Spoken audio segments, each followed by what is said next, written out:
The story begins with a torrential downpour in the mountains.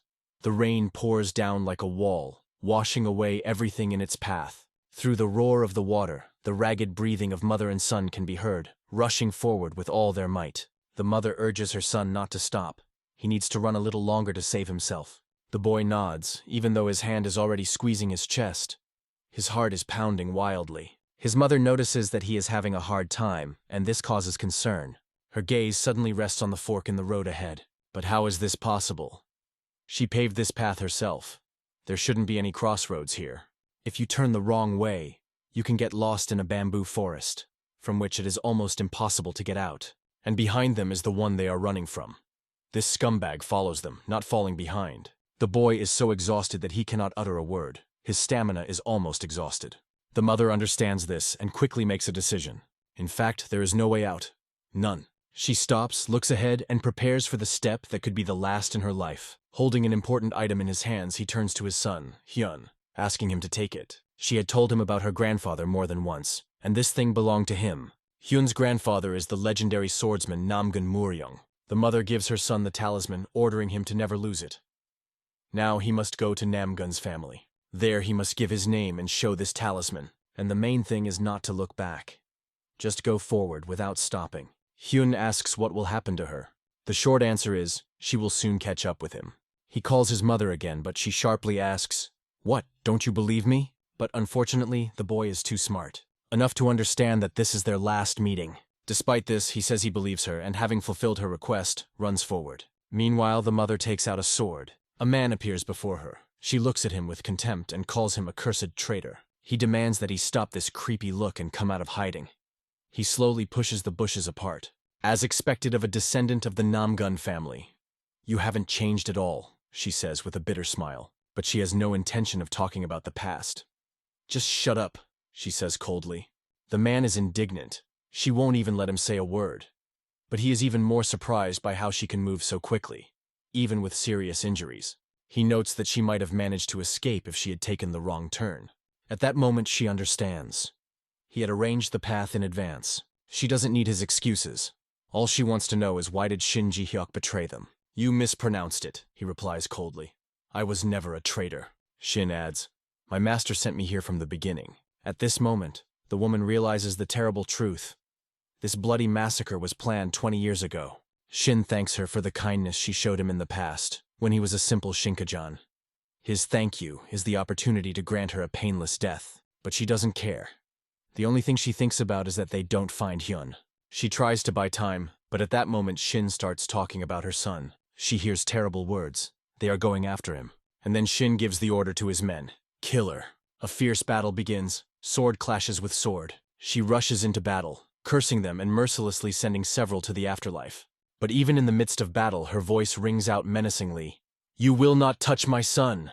Within a few minutes, she was lying on the ground, motionless, breathless. Shin orders her son to be found. He is sure that the boy is big enough that he will be found quickly. But he has no idea that it is hiding right under his feet, in a hole dug underground. Hyun hears their every word, every sound. But he can't stop the pain in his heart. Tears roll down on their own. However, he knows they must never find him. It's like hide and seek. You have to hold your breath and erase all traces. Turtle breathing technique. Instinctively, Hyun performs this technique, which even experienced assassins cannot always master. This is what saves him. He remains unnoticed until the enemies leave. Only then does the boy finally climb out of the pit. Only 2 words are running through his mind: betrayal and death. Horrible truths for a 10-year-old boy.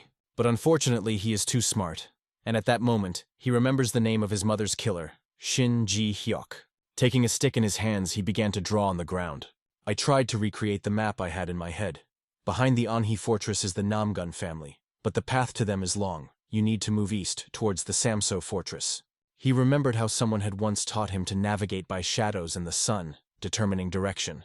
The shadow always moves in the opposite direction from the sun.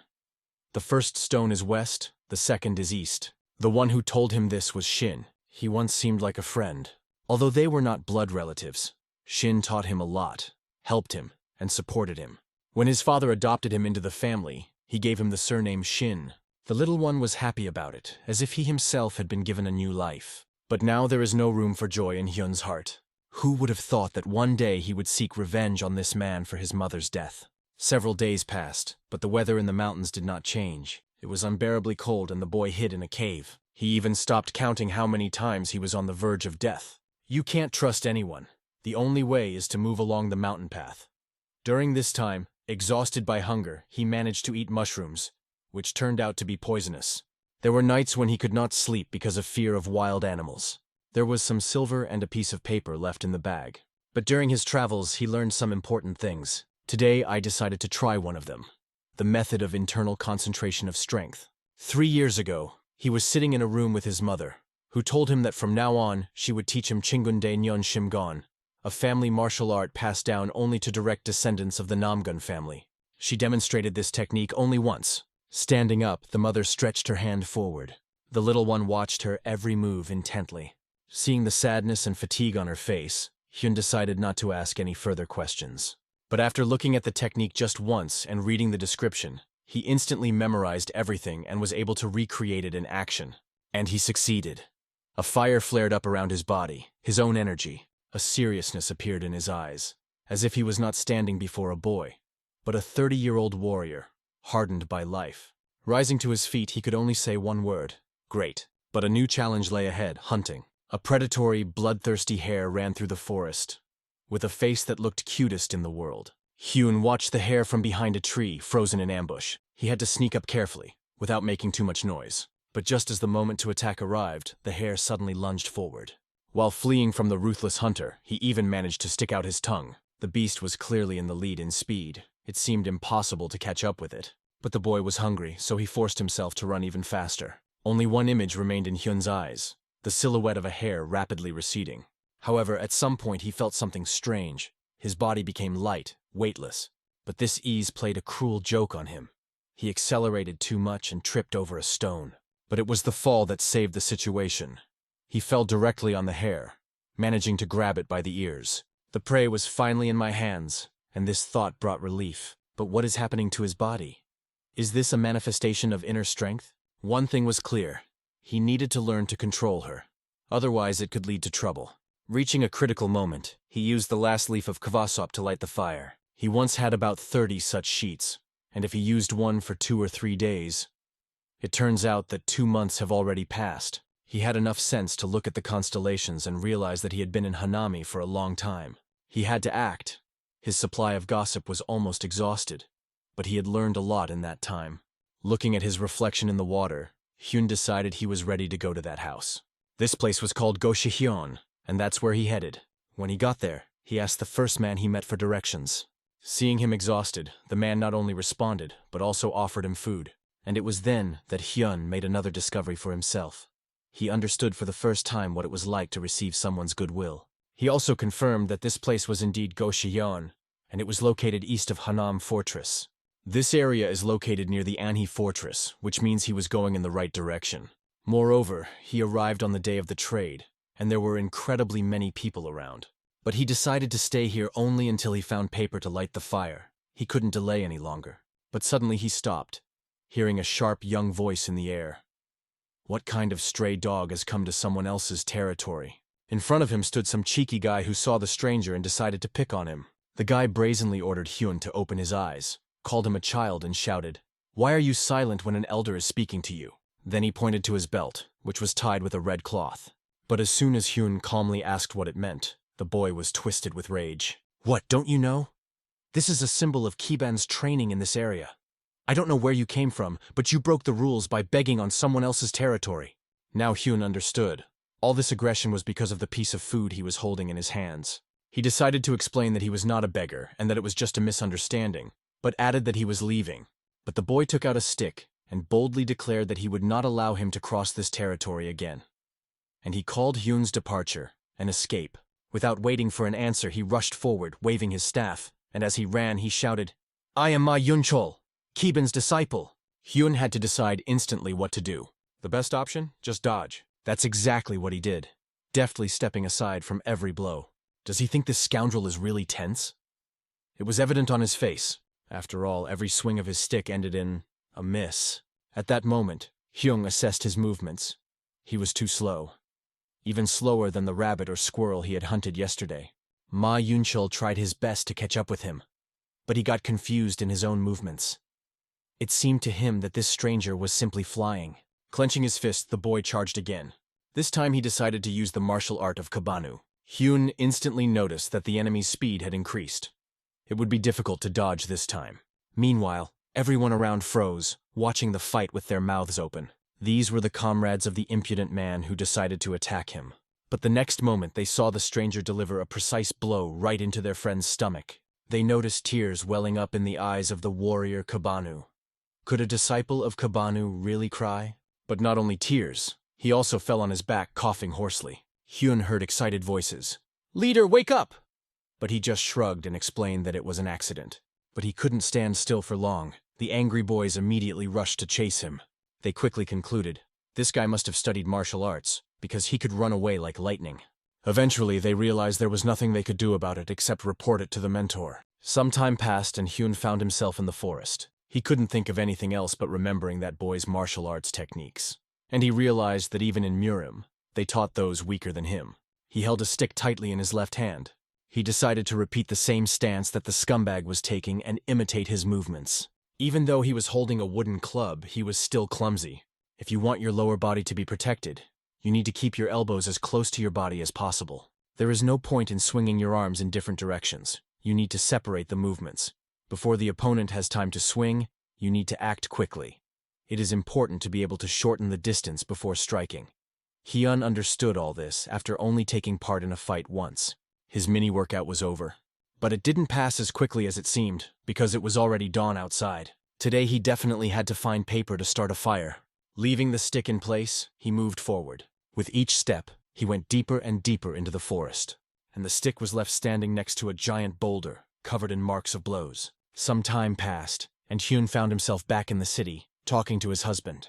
The man apologized and explained that he couldn't give him anything because they weren't selling food right now. But in response, he heard a firm, "I didn't come for alms. I want to buy something." Coming from the mouth of a little boy, these words sounded unusual. The man looked at him carefully again. His face seemed quite unusual. After a short pause, he asked what exactly he needed. Hyun replied without hesitation, "I need paper to start a fire." Meanwhile, an old man was approaching this place. He leisurely enjoyed the taste of alcohol.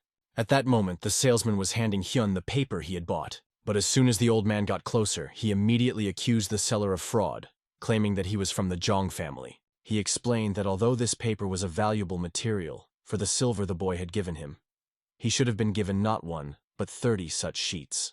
The man was instantly indignant and began to make excuses. "I offered a fair price, and the guy agreed himself." Meanwhile, the old man approached Hyung and asked him to show him his purchase. With one glance, he knew the boy was not from the lower classes. Their representatives usually did not wash their faces. At the same time, his clothes looked shabby and dirty, but the old man had a feeling that he had seen this guy somewhere before. In any case, it didn't matter. The main thing was that the swindler from Jean had to add 20 more of the same sheets. He had no choice, so he had to comply. And at that moment, Hyun was already thanking the old man for his help, to which the old man replied, "I just couldn't watch this scoundrel fool someone again." He warned the boy to be more careful because at any moment. However, he didn't have time to finish, because they were interrupted by a loud exclamation. "Mentor! It's him!" Hyun looked around sharply and saw a familiar face. This was the same brazen boy who had brought his mentor with him to complain about him. Now he wondered what truth he had told.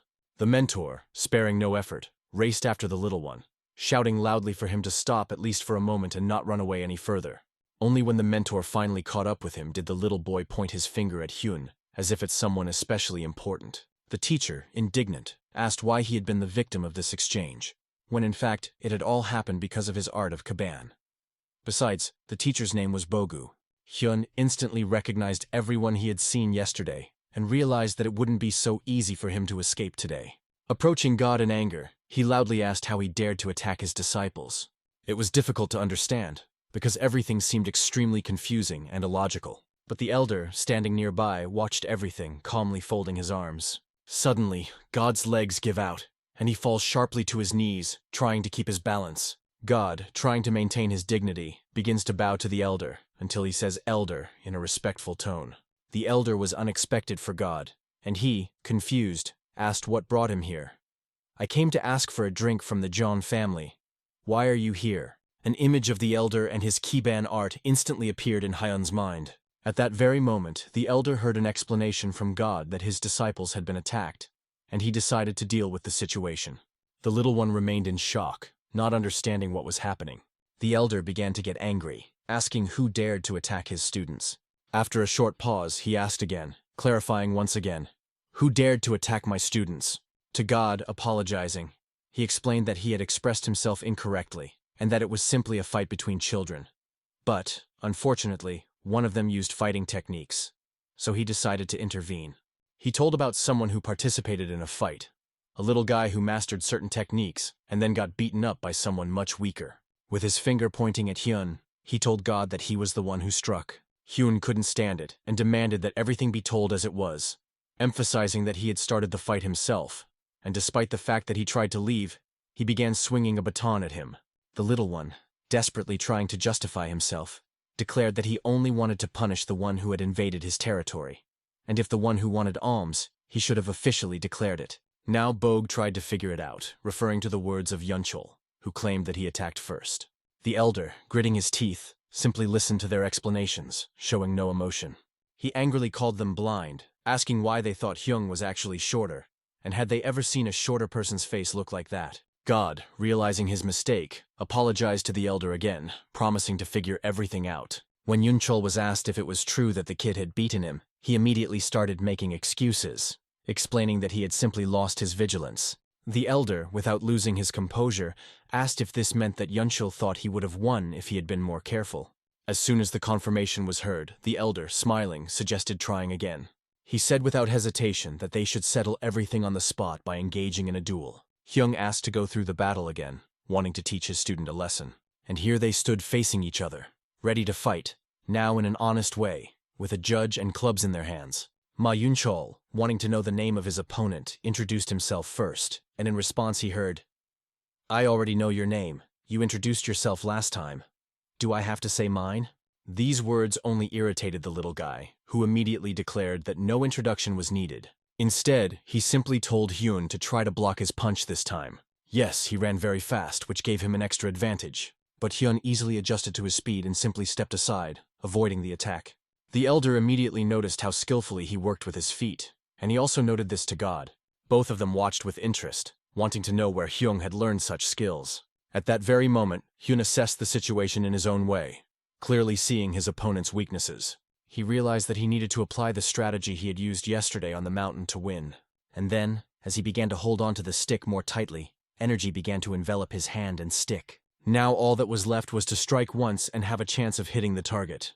Ma Yunchol couldn't understand how it happened, why his stick suddenly flew back. Hyun, with a confident look and unquestionable actions, continued to move forward. The elder noticed that the situation was becoming tense, and something needed to change. Hyun began to attack more and more often, not giving his opponent a chance to rest. Ma, unable to keep his balance, suddenly loses control and flies backwards, falling to the ground with a thud. Hyun was finally able to catch his breath, although he could feel his heart still beating fast. But suddenly he feels a hand appear on his clothes, grabbing him tightly by the collar. The elder, unable to contain his anger, began to rage, asking where he had learned such a thing. "Where did you learn the martial art of Kiban?" he asked with irritation. Hyun replied that he didn't really learn anything, but simply repeated what he saw yesterday from Ma Yunchol. It was hard to believe that he had simply observed and repeated. But the elder eventually let go of his clothes. Then Hyun explained that he had only repeated the same thing, adding some points that, in his opinion, were weak in the opponent. When the elder asked where he learned this method, Hyun replied that he had not learned anywhere, and in addition asked to whom he belonged. Hyun thought for a moment, but was unable to give a clear answer, explaining that it was difficult to answer such a question precisely. Since ancient times, Kiban has been taught by people with different histories, and so we don't have the habit of asking about the past, said the elder.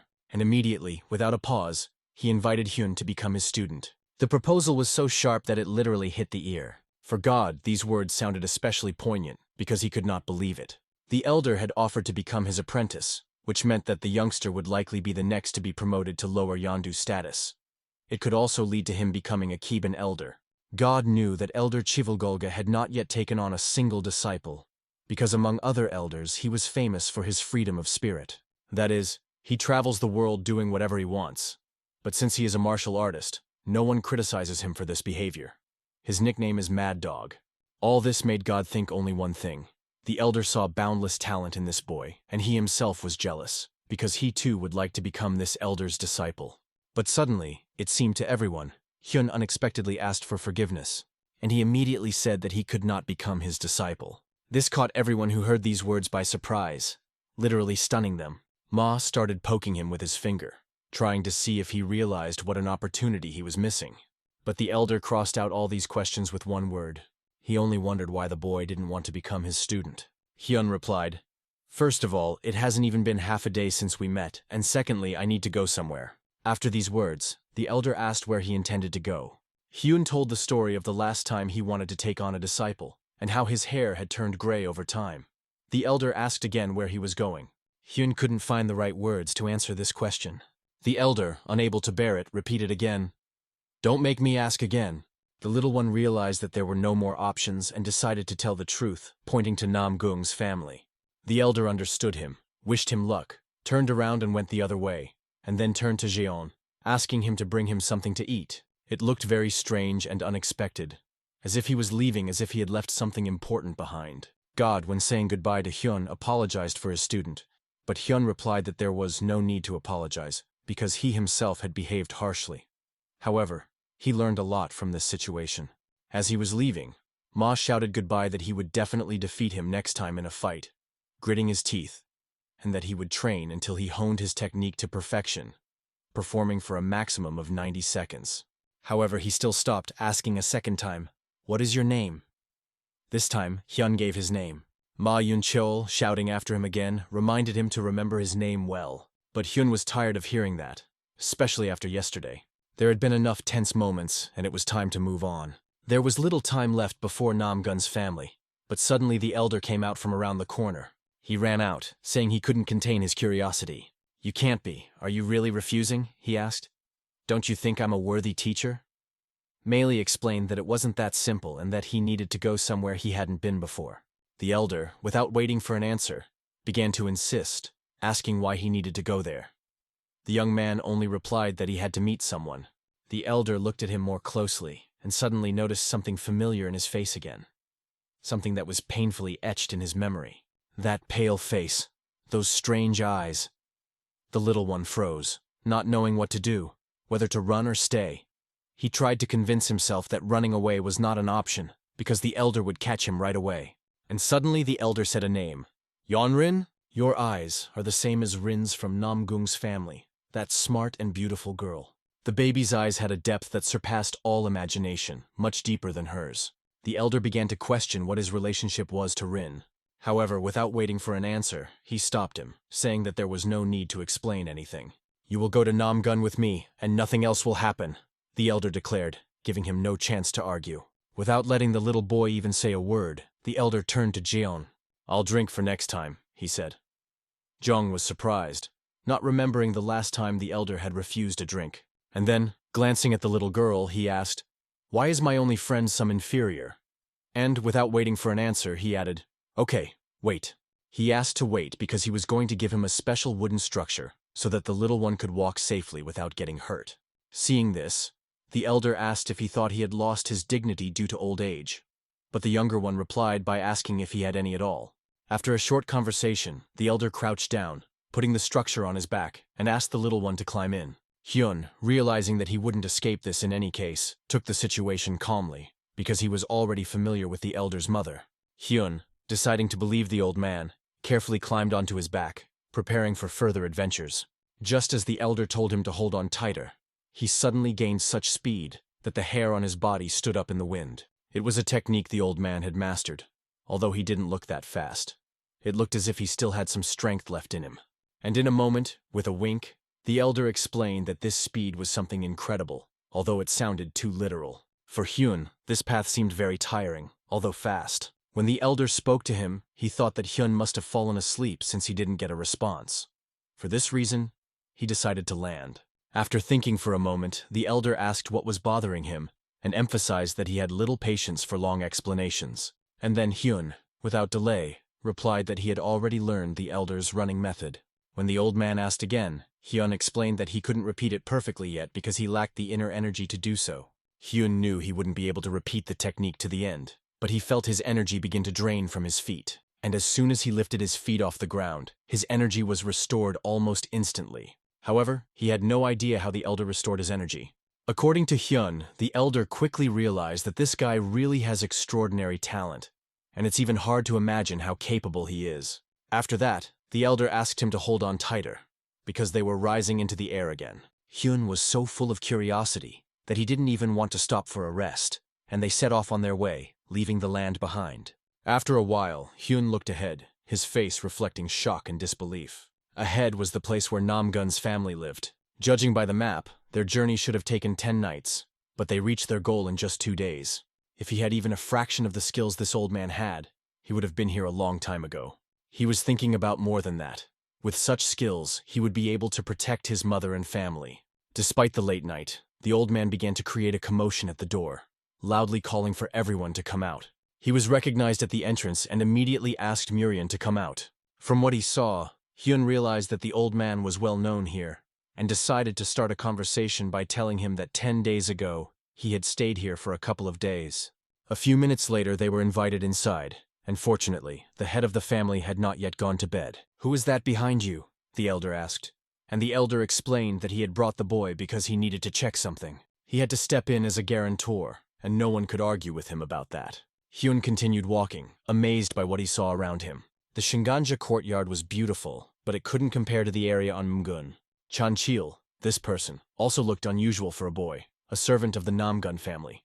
Are they really trained in martial arts?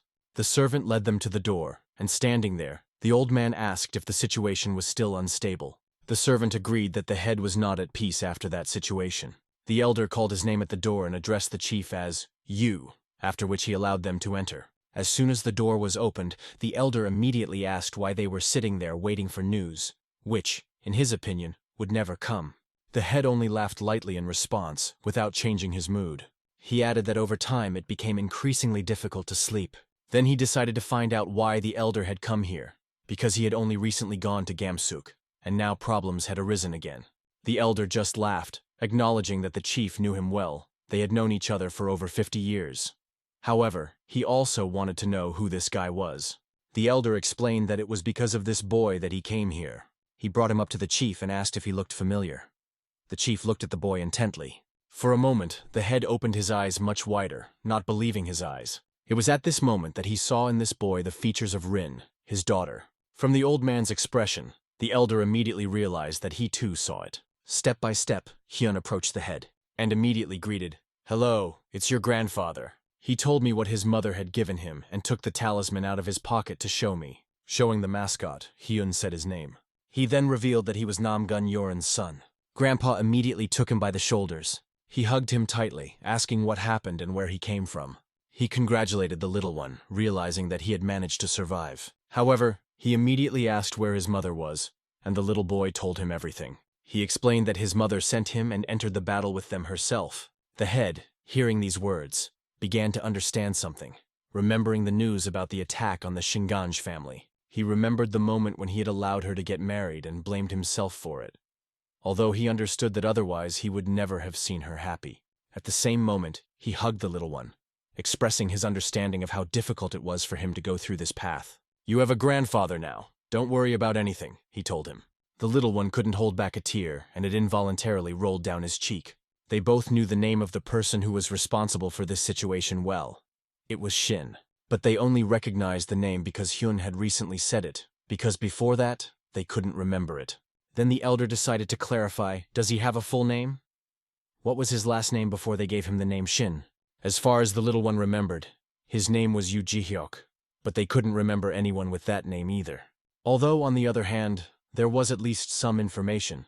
It was still disappointing because there were no clues for further investigations. But there was also good news. Hyun is now alive and here, nearby. He admitted that it was good, especially since his grandson survived and was able to get here. It has been 11 years since Rin got married. If the boss knew, he would probably drop everything and come visit her at least once. Here the elder began the conversation. "My hikes are not easy at this age. I think I will have to stay here for a few more days." The head laughed and said, It seems you've already decided to sit here. The elder laughed back and suggested that perhaps that was the case.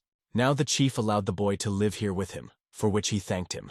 The headman immediately began to take care of him, noticing that the little one was not eating well and offered him new clothes. Nam Gun Muryong, known as an invincible warrior, turned out to be a wonderful grandfather to his grandson. And then the little boy turned to him with a question, which his grandfather was ready to answer. But the little boy didn't ask a question, but rather asked that he teach him martial arts. Hearing this from a youngster was a real shock to the old man. What martial art? How can such a small person make such a proposal? He asked, even more surprised. The first question, and it was key. Does he want to learn martial arts just for revenge? The little one immediately objected. That's not true at all. I just don't want to lose what's so dear to me anymore, he explained. He wanted to protect his family and everything important to him with his own hands. This answer satisfied the grandfather, although he warned that teaching him would not be easy. Tomorrow is the first day of the entrance exam, which is held once a year. I agree to work with you only if you can pass this exam, said Grandpa. The next day was very close. Grandpa stood right in front of the window, watching the world around him. A family member named Mogun or Gol approached him. He ordered her to gather all the family members involved in investigating the Shinganj family case. However, he was told that they had found no traces. However, he already knew where she died. But the question remained. Who actually reported this information without the elder's knowledge? He was told that it was his nephew, and the nephew himself made sure that this guy took the exam. He wants to learn martial arts, this boy, said the grandfather. And he wants to protect his own with his own little hands. The man listened attentively and immediately asked the next question. How old is he? He asked. Grandpa replied, 10. Even though the entrance exam tests basic qualities, it will not be easy for a 10-year-old boy to pass it. Huang failed this exam at the age of 11. Today, 12-year-old Sowa will also take the exam, as well as Min. Min passed the exam at the age of 8, and Chal was one of the few who knew it. He warned that children learn basic things from childhood. But Grandpa quickly reassured him, explaining that even if he didn't pass, he would still belong to their family, and he would have another chance next year. Chal agreed with his grandfather, because if he was Rin's child, then he were related. Grandpa hesitated with Chal and warned that the little one would need some time to get used to the family's customs. But there was one more but. Just as he started to speak, Grandpa fell silent and did not continue. He was sure that maybe this guy could surprise everyone. The day came when the exam began. The girl stood in front of her, amazed by what she saw. Hyun stood in front of her. She wanted to talk to him, but he felt awkward and didn't know what to say. And for some reason, she got the impression that Hyun had come to take a martial arts test, because she was surprised, not expecting to see someone her own age. She introduced herself, giving her last name as Namgun and her first name as Sowa, granddaughter of the swordmaster, the head of the family. She asked him to memorize it well if he really was going to take the exam. When he asked why, she explained everything point by point. Because he would become an incredibly strong warrior, and ultimately the head of the family. After that, she asked him what his name was, and he gave his name, Shin Ha-hyun. She said she remembered his name, waved and left. It's clear that she said she wanted to, but why she suddenly disappeared remained unclear. But the fact that she was the swordmaster's granddaughter meant that she was his relative, and Hyun realized that now she had become part of his family. At that moment, Hyun heard an outrageous question. What kind of test is this? Are you making fun of people? Someone present suggested giving the boy another chance, but they refused, explaining that the exam would be next year. And behold, the exam began. For some it was a good start, and for some it was not so successful. This was the first test of the exam, and Hyun realized that this was just the beginning. Some were happy that they passed, while others were upset that they could not pass the test. Out of 100 participants, only about 30 passed successfully. The girl raised her hands up, happy that she had passed, and she was congratulated. Hyun, looking at her, thought that she had passed too. And so, when they got to the last one on the list, the last one was Mr. Hyun. They were invited to come in order to take the exam. This man's name was Nam Gun Kyu Kyung, and he had heard about Hyun from the head of the family. He introduced himself and explained that he was a basic martial arts instructor. He added that it is necessary to postpone the restoration of family ties until later, because everyone takes the entrance exam, and if they fail, they will have to retake it next year. The first stage of the exam is a movement test. The family mainly specializes in fencing, but for this, he called it an easy exam. You just have to follow the tracks you see on the ground. Of course, once you've stepped on a track, you can't step on it again. The instructor thought he would need a lot of time to think, But he was amazed when the little one thanked him for his studies. And immediately after that, he started following in their footsteps. He's only 10 years old, and he hasn't even had basic martial arts training. How is that possible? Not many minutes passed, and then Hyun walked straight to the instructor. Honestly, the instructor couldn't even find the words. And the little one, with a smile from ear to ear, asked, "Is that all that needed to be done?" Initially, the instructor had the surname Huang. 10 years ago, he passed the entrance exam. And 3 years ago, the swordmaster recognized him and gave him the surname Namgun. The swordmaster valued him most for his ability to recognize talent in people through their eyes. Because of this, the instructor was incredibly bored today. This year, all participants passed the exam so-so, with the exception of a few who managed to show their talent. But overall, the level was much lower than last year. That's what he thought until he saw Hyun. This guy standing in front of him had clearly not been trained in even the most basic martial arts, not even the most basic things. The instructor wondered how this was possible. He decided to ask again, "Have you ever worked on footwork?" Hyun simply replied that he saw a direction and followed the trail. Immediately after that, the little one heard that he had passed the first test, and now he had to wait for the next one, for which he thanked the thoughtful instructor who was observing the situation. The instructor sensed the presence of another, and it was Chol whom he asked, "Who is really his nephew?" Chol replied, "No wonder his father was so confident that he would pass the exam." After a while, everyone was gathered, and the instructor lined them up in front of him. Hyun arrived and immediately met a girl who immediately recognized him. They all stood together, and the instructor congratulated them on successfully passing the exam. The instructor warned that if they passed the second stage, they would be able to proudly become members of Cheonyonak. He began to explain the tasks of the second stage. They will need to fight with already experienced warriors. Then the crowd immediately began to ask questions. How can we defeat these warriors? We came here to learn. However, the instructor asked them to calm down and explained that this was not a real sparring match. All attention would be focused on assessing their abilities. He warned them not to even count on winning, because no one had ever managed to win the exam. Sowa listened with fascination and eagerly awaited what would happen next. Similarly, Hyung had already prepared himself, and the following words were spoken. "Come forward one by one." Some complained about the exam, while others' eyes were already filled with confidence. They probably had this confidence because they believe in their own abilities. Finally, it was Master Shin Hyun's turn to go out. He was first on the list, and it was a bit unexpected for him. The instructor warned that from now on he would be fighting a real warrior. In this sparring, you don't need to use violence to win.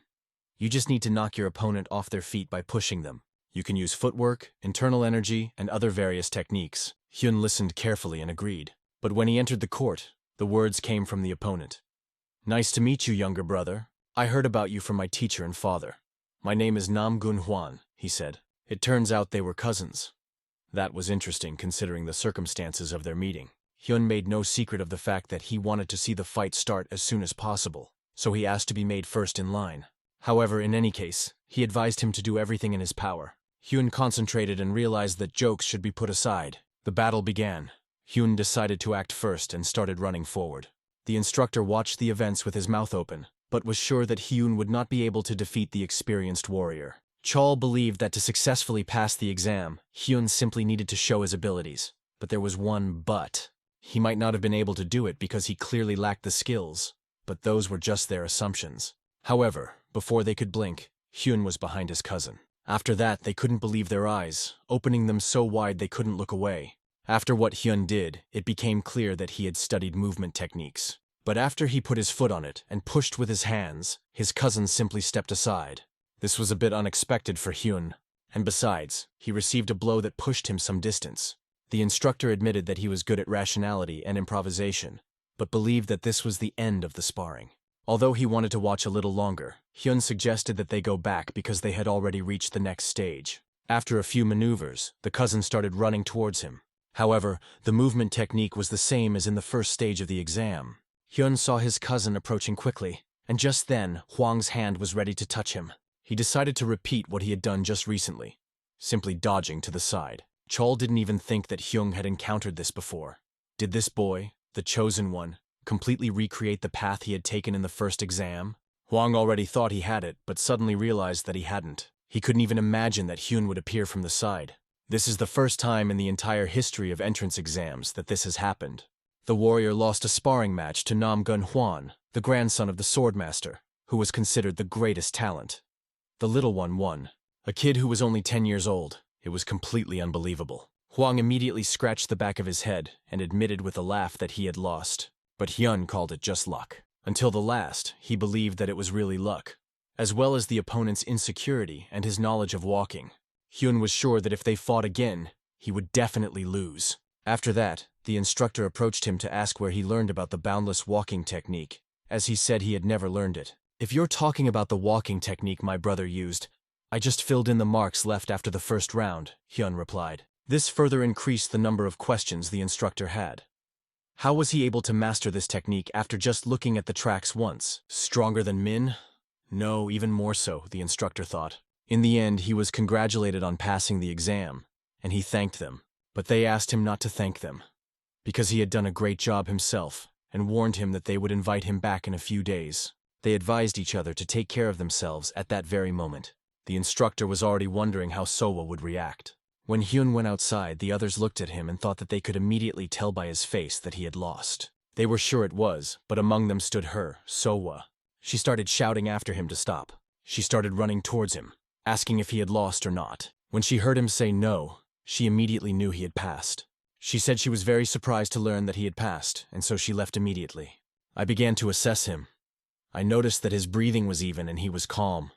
He must have been used to fighting by now. Then she just smiled at him, said goodbye, and left. Hyun was left with a topic for thought. His walking technique is very different from his brother's. His technique is much livelier and more precise, as if he uses not only his legs, but his whole body. He decided, even while he was here in the room, to try to repeat the technique. Why not? And now the sound of footsteps could be heard behind him, slowly fading away. The Chosanbi technique is what everyone who masters walking techniques strives for. Hyun gradually mastered it, but not as quickly as he would have liked. Suddenly a sound came from the room, and the instructor came in, asking if he was okay. He walked in just as Hyun was sitting on the floor and saying everything was fine. The instructor warned that he had to go somewhere soon, so he should change his clothes. The head of the family wants to introduce him to the other members. After a while, Sowa just opened her mouth, not believing her eyes who she saw in front of her. Hyun stood in front of her, and she explained that he had gone to the wrong dining room. Those who had passed the exam ate elsewhere, but the head of the family appeared from behind and explained that Hyun should be right here. Then he realized that he and Sowa already knew each other, and he told her what shocked her even more. They were cousins. Hyun was her aunt's son. Sewa started to get angry why she wasn't told earlier, and the instructor explained that Hyung had only become part of their family yesterday, and everyone was worried about the exam, so they didn't tell her. Grandpa asked how old he was, and Hyun replied that he turned 10 this year. When she heard this, she laughed happily, because now she was the older sister. She also said that she also passed the exam, but immediately after that she was asked to sit down. She was shown where her seat was and where he could sit. Hyun looked curiously at his seat, which was right next to the bench. When they sat down at the table, the headman warned them that he would be moving here today, as he had ordered them to thoroughly clean the room where Rin lived. For the first time since leaving his home, Hyun felt no anxiety. It felt good to be with his family. It was nice and warm, and this place has now become his new home. New friends, new relatives, a new uncle, or rather, they were all there. But Hyun didn't know them. The man looked at him so intently that it even seemed to him that his uncle wanted to say something, but he explained that he was just looking. However, Chol said that he walked the path of a warrior with Sowa at their age, as well as with his mother, his sister. He warned that training would begin tomorrow, and it would be very difficult and exhausting, but the results would not be long in coming. Chol explained that his skills stand out in their family's history. It's a real rarity among martial arts, so it's not something to be proud of or take lightly. Sowa, listening to all this, simply asked to trust her older sister. The very next day, after they passed their exams, the boys heard the words they had wanted to hear their whole lives. From now on, you become the wards of the Namgun family. You are at your lowest point now. This is your death sentence now, and your home and your lodging. Never allow yourself to be reckless. And it was then that Hyun said to himself, finally, I will learn martial arts. But 3 days later, he stood there drooling. Well, when he stood, he was on his knees, just like the other students. The instructor would give them a whipping to get up and start over, starting with the correct stance. And that was the day Hyun thought, am I really going to be able to do it? After a grueling workout, I wanted only one thing, to fall into bed and finally rest. Now he fully understood what systematic training meant. 2 hours of holding a stance without using force and practicing punches. And behind me, strict instructors were constantly urging me, faster, stronger, without stopping. Now the picture was clearer, and he had a better idea of how difficult it was. He wondered, had his grandfather and uncle gone through the same ordeal? It was this thought that made him get out of bed. Lying down was not an option. There was no time for rest. He decided to do it again, just like last time. This technique is called Changgun. It helps restore muscles, focus QI energy, and get rid of everything unnecessary. Every day, Hyun's internal energy circulation became better. 4 days passed, and he set out again to the place he visited every day. Of course, this was a training ground. Where else could he go? For the 4th day in a row, he relentlessly practiced his basic strokes. The instructor understood that for many, hand-to-hand strikes seemed unnecessary for warriors who used a sword. However, the sword is an extension of the fist. If you learn to control your own body properly, you can eventually master the sword. As a mentor, trusted by 30 students, he had only one requirement. Even if you have to strike 100 times, each one must hit the target exactly. Usually, a month is enough for a talented student. But those who are not gifted have to repeat the same thing endlessly. However, among all the students, there was one who could be called a true miracle. The mentor was surprised again. This guy only had 4 days. His learning speed exceeded all limits, even causing a strange feeling of confusion. The other students also couldn't believe that he was only 10 years old and was learning so quickly. This became motivation for them. If a 10-year-old boy could do it, then they could do anything. This rule especially applied to Soa. She was confident that she could achieve the same. And the mentor, observing all this, believed that their Namgun family had received a true blessing. After a while, he announced to the students that the training was ending and ordered them to follow him. He allowed them to take a break from practicing their shots, but that didn't mean they could throw them away. From now on, they would work on their shots every morning before each practice. And now it was time for full-fledged sword training. The fire of anticipation flared up in the students' eyes. "You are already accustomed to the basic techniques of swordsmanship," the mentor said calmly. But before he could finish, a hand went up from the crowd. It was Hyun, who suddenly admitted that he had never held a sword in his hands in his life. This was a real shock for both the mentor and all the students. After all, sword and samji techniques are the first thing future warriors learn. And he didn't even study this, but he had already mastered the techniques of movement. However, the instructor didn't see this as a big problem. That's what he was a mentor for, to teach. After a while, he ordered his students to take their wooden swords and come closer. He took out his own sword to demonstrate how to strike. Only a few sharp pops were heard. It was the sound of air being cut by the rapid movements of a sword. This technique is the foundation of the art of fencing, consisting of horizontal, vertical, and piercing strikes. All swordsmen start with it. He ordered them to memorize these movements well, because tomorrow they would begin the real training, and that was all for today. Evening came, and everyone went to rest. Everyone except Hyung. He went into the yard, took his sword, and began to repeat what his mentor had shown him. These movements seemed familiar to him, similar to the techniques that the short warrior had used during his sparring with Ma Yunchol.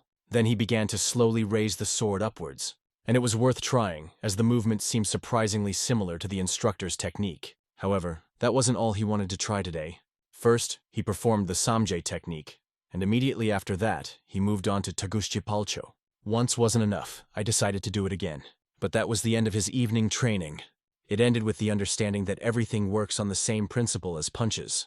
All of these techniques, like martial arts in general, are designed to master the basics through repeated repetition. Once the first technique is honed, it will become incredibly useful for learning other techniques.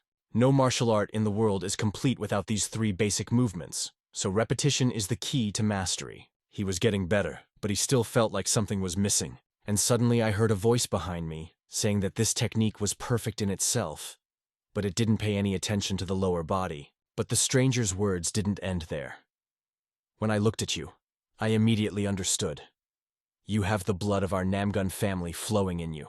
After that, he apologized for not introducing himself. This skill was considered outstanding from the moment the Namgun family came to power, and the boy himself was called Namgun Min. And he said, "Nice to meet you, brother." And so Namgung Min and Hyung's first meeting took place. He came here after hearing from his uncle that Hyun was training at this very place. They started talking about this technique, discussing its details. "Judging by your excellent understanding of connections, you've been practicing for a long time," Min remarked, and then asked, "But don't you feel like something's missing?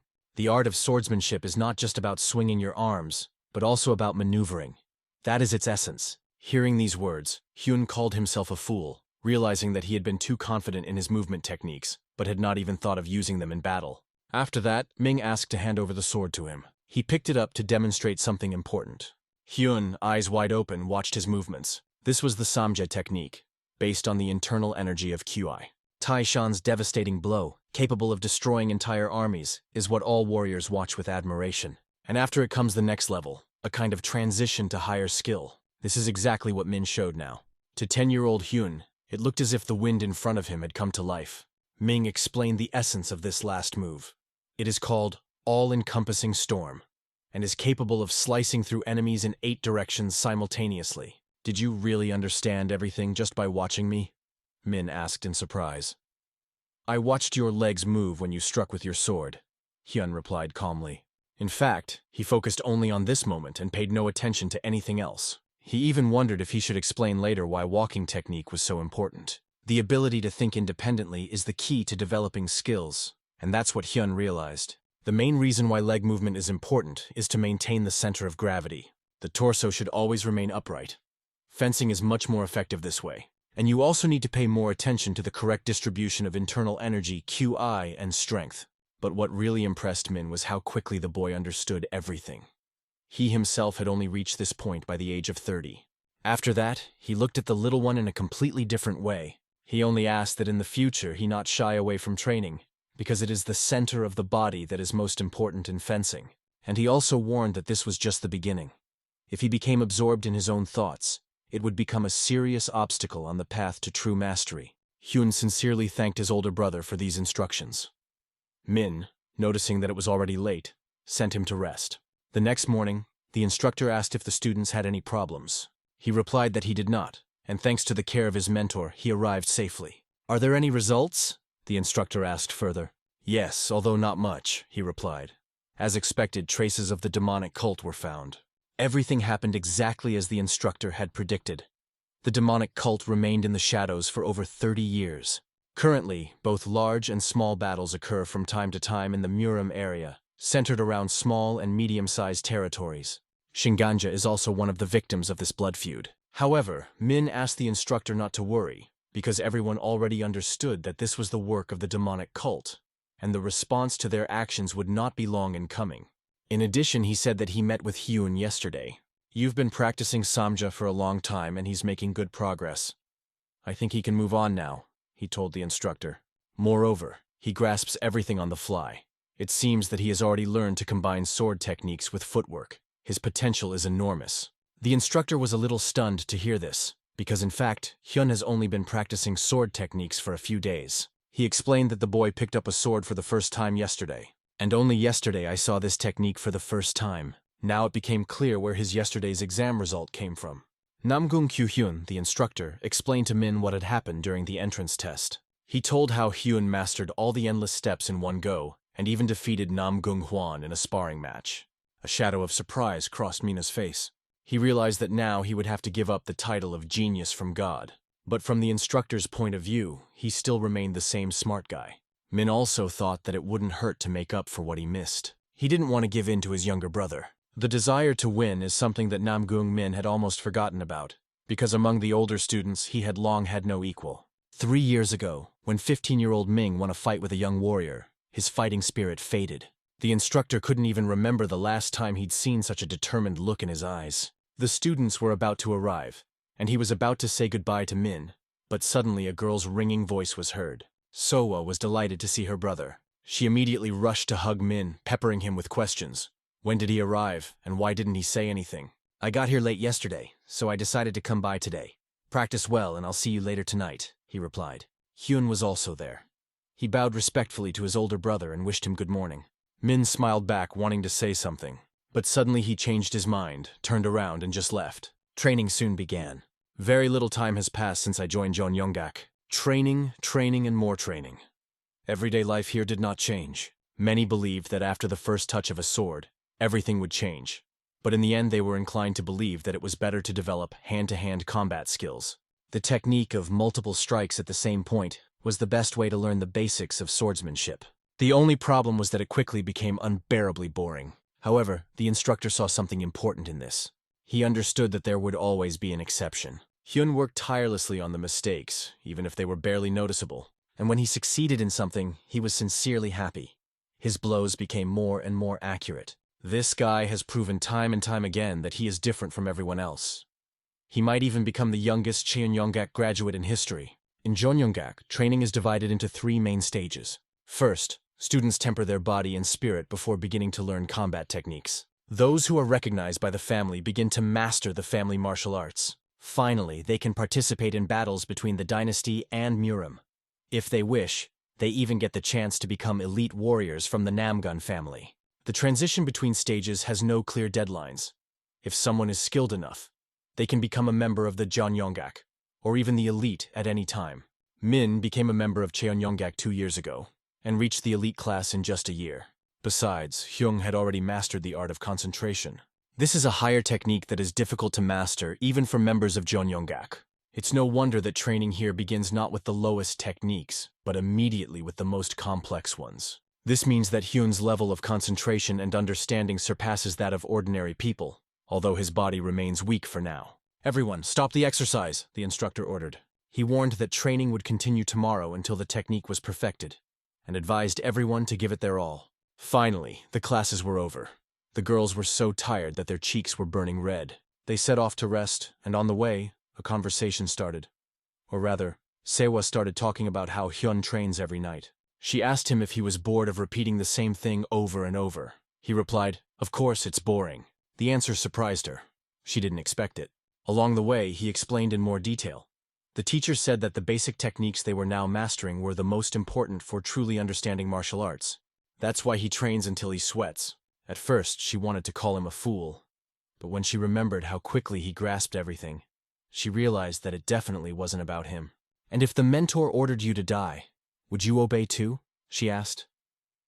"He definitely wouldn't give such a stupid order," Hyun replied. "Well, if it helps improve skills, why not?" Hyun added calmly. After this conversation, Sokva got the impression that he could say such wild things with the same carefree smile. She asked if he would also be training on the court behind the pavilion today. He replied, "Probably," but he hadn't decided where exactly yet. It was strange for her, because the family's territory is huge. However, this was precisely the reason why he had not yet studied it properly. Sighing, she decided to train with him today. Moreover, looking at him, she felt like a real lazy person. We have already said that one of Rome's most important advantages is its adaptability. Sewa, who was constantly repeating after Hyung, started to feel some interest after about a week. However, things didn't turn out quite as she imagined. She was confident that her skills were growing faster than ever before. But watching Hyun, she realized how far behind she was. At this moment, Hyun was thoughtful. He was trying to remember Samjae, Min's older brother. Then he felt the wind for the first time and realized that fencing is not just swinging a sword. The sword must follow the wind. Instead of suppressing the inner strength, it must be released naturally. This is what happens the moment you raise your sword. When you swing it, focusing your gaze on every movement, the flow of energy resembles a light breeze. Watching Hyun do this, the girl froze in surprise. Thus, this breeze turns into a strong wind. And only after that, the next stage takes place. A light wind can become a real hurricane. Everything follows a clear order, step by step. Watching Hyun, the girl couldn't help but ask, "What are you doing?" But he had already decided that enough was enough for today. He couldn't continue any further. He lacked concentration. He didn't even hear her, but she repeated the question. "What kind of technique is this?" "That's Samja's technique," he replied. But she didn't recognize it at all, especially the last movement. And suddenly, as if realizing something, she gritted her teeth. Her thoughts revolved around one thing. This is unfair. It was the last night of the first month of study at Cheonyeonggak Academy. The days passed extremely quickly. It seemed to the instructor that these students were not as strong as the previous students. However, now he noticed that they were learning much faster. And the main reason for this is Hyun. He was the one who changed everything around him. His presence had an impact on everyone around him. The instructor immediately remembered Min. But unlike him, who was like a dragon soaring in the clouds among his peers, Hyun was completely different. Tired, he took a deep breath and said he needed to rest. However, the looks he felt behind his back prevented him from doing so. His comrades immediately ran up to him. "How could you be so tired? Are you just bragging because you beat us all?" Anyone would have understood that he had extraordinary abilities. But despite this, he neither boasted nor humiliated his peers. Although he was the youngest, the other boys followed him closely. This thought pleased the instructor. He even wondered, what if they all became members of Jonyoungak together? After that, he gathered them in a line. That was enough for today. But tomorrow they will begin learning a new sword technique, and this has made them very happy. At the same time, everyone became curious. What kind of technique would this be? Soa couldn't stand it, raised her hand and asked the instructor to explain what the technique was. This technique is called Changun, he replied. Other students knew it as a unique technique of the Namgun clan. But that's not all. Tomorrow they will also learn family techniques and the art of concentration. The instructor asked the head of the family to allow them to speed up their training to enable them to master the unique techniques, and just inform them of this. The most interesting thing is that the head agreed. Moreover, he warned that students must demonstrate a level worthy of future members of Jonyoungak. That was the end of the conversation.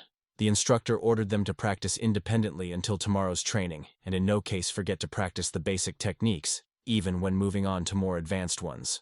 In essence, fencing is not just a path to strength through constant effort. First of all, it depends on how well you understand it. This could be perfect sword control, or deep knowledge of its trajectory. But the most important thing in fencing is something else. The real key is desire, and Hyung had boundless desire. A month has passed since I started learning the Changun technique, and finally the first results appeared. Seohwa and Hyun, who have the blood of the Namgung family flowing in their veins, and also Peng Honghong from the Peng family. At first glance, the instructor seemed quite mature for his age. Rumors spread that Peng Gilsun had taken his youngest son as a servant from an early age, teaching him martial arts and supporting him with elixirs. These rumors spread throughout the world. The instructor could only wonder, did he really send his beloved youngest son here? The head said that he would explain the reason for such a decision later. But be that as it may, his ambitions are truly exceptional. But how is that possible? He instantly grasps everything on the fly, like dry land greedily absorbing a stream of water. That's what Peng thought, watching Hyun. Until that moment, the words genius, gifted, and talented seemed to him only loud labels. He remembered his father's words. This is not exile. Look at it as a chance to become stronger. His father repeatedly emphasized that this would benefit him later. He perceived the world of the Namgung family as a closed space, and it amazed him. The instructor emphasized again that they did a great job. They were getting better every day. Now he saw them not just as novices, but as warriors capable of mastering the Changun sword technique, and he had something else for them. Next is an important announcement, he said solemnly. Night fell. The place where the Cheonyeonggak students spent the night fell into silence. At first you didn't even know how to use internal energy and how to accumulate it. But lately you've been training around the clock, barely sleeping, and your strength still continues to grow. I will give those who show the best results the right to take the exam for promotion early. This was the instructor's announcement. Hyun, sitting in meditation, pondered his words. The promotion exam? Hyun had no idea that his family had high hopes for him. He was considered an unsurpassed genius, on par with Namgung Min, and perhaps even higher. He himself also constantly repeated to himself that he would definitely pass the test, for the sake of his grandfather's recognition and in the name of his new family. The next day, as he entered the training ground, he noticed something unusual.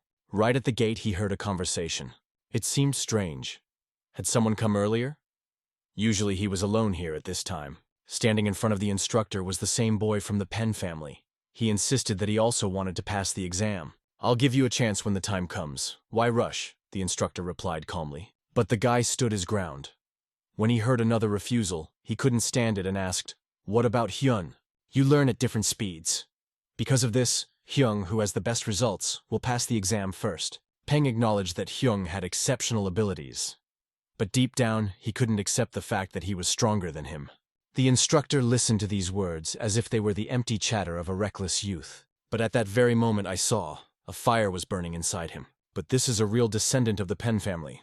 The structure of the warriors of the Hebei Peng family is different from the ordinary warrior society. The next head of the family becomes the strongest, because only the strongest can survive. Hyun was walking straight, but the instructor turned to him. He already knew that Hyun was here and asked him to come forward. At the same time, he carefully examined it. He looks quite calm.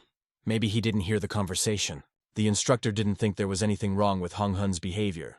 For a warrior, that level of audacity and fighting spirit was simply necessary. As he himself said, "We are warriors. There is only one simple way to determine who is stronger and who is weaker." That's why the instructor offered them sparring. But this time, it will be real. unlike the entrance test. Everything will happen right now, before the other students have arrived. As soon as it becomes clear who is stronger, the duel will end. So, it's time to begin. They stood facing each other, holding wooden swords in their hands. Peng understood that Hyun had exceptional abilities and took this into account. Neither in the Peng family nor in other families did anyone possess such an unwavering will. At this point, the instructor gave the command to start. Pen was the first to attack. Hyung gripped his wooden sword tightly and just stood there waiting. The next moment they met in battle. The instructor watched them with close attention. He saw this confidence. Rock and roll music would have been perfect for this fight. Or even hard rock, that's how fiercely these two fought. Swords with a grand history met in the air, despite the young age of their owners. The instructor heard that the feudal lord was especially fond of his youngest son. And how many elixirs had he absorbed? Until the last moment, Peng was sure that Hyun would be inferior to him in strength. For Hyun, this was his first official sparring match, although, strictly speaking, not his first fight. Student Pen kept up, holding on confidently. But in reality, he couldn't match Min. Only the frantic clang of wooden swords could be heard in the air. It would be extremely dangerous if they fought with real weapons. Hyun trained not 10 times, not 100 times, but tens of times more than the others. His only goal was always Namgung Min. But at that moment he realized, this enemy knows him better than he seems.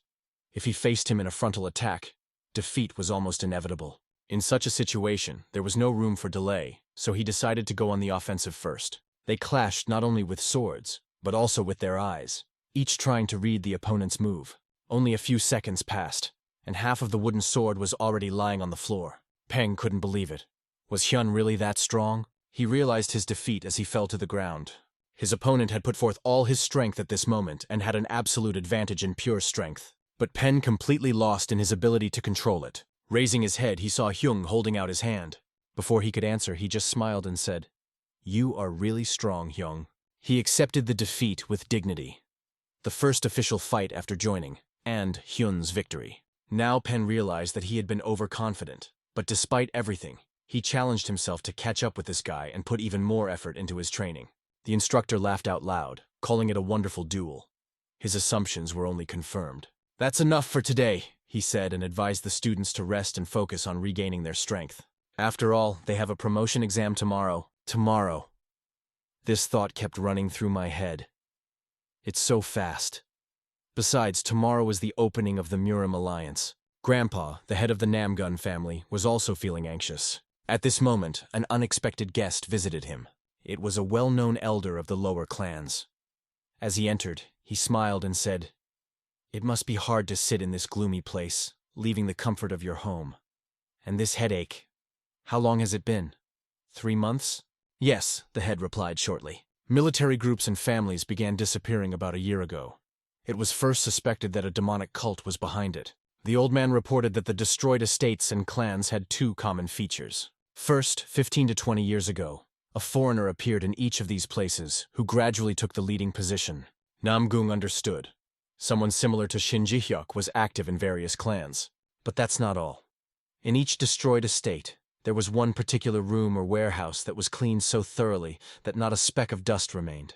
The purpose of these rooms still remains a mystery. However, there was other news that might have made the grandfather want to return home. The elder reported, "Tomorrow, your grandson is taking the promotion exam." "Is that true?" Grandpa asked. "Have I ever lied?" The elder replied with a faint smile. "No, never," Grandpa said with a hint of sarcasm. Then he added, "We have to hurry. We'll have to ask you to look after everything here." But someone else came to visit them. It was Ki-hyun who asked for permission to enter. He also belonged to the Namgun family and received praise for his work. Ki-hyun thanked the elder as they knew each other well. The elder of the lower clans told him with a smile, "You will see this boy soon." He had already heard of him. Hyung is Rin's son. There were a lot of rumors about him, including that he had beaten Hwang in the exam. Ki-hyun knew about that too. He also heard Hyung being compared to Namgung Min. The elder joked, well, that gangster smile. It's a good thing Min didn't go to you, but to his father. However, it is already time to leave." "Where are we going?" Ki-hyun asked. The leader calmly replied, "Home." Meanwhile, the instructor brought his best student to the test. The building they saw before them had many floors, or rather, it was a tower. It was made entirely of steel. The boy was asked to take something with him. He was handed a sword, which at first glance was beautifully forged and suitable for a warrior of senior rank. The instructor warned, if he successfully passes the exam, he will be able to receive this sword. The task was to make 3 strikes. It was necessary to destroy the tower with just 3 swings of the sword, without using body strength or breaking the weapon. He had to destroy it, relying solely on fencing techniques. Hyun immediately asked if he could touch the tower. The instructor allowed him. Understanding the enemy is the key to victory. The guy always took the instructions seriously. He approached and began to carefully examine the surface. The tower was dense, strong, and it was impossible to break it with his own strength. That was obvious. But suddenly he felt something interesting. A thought flashed through my mind about the true nature of this structure. It consisted of interconnected plates. It seemed like it was a monolithic structure. But in reality it wasn't. Although no cracks were visible from the outside, all parts had small gaps. Thanks to this, it became clear that the tower was full of weak points. Hyun immediately gripped his sword tighter, preparing to act. The man standing next to the instructor immediately determined. He's going to use the static fencing technique. All the trainees who passed this test filled the sword with internal K and pushed the tower with force. This technique is based on calmness, while not developing dynamics. But she was not at all suitable for the examination test. Will this be the first obstacle that will stop this guy? Meanwhile, Hyun breathed in and out slowly, calming his mind and body. His gaze carefully followed the joints between the plates. It was there that the flow of ki could be clearly seen.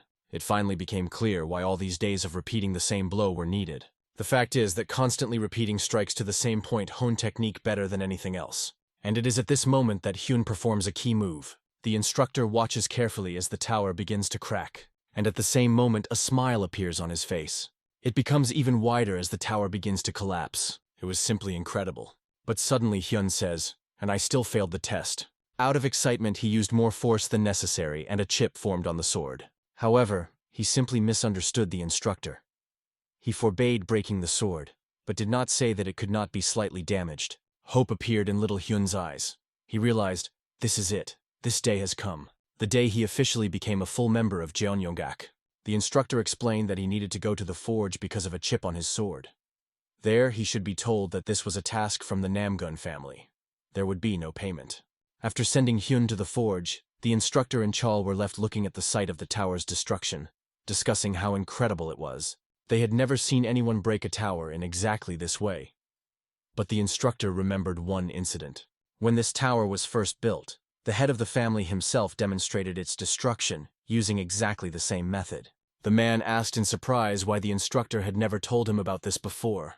Because the head of the family forbade us from talking about it, he replied. The head once said, one day a person will appear who will destroy the tower just like I did. Then I will accept him as my disciple. Hearing this, Chol understood everything.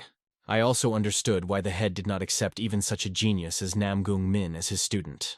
This meant one more thing. The time had come when the head of the family would finally have an heir to his teachings. After the death of his wife, who died of illness, the head lived in complete solitude. Although Rin was always there, her son filled the void in their father's life. If not Chol, then other family members were ready to avenge her. It was already dusk outside. Hyun stood with a sword in his hands. The new sword fit perfectly in the palm of his hand. Bansan's recommendation turned out to be correct. The blacksmith advised him to choose a longer and thinner sword, as the previous one was too short for him.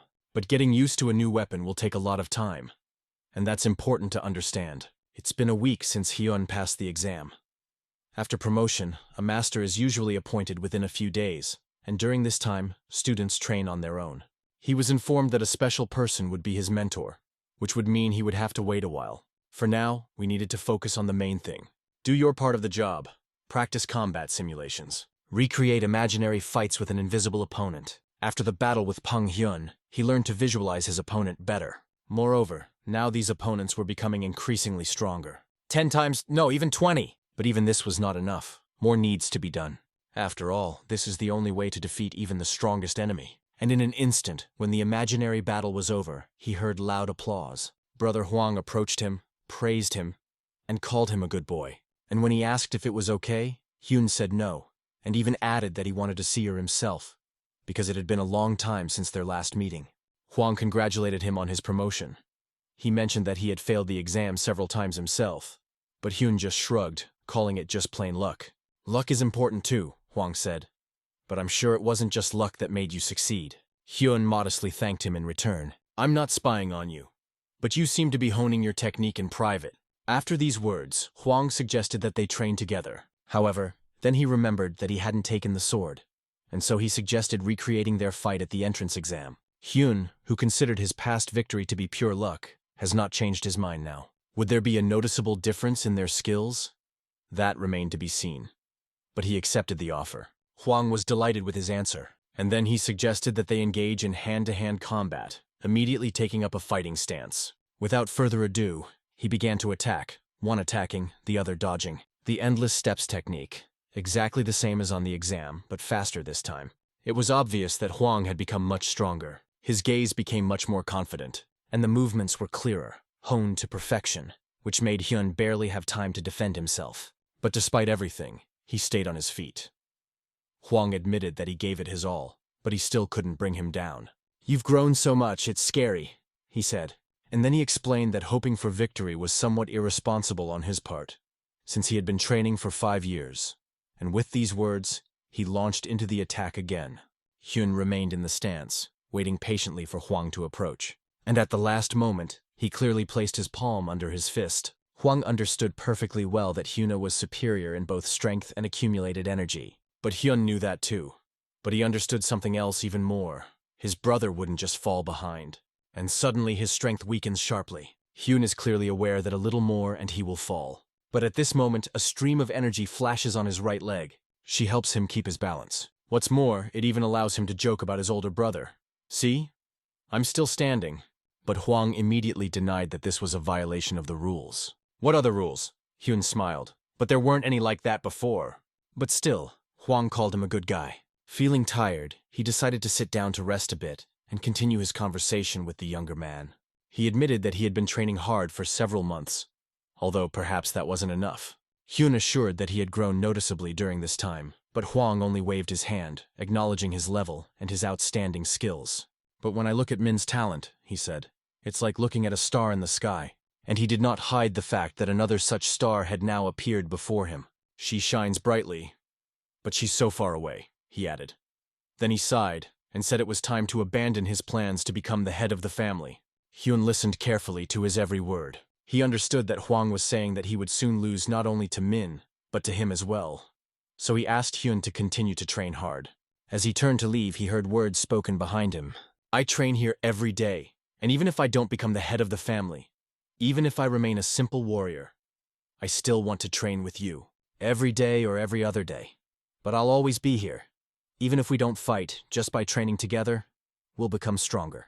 Huang couldn't help but smile, laughed, and patting Hyun on the head, agreed to come over sometimes. After this conversation, his impression of the younger man became even clearer. Hyun was straightforward and sincere, and hearing words of support from my younger brother was truly pleasant. He decided to come here even tomorrow. Soa screamed loudly, addressing her brother, but not to the younger one, but to the older one. "Why are you here? It's already cramped here, and now you've come." 4 days had passed since Hyun and Namgung Hwan met. Since then, Hwan had put his thoughts in order and started coming to practice together regularly. A few days later, while leaving the room, Hyun accidentally met Uncle Jawan. He asked him about the strange atmosphere he felt and noticed that everyone seemed extremely busy today. In response, he heard wonderful news. The head of the family was returning today. Bowing, Hyun thanked him for the information. He made the same impression on everyone, which could be described in 2 words. How handsome. Everyone was happy about the changes in the atmosphere that had occurred with the arrival of the young host. Besides, it was noticeable that he had grown up. Meanwhile, at the training ground, classes for new fighters were coming to an end. The instructor finished training earlier than usual, explaining that he had important business to attend to in the afternoon. But before leaving, he turned to Hyun and asked him to follow him. Of course, he couldn't refuse. They set off together, although Hyun couldn't shake his curiosity. Where were they going? "We are going to meet your master," the instructor explained. The instructor noted that it had been a long time since Hyun had been promoted, and smiling, he asked if he was surprised. The little one replied that he had heard about his grandfather's return, so he thought they were going to see him. The instructor just smiled mysteriously and said he would explain everything when they arrived. Soon they found themselves in front of the Namgung family residence. It was here that Hyun first met his grandfather. Here he hugged him, and several months have passed since then. A suspiciously sly smile appeared on the instructor's face. He smiled briefly, then addressed the host through the door, giving his name. In response, permission to enter was given, and the door slowly opened. As soon as they crossed the threshold, Hyun immediately saw the first thing he had been waiting for the most: his grandfather. His face immediately lit up with a sincere, joyful smile. "Long time no see." A familiar voice came from under a thick beard. Hyun rushed towards him so quickly that he almost tripped. But at the last moment, he found himself in the arms of the very person who had always been his support. "Are you really that happy to see me?" Grandpa asked, hugging him tightly. Hyun hastily apologized for his rudeness, although Grandpa didn't care. The head of the family just smiled, patted him on the head, and noted how much he had grown. But what struck him even more was something else. Hyun's energy was completely different now. Hearing this, the little boy told about how he passed the exam to increase his rank. And then he remembered that his mentor had told him today he would meet his master. However, I immediately assumed that the instructor was probably just joking. But Grandpa just shook his head. "This is not a joke." "Does the instructor look like a person who knows how to joke?" he said with a slight smile. And then, like a bolt from the blue, the head of the Namgun family, who was also his grandfather, suddenly announced that from now on he would also become his master. Seeing the surprise on his grandson's face, he asked again, "Is something wrong? Do you mind?" "No way. I'm happy. Just really surprised," Hyung quickly replied. But suddenly, another old voice full of indignation sounded in the room. "Oh, you ungrateful boy!" It was the elder of the lower clans, who grumbled furiously. "When I myself offered you to become my disciple, you refused. And now you agree so easily to Namgun's offer?" He sighed theatrically and added, "What about an old, lonely man without grandchildren, huh?" And grimacing, he decided to ask one last time, "Maybe you'll change your mind and become my student, and not the student of this old Namgun."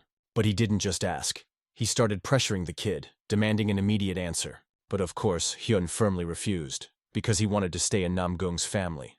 He even unconsciously clenched his fist as he answered the old man. Having gathered courage, he clearly stated, "This is my new home, and I don't want to leave it or go anywhere else." Both heard these words very clearly. They were so confident that even the old man with the mustache smiled. And then he laughed out loud. He was already preparing to ask the next question.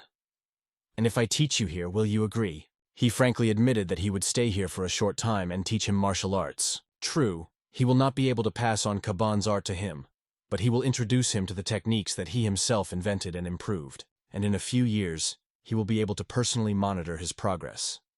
Even the head of the family agreed that such training would only benefit Hyun. Hyun, of course, did not expect that his studies would be followed by two such great masters at once.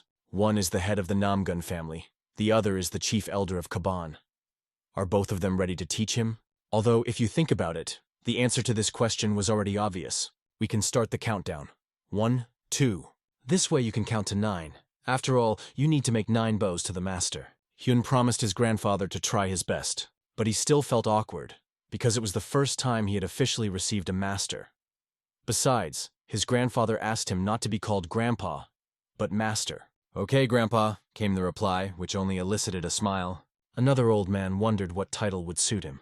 He had heard that the Namgun family distinguished between masters and mentors. Muryong had taken the title of master for himself, so the old man decided that he would be the mentor. The little one agreed without hesitation to call him a mentor, and so it was nice to hear that. But the very next moment he suggested starting right away. The head of the Namgun family just smiled and decided that it wouldn't hurt to give this student a little proper push. Grandpa only managed to ask them to be more careful, so Hyun studied with the elder for a few days. He kept pointing out that he was still only doing half the movements. "Look more closely," the old man said, and demonstrated the correct movement. The mentor clearly showed how everything should look. "Sad," he grumbled. "Well, you'll make a great warrior, but I'm just a bad teacher. I've never taught anyone before." However, maybe this time everything was different. But what is there? We can say with confidence that it is, because Hyun did everything clearly. Fortunately, he turned out to be an extremely capable student. The elder himself was amazed that it took Hyun only a week to understand all the brilliant ideas he was trying to convey. But at the same time, it's important to remember that there's still a lot of work ahead. Who knows? Maybe he'll even get the technique right. After the training was completed, the elder announced that tomorrow Hyun would train with the master, and he himself will have to return to the Alliance for a short time. During his absence, he asked Hyun to conscientiously repeat everything he had learned. A new day had dawned. Grandpa put his hands on his back. Pocket point, abnormally wide open. The acupuncture points of the chakra are spacious, like a riverbed. He was amazed. He had never seen anything like it before. That was why the energy circulation was so fast. After thinking it over, the grandfather decided to ask, "Didn't the elder tell you anything? Maybe about some special body structure or ideal structure?" Hyun just shrugged and replied, "No, he often said I was an unscrupulous brat. Every time I went through a new stage, he called me that. But that didn't matter." Grandpa asked Hyun to take one thing. He handed him an object called showdown. This is a rare item that he had to beg from the head of the Murim Alliance with great difficulty. He gave it to Hyun in honor of his official adoption as a pet. He also warned him not to be upset if he couldn't absorb all the energy right away. He would get more later. The boy opened his mouth wide and slowly brought the pill to his lips. Grandfather ordered me to sit in the lotus position, and after that he put his hands on his back again. Chasodan. Hyung had read about it in books. It had a plum scent and didn't seem to cause any changes, at least until the moment when a fire suddenly flared up in his back. It was something unbearable, painful, and completely incomprehensible. It's incomprehensible not only to Hyun, but also to the grandfather himself. This elixir was to be absorbed slowly, like melting ice. But now everything was different. It was like adding fuel to an already burning fire. If this continues, the chakras may simply burst from overload. Grandpa understood everything and quickly made a decision. But, apart from the advice, be patient, зрение, он не мог подумать о чем-то лучше. After a while, Hyun began to breathe more evenly. His body relaxed. While checking these streams, Grandpa noticed that they had become wider than before. He did it. Hyun completely absorbed all the energy that entered him. "You did a great job. It was excruciatingly painful, but you held on. Well done," the old man praised him. "Stop it, Grandpa." "Thank you very much," Hyun replied quietly. But here he heard something new for himself. The master congratulated him on successfully completing the initiation. Initiation is the complete absorption of all this chasadana without any residue. Now it is time to examine how to use it. Grandpa explained what to do, and Hyun immediately started training. He concentrated, and a small energy layer gradually formed in his hands. It resembled a small ball of fire. It was incredible. The old man advised him to use the acquired power as often as possible. That way his skills would grow much faster. Hyun promised to try. When the boy went to rest, the grandfather remained by the window, peering into the night. He wondered when their family's future would finally come. And waited. He waited, unable to wait. The sun was setting below the horizon when Hyun was left alone on the training ground. The evening reeds rustled in the silence. A familiar energy could be felt inside, which had previously flowed gently, but now raged like an unstoppable stream. He was sure, just a moment more, and everything would be fine. The sword blade cut through the air with force, shooting downward like lightning. Samyi's technique. It used to exhaust him to the point of exhaustion, sucking all his energy out like an insatiable whirlwind. But this time the strength still remained. Undoubted progress. The flow of energy was powerful and inexhaustible even after receiving the technique. He decided to use it to further accelerate the movement of the sword. Some time passed, and he, breathing heavily, stared ahead. Even after completing the technique and using the new sword, he didn't fall. It was a real achievement. A smile involuntarily appeared on his face. For the first time in a long time, he felt true power. He decided to call this technique Storm Sword, and to show it to his grandfather tomorrow. The night passed quickly, and a new day dawned. In the morning, Grandpa placed his hands on his back, carefully checking the energy flows. It was hard to believe that only 2 days had passed since he started taking the spiritual elixir. But to be honest, it's not even an internal elixir, but a spiritual one. And even in the most critical moments, it had no side effects. Grandpa couldn't help but ask the little one how he was feeling. He answered confidently, "Great." His body felt lighter, and energy was bubbling inside. This was due to the special structure of his body. But since a strange sensation of boiling blood appeared, he should be more careful about absorbing elixirs in the future. Everything was great. Grandpa advised him to use his own chi today, so he could master the spiritual technique and develop it even further. He promised to teach the little one, but asked him to carefully memorize every word. The boy listened intently to his grandfather's story, not missing a single detail. Some points remained incomprehensible to him.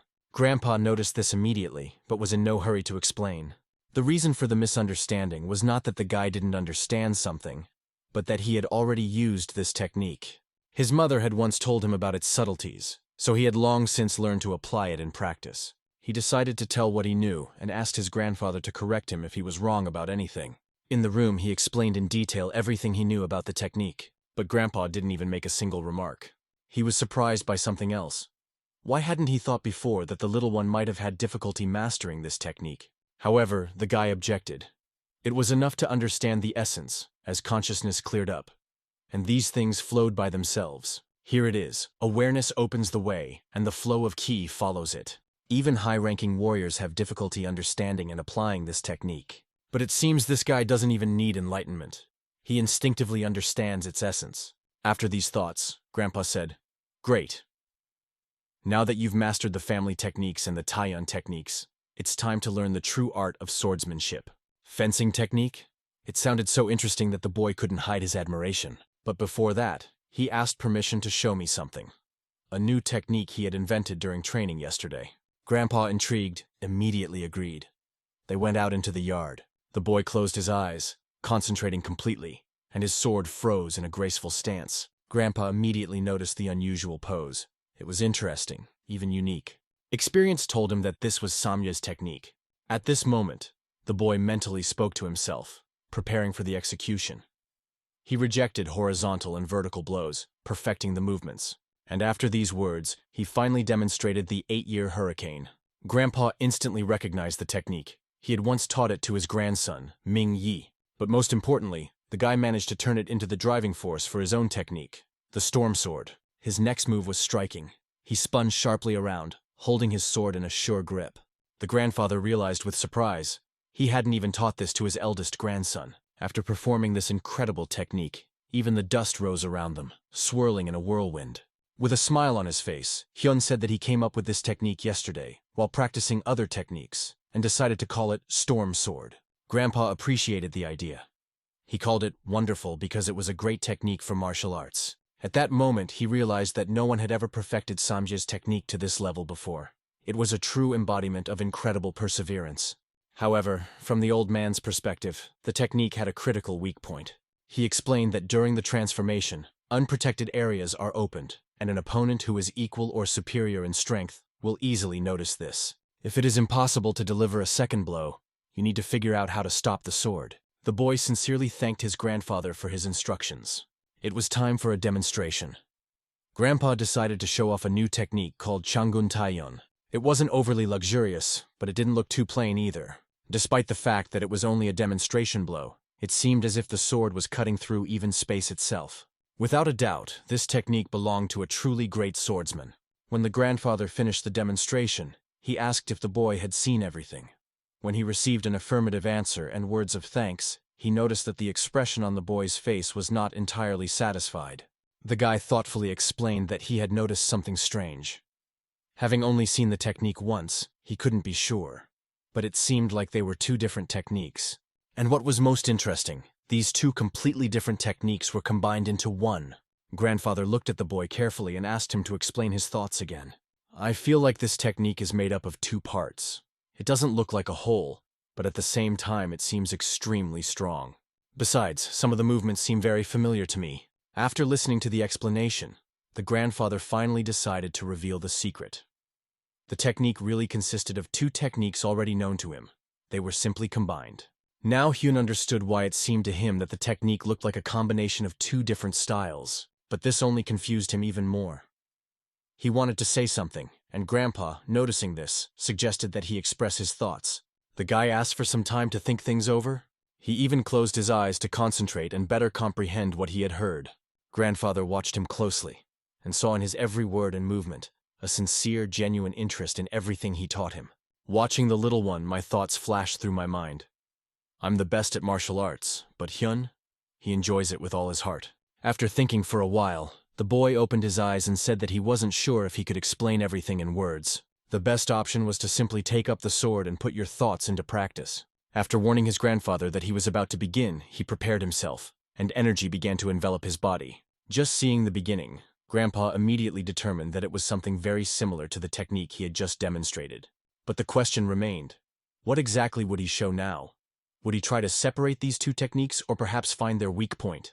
And then came the moment when the boy started to move. What happened next did not fit into any framework. He performed Changun Mue, a legendary sword technique that was the symbol of the Namgun family. Even Namgun Muryong could not master it to the perfect level, stopping at the 8th level.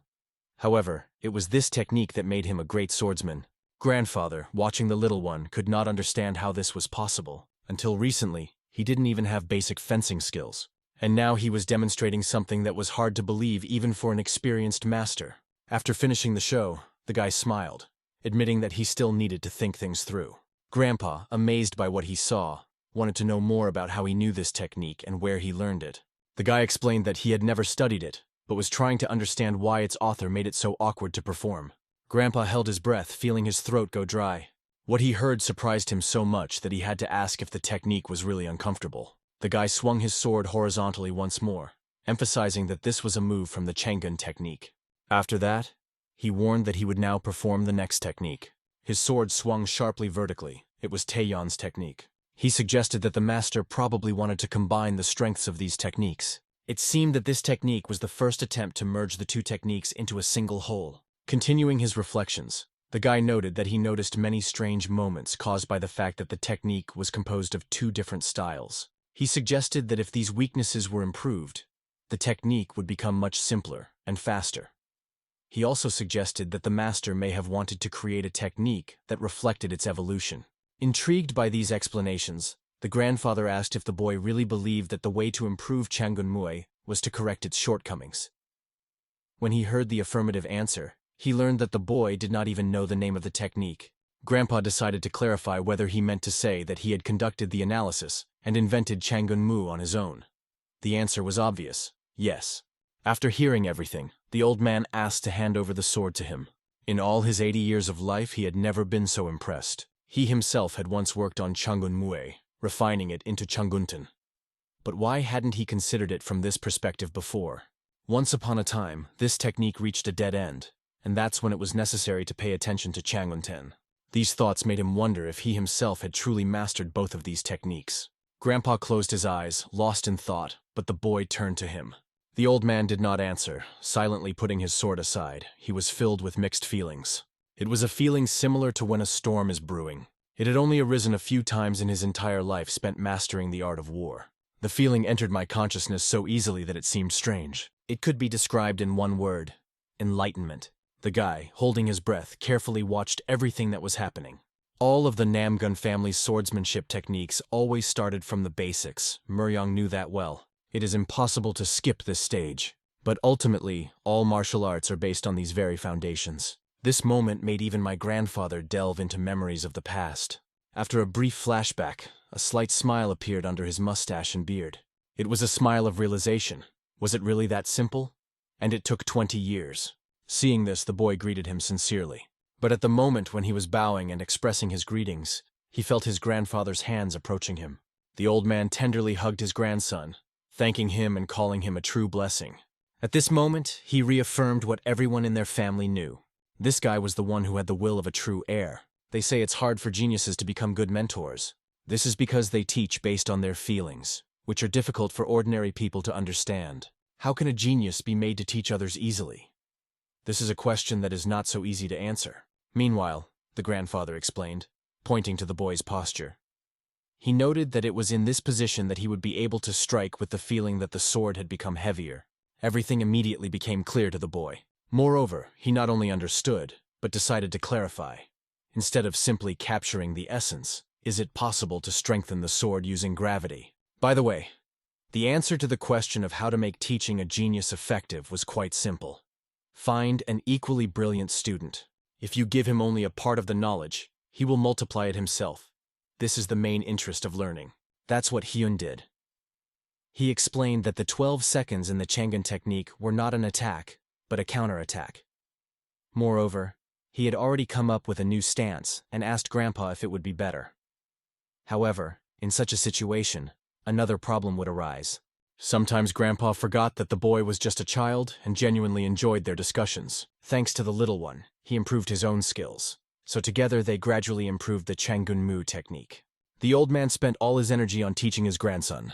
However, the responsibilities of the head of the family did not disappear. They had to be fulfilled. Today they went together on an inspection to a neighboring village. On the way, the boy asked if his grandfather took security with him on such trips. Grandpa quickly explained that he didn't look like someone who needed protection. On the way, they stopped at the blacksmith's, and the head of the family asked how he was doing. Koval replied that he was living well thanks to the support of his large family, and recalled hearing about his long stay in the Alliance and his return. The chairman confirmed this, adding that his grandson was very proud of the sword he had forged. These warm words were pleasant to the blacksmith. However, it was only a short visit, so they moved on. On the way, they met a man who told them that a tiger's roar could be heard from the mountains, which was why no one dared to go to the forest to collect firewood. The head of the family promised to send the soldiers as soon as possible, for which he received sincere gratitude. Meanwhile, the girls carefully examined the little boy, admiring his cute appearance. They had already heard about him through rumors that were spreading among the people. Many called him incredibly cute. After leaving the village, the boy asked how his grandfather knew all its inhabitants. It turned out that because of the Great War, my grandfather couldn't return home for 10 years, and had lived here since he was 7. However, the boy noticed that there was not a trace of discontent on the faces of the residents. Grandpa quickly explained that their family was a protective barrier for this village. They protect people from animals and bandits, and in lean years they share their supplies. Edis expressed his sincere desire to continue living in harmony with this village, as one big family. The guy was curious about what their family gets in return. After all, they do not collect taxes and do not demand protection fees. The answer turned out to be simple. The head of the family considered all the residents to be his family. He didn't attach any weight to that word. If they ever got into trouble, these people would genuinely care about their well-being. Of course, the Namgun dynasty is not in danger of falling into hard times, but that doesn't change the essence of their relationship. The boy wondered for a moment whether there were still people in the world as straightforward and good-natured as his grandfather. But immediately after that, he asked a question that stunned the old man. Stopping, the boy asked if it was a problem that he wasn't born and raised in this place. The answer turned out to be simple. Not all family members were originally from here. The main thing is not the place of birth, but the connection of the soul. Moreover, even more important is the blood relationship between them. There was a short pause, after which the boy asked if it really didn't matter that he was a grandson on the maternal side. Grandfather smiled and shared a little secret. He liked his mother more than his sons. The boy assumed that his uncle would be upset if he found out about this, but his grandfather didn't try to hide it. They must have understood this a long time ago. For a moment, the boy paused to ask an even more important question. Would his mother have wanted him to forget about revenge and just live happily ever after? Grandpa even stopped to explain it thoroughly. His mother wanted him to become the best warrior in the world and take revenge. She ended up being called the Sinister Beauty. It was a story about a mother that Hyun had never heard before. He listened attentively, even though he knew very little about her until now. After some time, they finally arrived at Pyoguk, a place that was under the control of their family. It was thanks to this place that their family could live without experiencing any shortages, because it brought the family's main income. As soon as they stepped on the threshold, the workers immediately noticed the arrival of the master. It was Namgun Huiyan, who was sincerely happy to see the head of the family. He also recognized the little guy, as he had heard many rumors about him. Huiyan himself was the leader of this place. He had an exceptional talent for recognizing people, and at first glance he noticed that the boy had a powerful energy emanating from him. On the surface, Huiyan seemed sincere and open. He resembled the wind, free, unpredictable, but strong at the same time. Despite living far from his main family, anyone looking at him would immediately say that he was part of it. Now the boy finally understood what his grandfather meant. The most important thing is to consider yourself a part of this family. After that, they were invited to dinner, and Huiyan promised that everything would be at the highest level.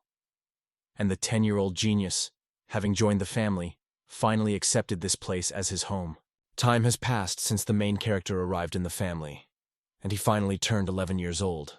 During this period, his status in the family changed significantly. The outstanding talent and abilities with which he was endowed by heaven became increasingly obvious. As the apprentice of a great swordsman, he now stood before Jin, listening to his proposal for a duel. Without any hesitation, he gladly accepted the challenge. Jin decided to go first and rushed forward. The protagonist dodged his blow with a wooden sword. However, he understood perfectly well that Jin was attacking using a multitude of deceptive maneuvers. However, he was absolutely sure of one thing. In the next step, using his own movement, he knocked the sword out of Jin's hand. The opponent's hand hung in the air as he was forced to admit defeat. However, instead of being disappointed, he just asked if there were any points that needed improvement. Hearing the answer that, apart from the lack of control over his movements, his technique had improved significantly compared to last time, he was sincerely happy. Hyun clearly pointed out to him even the smallest mistakes he noticed. But after Jean, there was already another guy in line for the fight. There was already a line of those who wanted to fight today at the training ground. Hyung only asked everyone to maintain order so that the fights would be organized. His ability to see an opponent's habits and point the way for development made him a mentor everyone wanted to learn from. And he himself benefited greatly from this. Thinking about the fact that even adult warriors would unhesitatingly turn to a child for help, he felt a primal obsession with martial arts running through this family. A little more time passed, and the training came to an end. Hyun stretched, rubbing his shoulder. His muscles were starting to ache from the strain. But suddenly behind him, a request was heard to fight another battle. He had just turned around when he heard someone ask how many years had passed. Standing in front of him was Huang, who, upon noticing him, was immediately overjoyed and asked if he had finally become an official member of the family. When he heard the affirmative answer, he learned that it had happened a little later due to insufficient willpower. But now he has come to show what he has achieved during this time of continuous training. At the same time, he was curious to see what heights Hyun had reached. Watching from the sidelines, the other boys decided that the newcomer simply wanted to test his strength in a duel with him. They went out onto the field and stood facing each other. This guy's energy level was completely different from previous opponents. Moreover, even the vision that appeared before Hyun's eyes was strikingly different from anything he had seen before. He had reached a level where he could now assess the strength of others. They clashed in a duel, quickly spinning in a whirlwind of blows. Carefully observing each other, both accurately predicted the enemy's next move. They fought at the limit of concentration, not allowing themselves a single mistake. Hyun initially expected him to dodge and go on the defensive, as he had done before. Meanwhile, his opponent was amazed at how much Hyun had grown in such a short period of time. It seemed that he even surpassed him in terms of inner strength. However, he was not going to back down. This battle was to be a demonstration of all he had achieved, especially since he himself was not idle all this time. Everyone around noticed how the energy of this was transferred to his sword. But not Hyun. He was sure of something completely different. Before him was the true form of the chi cluster. If he continues in the same vein, he will use it up too quickly. Realizing this, he did not hesitate for a second and resolutely rushed into battle. After some time, his assumption was confirmed. The density of the gas began to decrease, gradually depleting its reserves. All that was needed was to move the sword a little further along the trajectory to finally complete the attack. Just one movement, and the opponent's sword shattered into pieces. The boy silently stared at the half of the sword that remained in his hand. There was no choice but to admit defeat. He understood that he had become stronger, but he was still far from reaching Hyun's level. Hyun, however, noted that Peng had indeed grown significantly in strength compared to the past. After that, apologizing for his tactlessness, he asked permission to give advice. He explained that Peng's style was more suited to a saber than a sword. The technique of embodying true Qi is an explosive swordsmanship, and since Peng moves more dynamically, a saber technique would be better suited to him. But it remained unclear why he tried so hard to master the sword if this weapon did not suit him. Hearing this, Peng asked in a frank voice how well Hyun knew his true story. Hyun didn't even understand what Peng was talking about, but he just closed his eyes and replied that it was nothing. It just came out. Turning around, he praised the sparring and suggested they repeat it again sometime. His behavior left behind many questions, but after that he simply disappeared without a trace. That same evening, Peng stood outside, holding a saber in his hands. His gaze was fixed on the blade, but it was not just a weapon. It was a gift from his father. He remembered his advice not to brag about his abilities, as well as his brother's constant reminders that he would never be the head of the family. In the Peng family, the best were always criticized, while here everyone was sincerely welcomed and supported. But at the same time, everyone worked tirelessly to catch up and surpass their rivals. Perhaps that's why the Namgun family was called the strongest in martial arts. After thinking about this, Peng began to practice. However, this time he performed the movements not with a sword, but with a saber. The saber of universal thunder is an ancient martial art of the Peng family, which, despite its antiquity, contained techniques that were actively used in real combat. He couldn't understand why his father had decided to pass this technique on to him. All his thoughts were interrupted when he suddenly felt someone's presence in front of him. Before him stood Hyun, who confidently said that he was sure that this was where he would find Brother Peng. He smiled, and a moment later he heard the counter-question that had brought him here. Usually those who leave after talking to him with such an expression on their face cannot sleep peacefully at night. As soon as he had said these words, his attention was drawn to the sword in Peng's hands, and he immediately asked permission to hold it. At such moments, it was obvious that Hyun was still a child. But since he has this sword, why didn't he carry it before? The question suggested itself. so he couldn't resist asking. Pen answered briefly, explaining that he had come here to learn swordplay, and that a saber was of no use here. After all, saber strikes require the right approach. They are only effective when using a double-edged blade. However, here he heard something interesting and incomprehensible, only individual elements. Hyun reminded that sword fencing relies heavily on sharpness, especially in situations where you need to transfer the QI to the blade. Peng agreed with this, and added that it was these inside the sword that greatly increased its sharpness. If, with a strong blow from a saber, all this energy is concentrated in one place, the blow will be truly devastating. Listening to these explanations, Pen suddenly picked up on the idea and continued, noting that this was similar to the technique he had used during the day. Repeating his words once again, Hyun concluded that a saber really suited him much better than a sword. Pen lowered his head, gathering his thoughts, and decided to tell his story. He was a warrior who had been cast out of his home, and because of that, he had to leave his sword behind. No one knew about it, but his father had sent him here, even though there must have been some good reason for it. Hyung never imagined that such a person could hand over such a majestic sword to him, as if it were the last blessing to his youngest son. It all seemed strange, so, trying to find a logical explanation, he suggested that perhaps his father had sent him here to protect him. After all, why else would he be sent to a family that has no equal in martial arts? In any case, he was sure that there were good reasons for this decision. Pen also thought about it and realized that he had never tried to analyze the situation. He never thought about why his father taught him to wield the saber of universal thunder, or why he sent him to the Namgun family. But after Hyun's words, a thought dawned on him. Perhaps his father wanted to protect him from his older brothers and give him the opportunity to revive the forgotten family art of saber fighting. Hyun had never heard of this technique before. Pen took the saber in his hands, closed his eyes, concentrating completely. Feeling the evening breeze, he began to demonstrate the art of saber combat. Hyung's eyes lit up when he saw this. It seemed that this force was capable of smashing any obstacles to pieces. That's exactly how it looked from the outside. As it turned out, the style of saber fencing was significantly different from sword fighting. After the demonstration, Pen himself was surprised that he didn't stop halfway. Because of all the techniques, he knew only this part. He asked Hyun if he noticed anything, but all he heard in response was silence. He was just breathing calmly and remaining silent. After a few seconds of pause, Hyun finally spoke, noting that he couldn't know what was going through the feudal lord's mind. However, he was certain of one thing. His fencing revealed something important. Just one look allowed me to recall one of the swordsman's techniques. Curious, Pen immediately asked what kind of equipment he was talking about.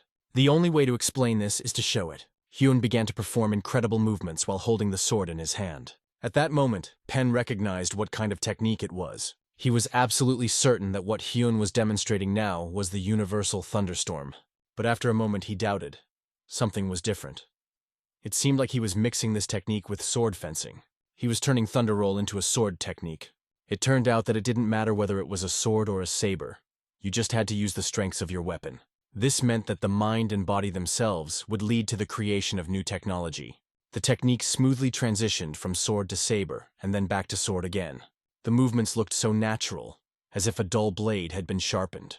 At that moment, Pen finally got the point. He realized that the technique was incomplete. His master wanted him to perfect it. The thought brought tears to his eyes. Grabbing Hyun's hand, he thanked him sincerely. Now he knew in which direction he needed to move forward. At this point, his decision was solidified. He was ready to tell his mentor that he would continue to train with the saber. Only after completing the universal thunderstorms will he return to his family. Hyun could only wish him luck and assure him that everything would work out. At the same time, he himself realized some important things. In particular, he saw a thin guiding thread that connected the universal thunderclaps. But the role of completing this technique still belonged to Pen. Thanks to him, Hyun created a new technique, still far from ideal, but in the future it will help on the path to enlightenment. It was a modification of the universal thunderstorm saber technique, but it was supposed to be as refined as the sword technique. Although it wasn't, it was better described as something almost invisible, light as moonlight. Raising his head to the sky, he decided to give it an appropriate name, moonlight technique. Boys are always busy developing and improving themselves, while girls find ways to help them do so. This situation was no exception. Soa tried to prove to everyone that they would run out of space if Pen started coming here too. Others believed that Hyun's mere presence contributed to their development, but for her that was no argument. She insisted that it was too cramped here anyway.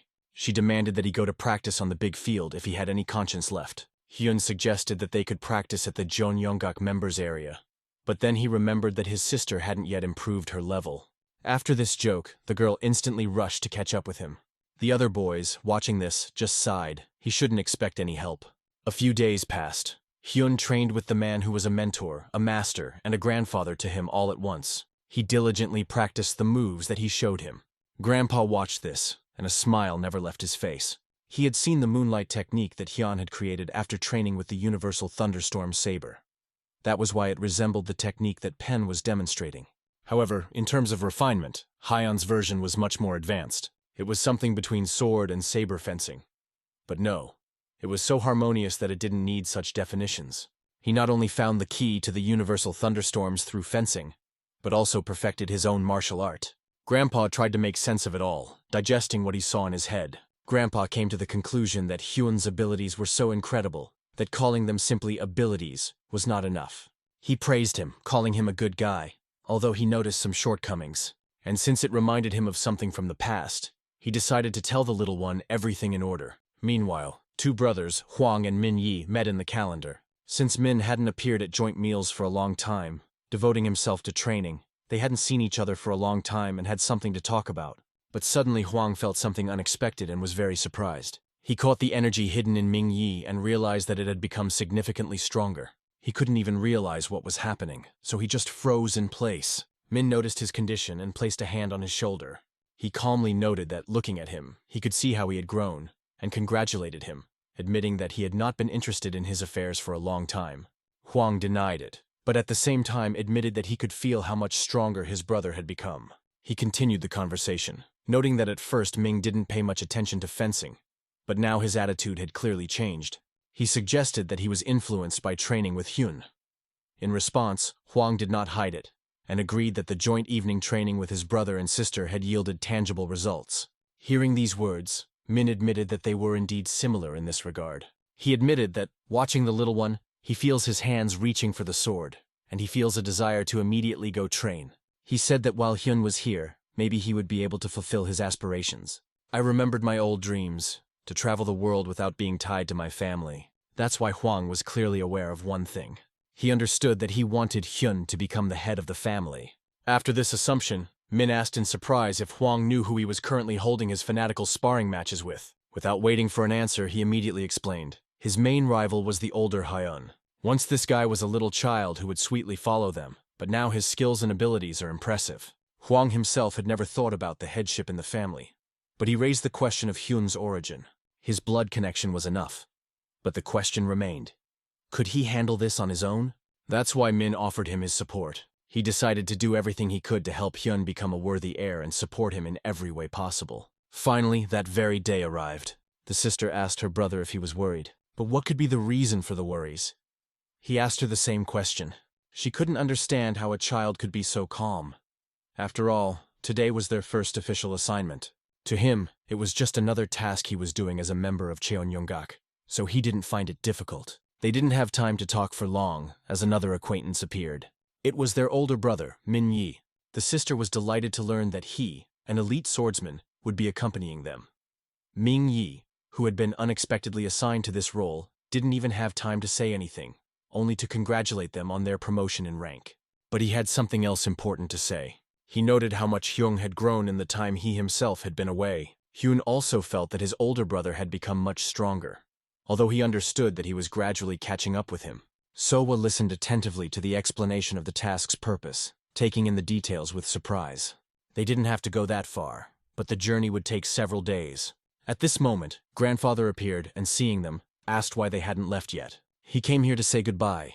He couldn't help but see off his 3 most precious grandchildren. Grandpa was worried about whether they would have enough supplies for the journey. In fact, there were even more supplies than needed, for which they sincerely thanked him. He reminded that the most important thing for a family is not just to complete the task, but to save lives. He asked me not to forget about it, and to come back as soon as possible. After saying goodbye, they promised not to stay long.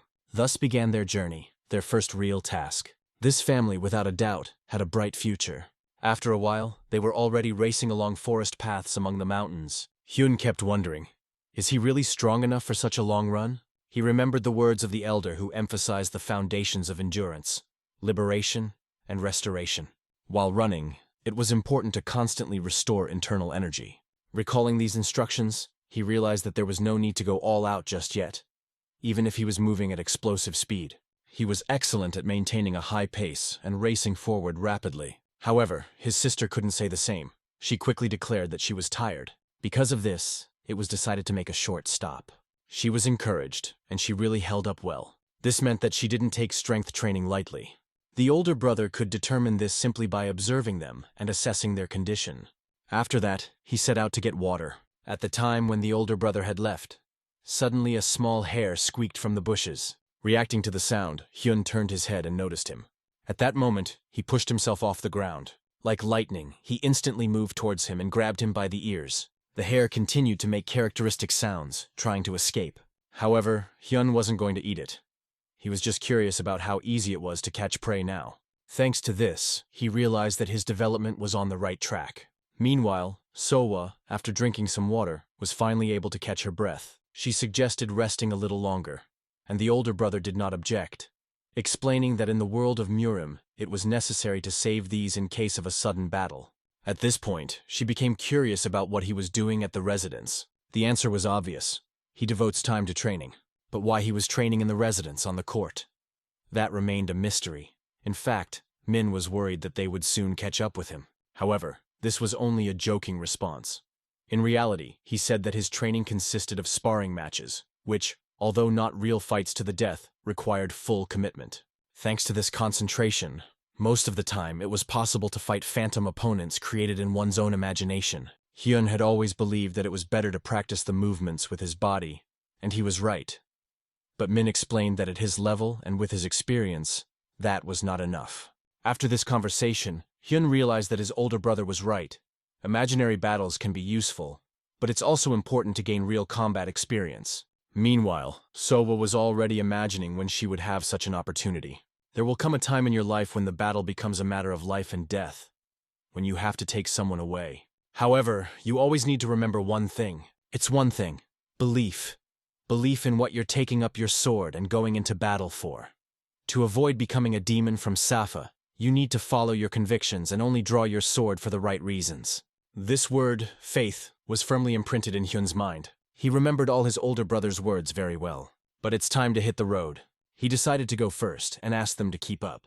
And now, finally, they reached the place they had been walking to for so long. Sowa was so happy that she threw her hands up. She once again assured her brothers that she would succeed. Her straightforwardness could only be envied. Hyun didn't even feel tired, as he had become much stronger thanks to training with Elder Keban and his movement techniques. Just think how much more he can grow in his skills. In order not to delay, Hyun offered to deliver the package immediately, but everyone understood that they looked pretty untidy now. Since they had just arrived from afar, it was worth settling in first, as the older brother explained. That pleasant moment when you finally find some support to lean on, or you lie down, feeling tired. And after a warm bath, you just wanted to fall asleep. By the way, my sister mentioned that they hadn't seen each other for a long time. They had not seen the owner, Dane, to whom they were supposed to deliver the package. At first, he lived near their residence, but then he decided that his real family was here and moved. Sowa remembered how he always bought her lots of treats and toys when she was a child. But her brothers quickly reminded her that she was still young, which she reluctantly agreed to. She continued to talk about Dane, recalling that he had previously been involved in small-scale decorating, but had eventually become fabulously wealthy making blades for weapons. Because he is well acquainted with his grandfather, almost all the weapons in Namgun's family are the products of Master John Dae-in. Hyun only now realized that not all the swords in their family were forged by a personal blacksmith. Other family members were provided by Dae-in, not by a local master. The sister couldn't help but be surprised. How could someone be so smart in training but know nothing about their family? However, she didn't hesitate to say goodbye, wished them good night, and went to sleep. Both brothers admitted, "You definitely won't be bored with her." She stood outside the door for a while longer, eavesdropping on their conversation about herself. Hyung only admitted in the conversation that she, like a sister, really takes good care of him. After a while, Min stood up, explaining that he would be stepping away for a while. He wanted to explore the area, because he was used to always being on the alert. No one knew what tomorrow would bring. But Hyung also wanted to go with him. Having received permission, they set off together. Along the way, Min explained that this fence belonged to the John residence. He also said that the largest estate is located here, and they chose the place to spend the night partly because of its proximity to the residence. Then he suggested that the younger one might be tired, and suggested that he come back, but Hyun refused. Then Min suggested we take a closer look at the surroundings. The most interesting places worthy of attention were left on the way back. You need to consider the height of the fence, your own condition, and other details. A little more practice will make it much easier. Hyun thanked him for all these instructions, but that wasn't all. All that was left was to check the main entrance, the distance to the residence, and the level of security. But at some point, Min stopped abruptly. He asked Hyun to freeze too. Something was wrong. There are usually always guards in such huge estates, and Hyun immediately guessed this. Min confirmed his assumption. There was no information that Jong had decided to leave the building unguarded. The most important thing now was to focus on these auditory sensations. But there was no presence around, no sounds, no movement. Both of them stared intently into the darkness, sensing something suspicious. Min wanted to say something to Hyung, but looking at him I saw that he was just nodding silently. He understood. Hyun already guessed what he wanted to say. Go home. In the world of Murim, experience is the most important part of learning. Min realized that this was pointless and agreed to move forward together. During this, he couldn't help but notice that the technique that Hyeon possessed, namely the body relief, was exceptional. It was very similar to the faint fragrance technique from the Hwasong faction. They raced forward, but could not determine where exactly the strange sound they were hearing was coming from. Was it coming from the main building?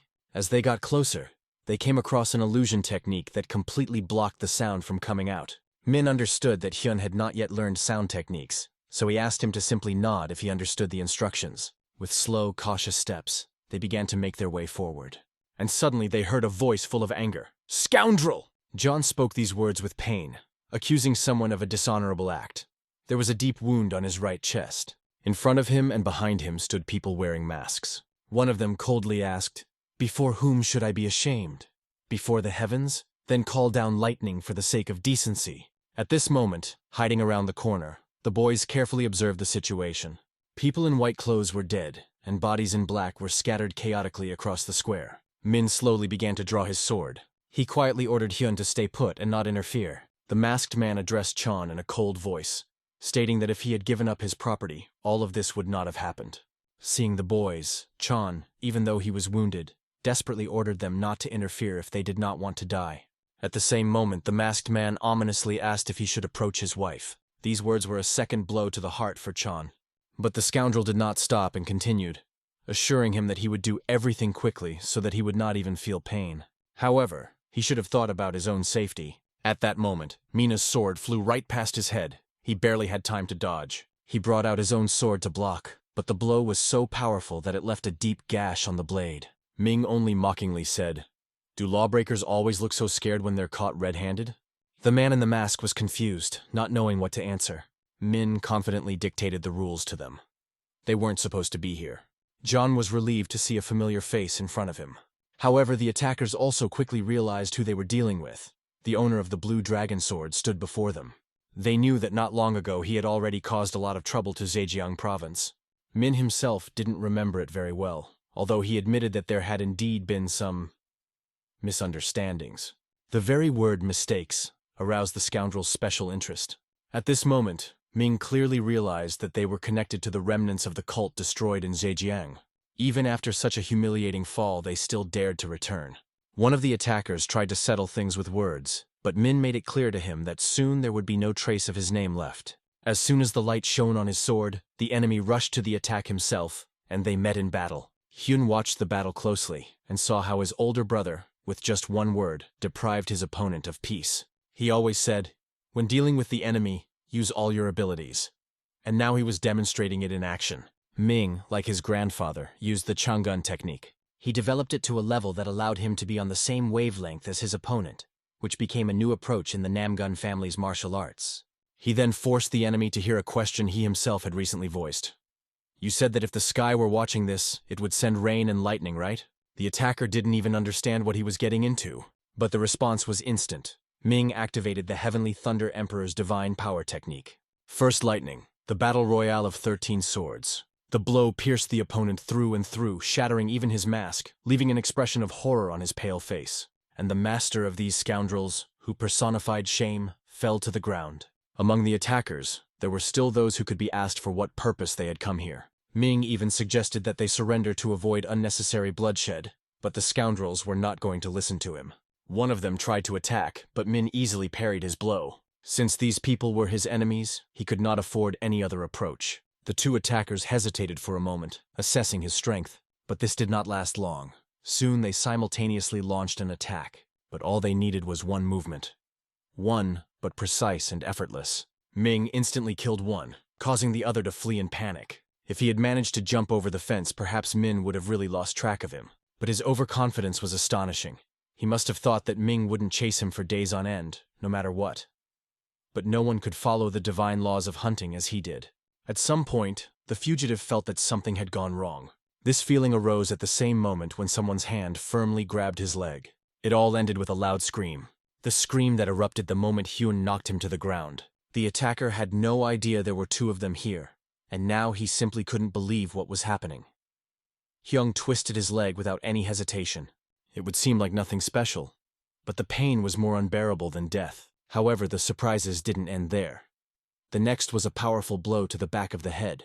He didn't even have time to realize what had happened, because the attack came from behind, as if from around the corner. That's where he wanted to get to understand what was happening, but it was already too late.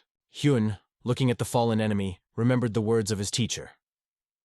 The eyes in the back of your head should always be open, but you should never forget about rest and nutrition. John approached them, thanking them for saving him. It was thanks to them that he remained alive. Perfect assessment of the situation, instant reaction, flawless execution. It turned out that martial arts were not the only things that stood out in this family. The old man was convinced that his guards were first class, because they all came from military families with deep traditions. However, he didn't understand how they couldn't deal with the enemy. Half of the warriors were only alive thanks to this guy. Ha Hyun explained that it seemed they needed to act quickly. He ordered a message to be delivered to the Murim faction about their joint success.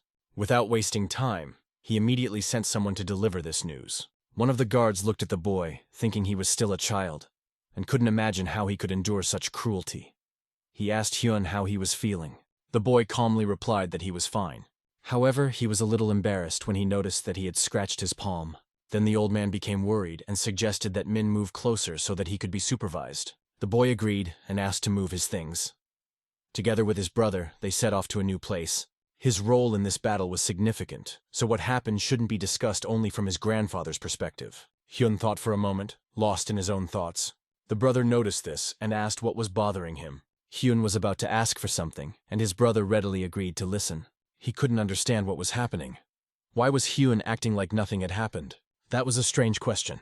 But when you first find yourself in a similar situation or see someone dead, the natural reaction for most is shock. At such moments, you don't realize how equally valuable life is for everyone. He saw people die, but felt nothing, even when he himself inflicted mortal wounds. To him, it seemed like something familiar, almost every day. Still, something in his brother's words made him think. He understood. Now he was part of the Murim world. Hyun was stunned by the thought, and a sense of realization dawned on him. He recalled how, at the age of 15, he first killed an enemy, the young leader of the Safa clan. He still has nightmares about that day. How the blade of a sword cuts through his skin. How in the agony of death his gaze dims, from which life gradually disappears. It was hard for him. These feelings haunted him for a long time, but one day his father told him, "The world of Murim is a wild place where beasts rule. They know what revenge is and are ready to fight for their beliefs." These words reminded him of the past, about the day he ran away from the Shin family and found refuge with the Namgung family. Relentless hunger forced him to hunt, kill, survive. The chase, the blood, the fight. He became part of this predatory chain of nature. The brother emphasized that perhaps he understood everything without even realizing it. Putting his hand on his shoulder, he asked him not to worry.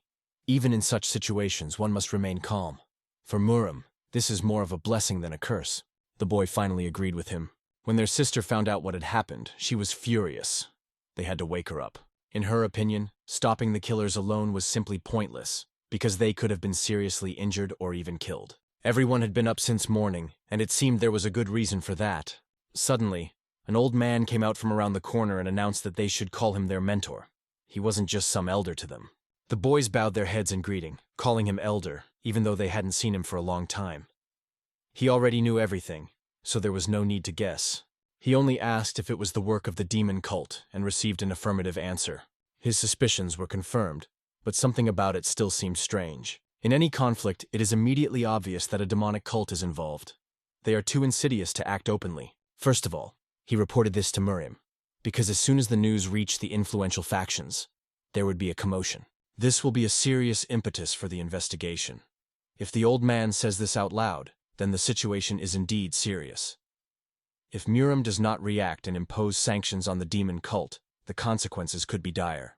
The old man noted that Hyun was developing well. His strength was growing. The boy just smiled. He trains hard, and he does the right thing.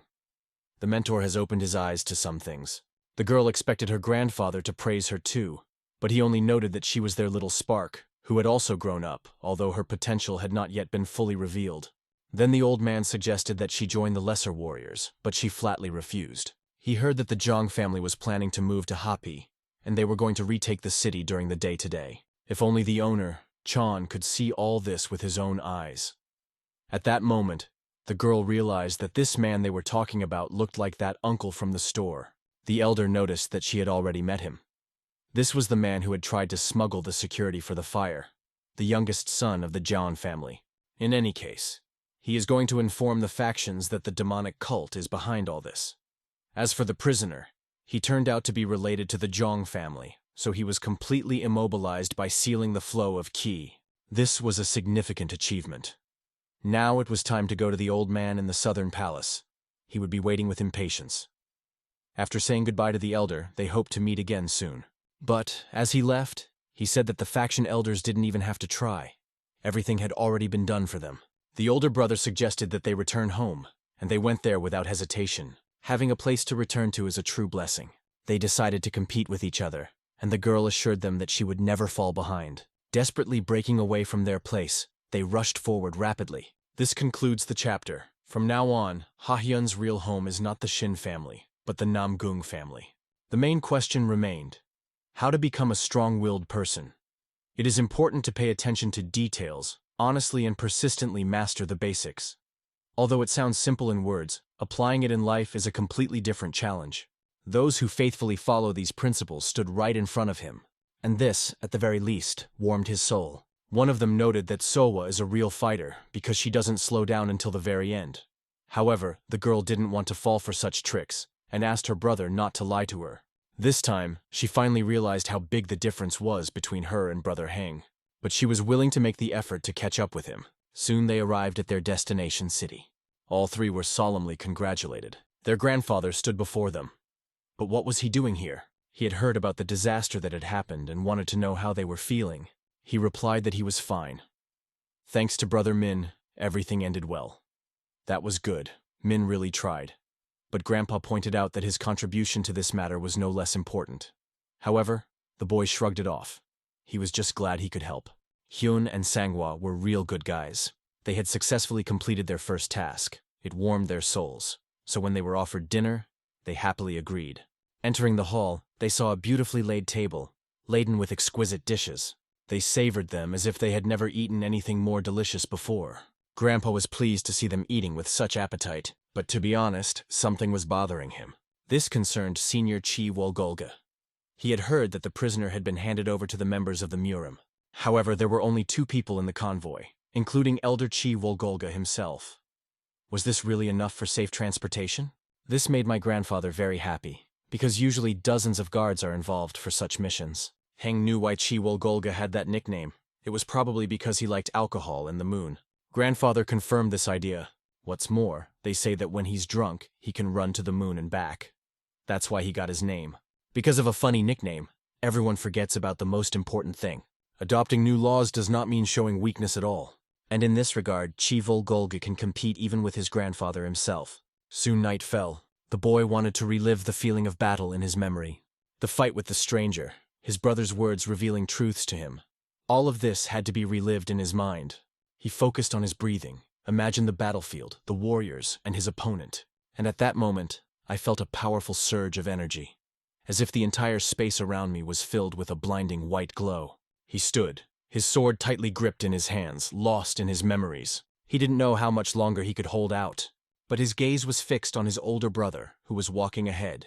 Suddenly, everything around began to dissipate, as if dissolving into thin air. He heard a voice asking how he was feeling.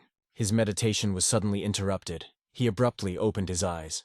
Breathing heavily and coughing, he realized he would have lost in just one blow. Fortunately, it was just a fantasy. If this had happened in reality, he would have met his death already. Once again, he reminded himself that achieving big goals at a young age did not guarantee peace. In this world, battles are not fought for life, but for death, and no one pays attention to age. So he plunged into meditation again. Meanwhile, somewhere along the way, an old traveler accompanying the group yawned widely as he walked. 2 guards walked beside him, carefully carrying out their mission. He noticed that among the Murim warriors, quite strong fighters were chosen to accompany him, but even they had a hard time. The elder suggested taking a short break, and they readily agreed. The captured demon was tied to a tree, and the guards themselves sat down next to him. Grandfather carefully watched the prisoner, not taking his eyes off him. No matter how much he thought about it, the situation still seemed strange to him. What was wrong with this? He couldn't understand how just 3 people could enter a huge palace and cause such a commotion. Was their only goal really money? Although the demonic cult had acted in a similar manner before, this time the situation was different. Something was clearly remaining in the shadows. This was suspicious. If they really wanted to eliminate the witness, they would have sent much stronger masters. Judging by the elder's words, this could have been a trap. But he interrupted his thoughts and ordered them not to delay, but to speak directly. There was a possibility that this guy wasn't connected to the demonic cult.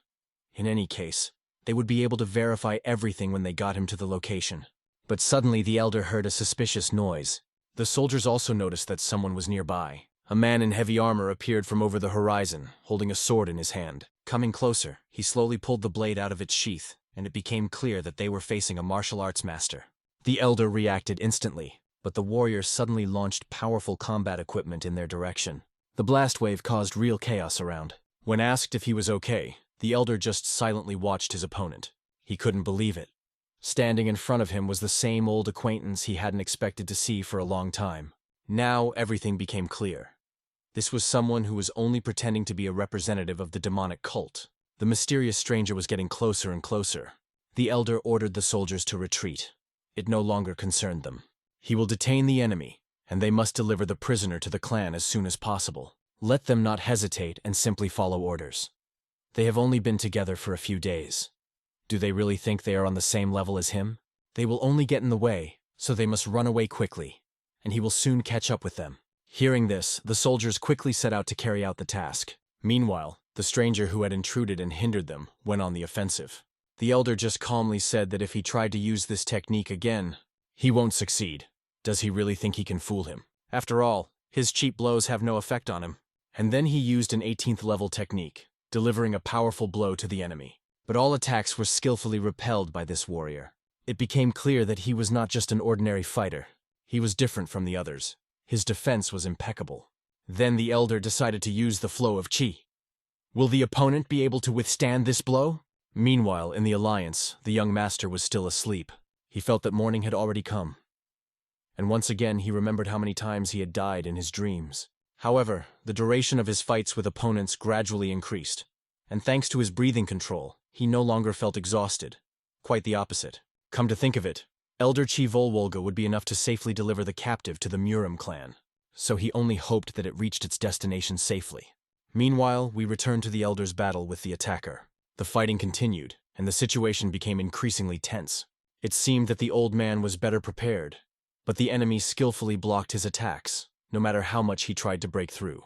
It was obvious that this stranger was feeling very anxious, especially after hearing that the prisoner in black clothes had been handed over to the Brotherhood in the Alliance. It turned out that he was one of the few representatives of the forces that masqueraded as the demonic cult. These words angered him, and he rushed into the attack. The elder immediately sensed that his opponent had lost self-control. He hit the spot. Now all that remained was to catch him, forcing him to use his true power. But the opponent only gritted his teeth and parried the blow. Not much is usually known about guys like him, but his real specialty is not defense. His power is not in defense, but in destroying enemies with one blow. The elder used the dragon taming technique and hit the opponent directly in the body, leaving a deep mark on it. The force of the impact sent him flying far to the side. He stood, feeling the real fear of death. for this blow was devastating. But even so, the old man admitted that the enemy was extremely hardy and also agile. However, this was his end, like a dragon that has flown into the sky and doesn't know how to return. The elder decided to use his last trump card. He couldn't give this scoundrel another chance. Using his strongest technique, he broke through the enemy's defenses in a flash and destroyed him. From the powerful impact, even the birds rose into the sky, and the forest was filled with a roar. The old man felt that this was a real lesson. His age was no longer suitable for such battles, but his opponent lay on the ground, completely exhausted, his sword falling from his hands. The elder hoped that he was still alive. But if this scumbag thought he had a chance to win, he was mistaken. His strength was exhausted, and when the old man took off his mask, he saw the real face. The eyes were rolled back, but this face, he had seen it somewhere before. His silhouette seemed to linger in his memory, but he couldn't remember more precisely. Maybe he should take him to the clan and find out everything there. It had been 10 days since Henan started visiting John Deokhyung, and despite all the events, his daily routine remained unchanged. During the day, Henan studied martial arts with his grandfather, and at night he trained with his older brothers. After that, through breathing control and concentration of internal ki, he immersed himself in himself, recreating the battles in his memory over and over again. It would be difficult for an ordinary person to sustain such a schedule, but he derived real pleasure from it. However, there was something he looked forward to most in his life. The captured criminal may have had a connection to those who killed his parents, and so there was a chance to finally find out why his family members had to die. Soon, Chi Volholm returned and immediately approached his grandfather. I asked how he was doing, but although the greetings were pleasant, that was not the point now. He brought urgent news. The prisoner they captured, he undoubtedly had a connection to the demonic cult, and this information was officially confirmed. There was no doubt that this was the work of the demonic cult, based on the murder scene. The prisoner, who had regained consciousness, was now being interrogated. The body of the deceased was also examined, but nothing suspicious was found. However, the man the old man killed seemed quite strange to him. Grandpa thought for a moment and wanted to hear more details. The thing is, Namgun's main sword is still trying to figure everything out, but his grandson's patience is already at its limit. He noticed that the flow of energy and blood was no longer as pure, and he hadn't trained in a long time. It's not what it used to be. But he still admitted that the warrior he killed was very strong. He fought with the same ferocity as his grandfather, although he was not as powerful. It was not easy for him, so it was not worth straining too much. In any case, at some point he used one of the fighting techniques, and only then did he realize something important. The elder thought for a moment, trying to understand what exactly he was talking about. Is he talking about the stellar attraction technique used by the demonic cult? But the old man was sure that this was the technique. If this was star attraction, then there was nothing strange, because it was one of the special martial arts styles of the demonic cult. However, the man he killed had no signs of demonic chi at all. On the contrary, its energy was pure. Then it turns out that this is not stellar gravity, but something very similar. In addition, he was dressed in golden clothes, and his face seemed familiar. But no matter how much the old man thought, he could not remember where he had seen him before. Xing noted that the man in black's martial art was unique, but he also couldn't even guess what kind of technique it was. Just as he himself was not a genius in this field, it was extremely difficult to determine such things without proper analysis. But if you think a little, you might be able to remember. They warned him not to overexert himself. If it weren't for them, the local beggars in Murim would have been blind and deaf long ago. In response, the old man thanked him for the kind words and went about his business. Before leaving, he asked the leader to prepare grain vodka. After all, he should visit Henan before leaving. Meanwhile, on the training ground, our hero practiced with his sword. For the past few days, he had been recreating Namgung Min's brother's fighting technique over and over again. And his last imaginary opponent was the same murderer. He repeated the same movements he saw his brother make. In this way, he wanted to achieve the same level of mastery. If we do as he does, we can achieve something, he thought. But suddenly the sword slipped from his hands. He jumped sharply to the side, not understanding why.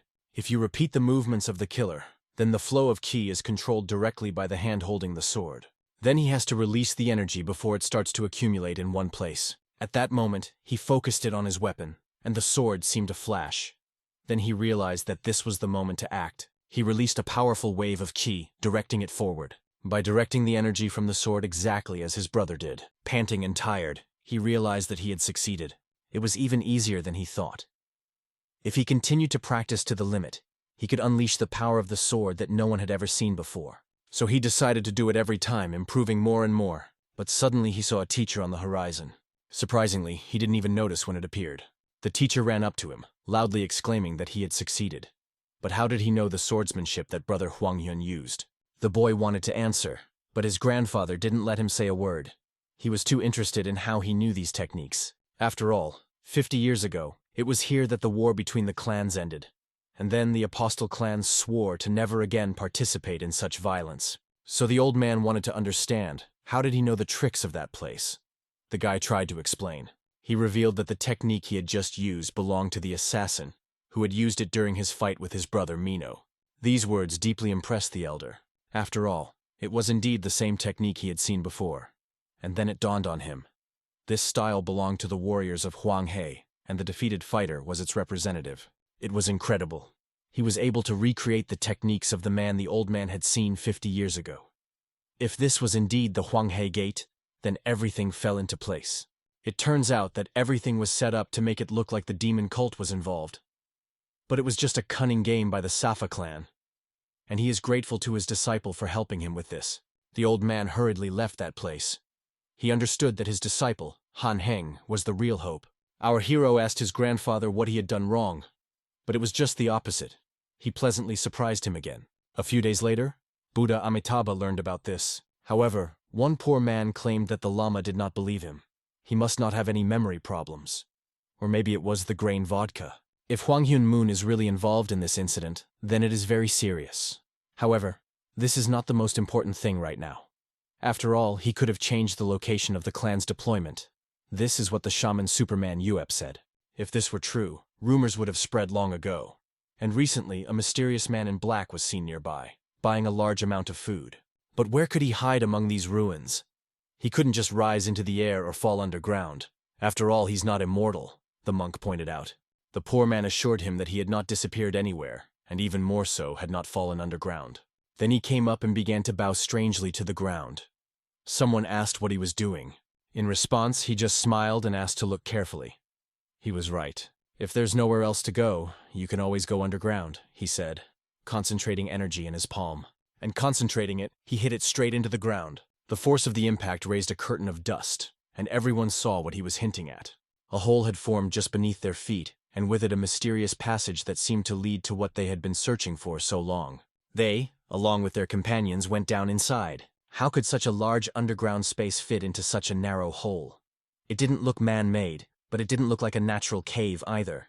Perhaps the place was formed by some process and was discovered near Huanghai Gate. Walking forward, the monk suddenly called out to them, pointing to what lay ahead. Seeing this, everyone shuddered and turned to the Buddha, asking what this could mean. A terrible picture opened before them. It seemed that cruel experiments were being conducted here. The corpses couldn't just pile up in one place. It was as if someone was extracting the victim's inner energy. But how did they know such a forbidden martial art technique? The old man loudly ordered those hiding around the corner to stop delaying and tell the truth. In the darkness, the silhouettes of warriors could be seen, their swords clutched in their hands. But the old man saw no point in their pretended preparations. They were already betrayed by the rage boiling in their eyes, and soon their leader came out of the deep darkness to them. The old man recognized him immediately. It was the head of Huanghe Gate, and he in turn also recognized Cholval Wolga. The last time they had met was when they had entered the city where these people had been hiding all this time. He couldn't believe he was seeing him now, standing on the threshold of death. The leader just laughed, saying that you can't escape fate. The old man understood that he was not peaceful. Their crime was breaking a promise, creating chaos in the martial arts world, and inciting hatred against people. If they agree to live like ordinary people, forgetting about their fighting skills, the old man will let them live. The leader just laughed at these words. Does he really think it makes any difference to them whether they die now or later? Today their existence will end, but before they die they will certainly take at least someone with them. And at this moment they suddenly launch an attack. Cholval Wolga gives them one more, last chance. But he quickly realizes that it is useless, and pulling out his battle staff, begins to scatter his enemies. The leader sees that the old man is already in the midst of the battle. He makes a promise. Today, Huanghe Gate will fall with him. Meanwhile, we return to our hero, who is having breakfast with his grandfather. His soup turned out to be completely tasteless. But one day he will have to eat this soup again, and then maybe he will find it delicious. The monk found the ceremony difficult. He was saddened to hear this news. Zhongjin's good name had nothing to do with the demon cult. It turned out that it was all the work of Huangheng Gate, who were just pretending to be him. That's how it all happened. And to be honest, our hero was disappointed. Grandpa asked him not to worry. All information about the demonic cult is in the public domain, and right now he should focus on training. That's the most important thing. Does he know when the worst time to be a warrior is? The real test comes when strength is lacking at the very moment when it is needed most. This doesn't mean that the guy doesn't understand his own feelings, but he shouldn't deviate from his goal and let hatred guide him. He thought everything was fine now, although he was a little confused. However, training and living here brought him real pleasure. He understood his time had not yet come. The days spent with these people flew by unnoticed, but he tried to make the most of them. The grandfather, talking to the boy, mentally remarked that the conversation with him resembled a conversation with an old monk. His thoughts were deeper than those of most adults. The boy asked his grandfather to go first. He wanted to practice, because he hadn't been able to do it before. The main thing is not to stay up late, was all Grandpa asked. At that moment, an image flashed in his memory. The guy looked very much like an old acquaintance, Yen Renin. He didn't even like this tea as much as Renin had once. Meanwhile, in the demon cult cave, the leader addressed Chivolvolge. All your children are dead, he said. You destroyed them with your own hands? After throwing the bodies away, he added, this is none of your business. You shouldn't have interfered. But what was he trying to achieve with the chi-sucking technique? And where did he even learn about it? This scoundrel stated that the energy-draining method was something that had to be paid a lot of money for. They were only following the orders of the one who hired them. And that was their mistake, which he now admits. When he was already dying, the old man tried to force him to tell who was behind all this. But all Chivolvolga had to do was stop. After all, that scoundrel was already dead. The fact that someone had passed on this forbidden technique to them could indeed indicate personal ties to the demonic cult. Now it all seemed to be over, but the feeling didn't go away. This was just the beginning of a much more insidious plan. Soon, the leader of the demonic cult was informed about Chivolvolga. This old man is still running around like a madman, ruining our plans. It was the head of the Blood Sword, Hansen. What does the founder say about this? He was asked. But the answer was clear. We should not worry about the affairs of the outside world for another 5 years.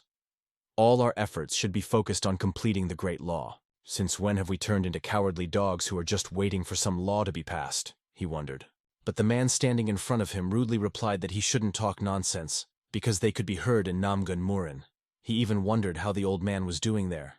However, there was no activity on his part at the moment. Everything was calm. But according to the information received, they are currently busy educating their 3 grandchildren.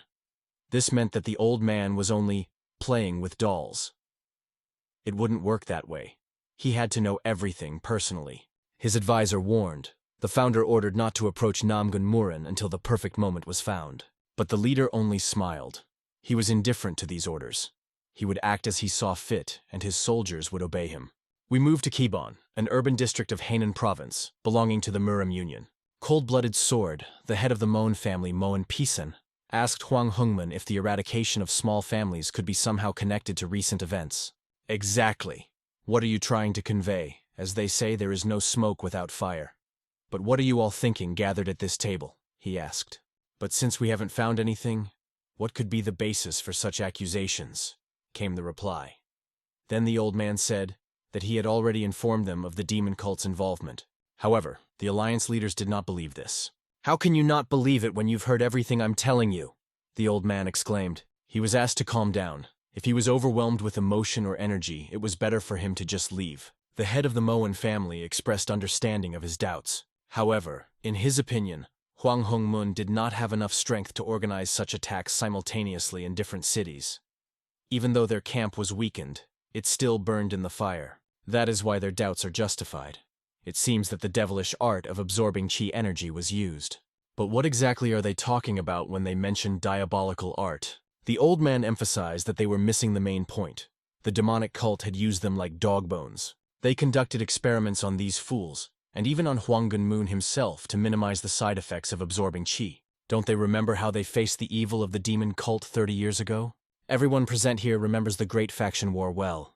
Even when it was said that the head of the demonic cult was exhausted, he would regenerate himself again.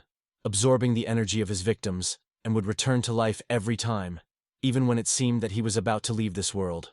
As a result, the flow of ki and blood froze. He suffered severe injuries, and then fled and disappeared. The old man suggested that the demon cult was experimenting on Huanggan Moon precisely to minimize the side effects of absorbing energy. However, these are all just their internal beliefs. The old man has no evidence, but he insisted that it wasn't that important. Is it really that difficult to organize a decent defense? However, he was told that that wasn't the point at all. They don't want news about the demonic cult to cause panic and chaos. When real evidence comes, they will be the first to give it to him. But the problem is, by that time it may be too late. And then all of Murim will be in danger. Because of this, the elders started shouting right during the meeting. In the end, the head of the Murim Union, Iron Plum, Yu Minyun, called on everyone to calm down. They decided to strengthen the borders anyway. And if the information spreads in such a way that it looks like a normal strengthening of defenses, and not preparation for an attack by the demon cult, then everything will be fine.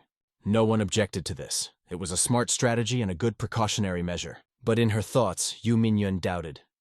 Was reputation more important than life for them? It would be more correct to listen to Chi Wolwolga's words. The meeting ended with this, and everyone returned to their work. But suddenly one of the swordmasters was stopped. What happened? He asked. Cold-Blooded Sword wanted to know if he had received the short letter that had been sent to him. He had only just remembered it now. A worthless letter acknowledging the sparring between families. But he didn't understand why he thought it was absurd. Why didn't he answer? Because he thought it was absurd and didn't see any point in it. And yet he evaded the answer. But the poor old man noticed that he was trying to address him as the head of the family, although he could not say anything at the moment. After all, there were too many spectators around. We needed to talk in person. And he is waiting for the elder with impatience. The alliance leader realized that she had gone too far. And because of these fools, she lost a lot of weight. But she didn't understand why this kept happening to her. The old man thanked the chief for his help in establishing peace, but asked him not to worry. They were simply expressing their gratitude to him. But why did he send this invitation to spar? The sword only wanted to test the skills of the families, especially the direct descendants. Currently, the Namgun clan maintains power by involving relatives, but not all of them can be considered direct heirs, and he understands this perfectly well. In other words, he doesn't understand why someone is in a more advantageous position than him. While the Moen family was recognized as the best even before Namgun, it sounded funny to the old man. You know that there are only 6 people among Namgun's direct descendants. But this man didn't stop. He insisted that this wasn't all. The alliance leader mentally called him an impudent person. How dare he speak to an elder like that? And yet he wants to spar to gain recognition of his kind as the best. If he wins, and he can't lose, it will prove him right. All of the Swordmaster's siblings perished in the Great Faction War. Now, Namgun's heirs are only 2 sons and 3 grandsons, and that's it.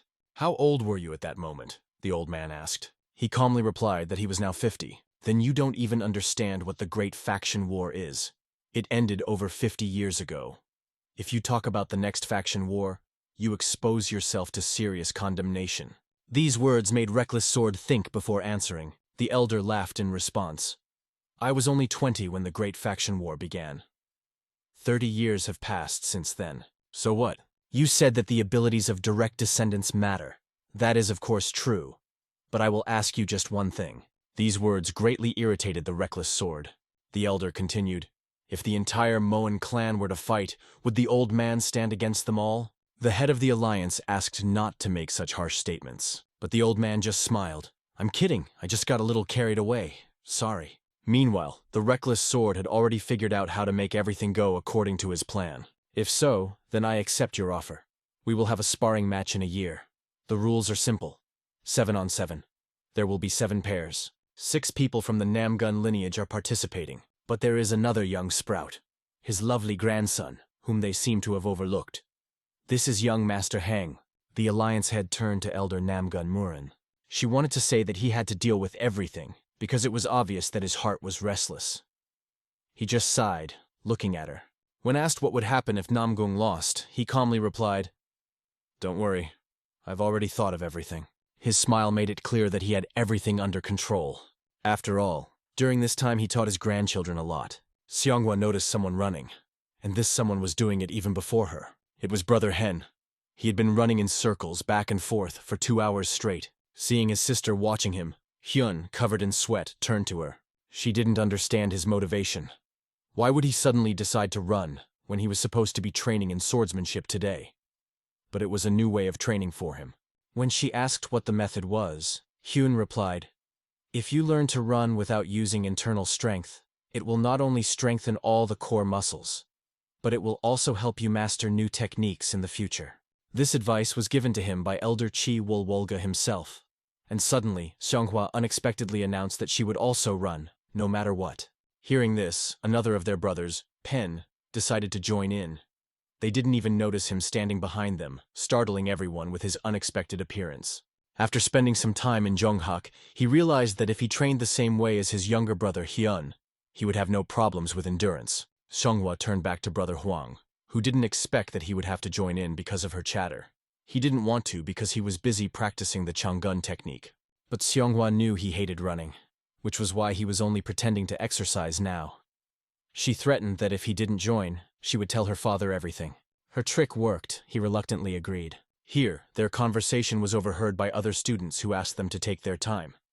If this was Hanan's new training method, they should join in too. Hyun did not intend to introduce this method to everyone, but somehow it so happened that his way of training gradually spread among all family members.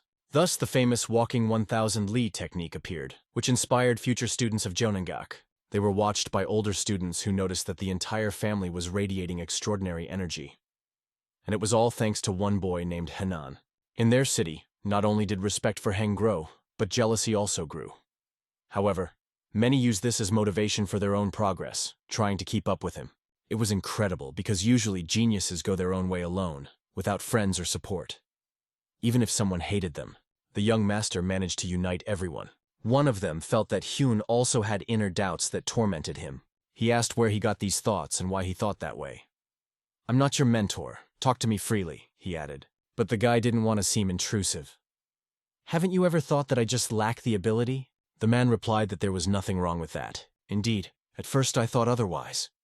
But the more time we spend together, the more I realize my own worthlessness." Apparently, he always believed he was the most talented and capable.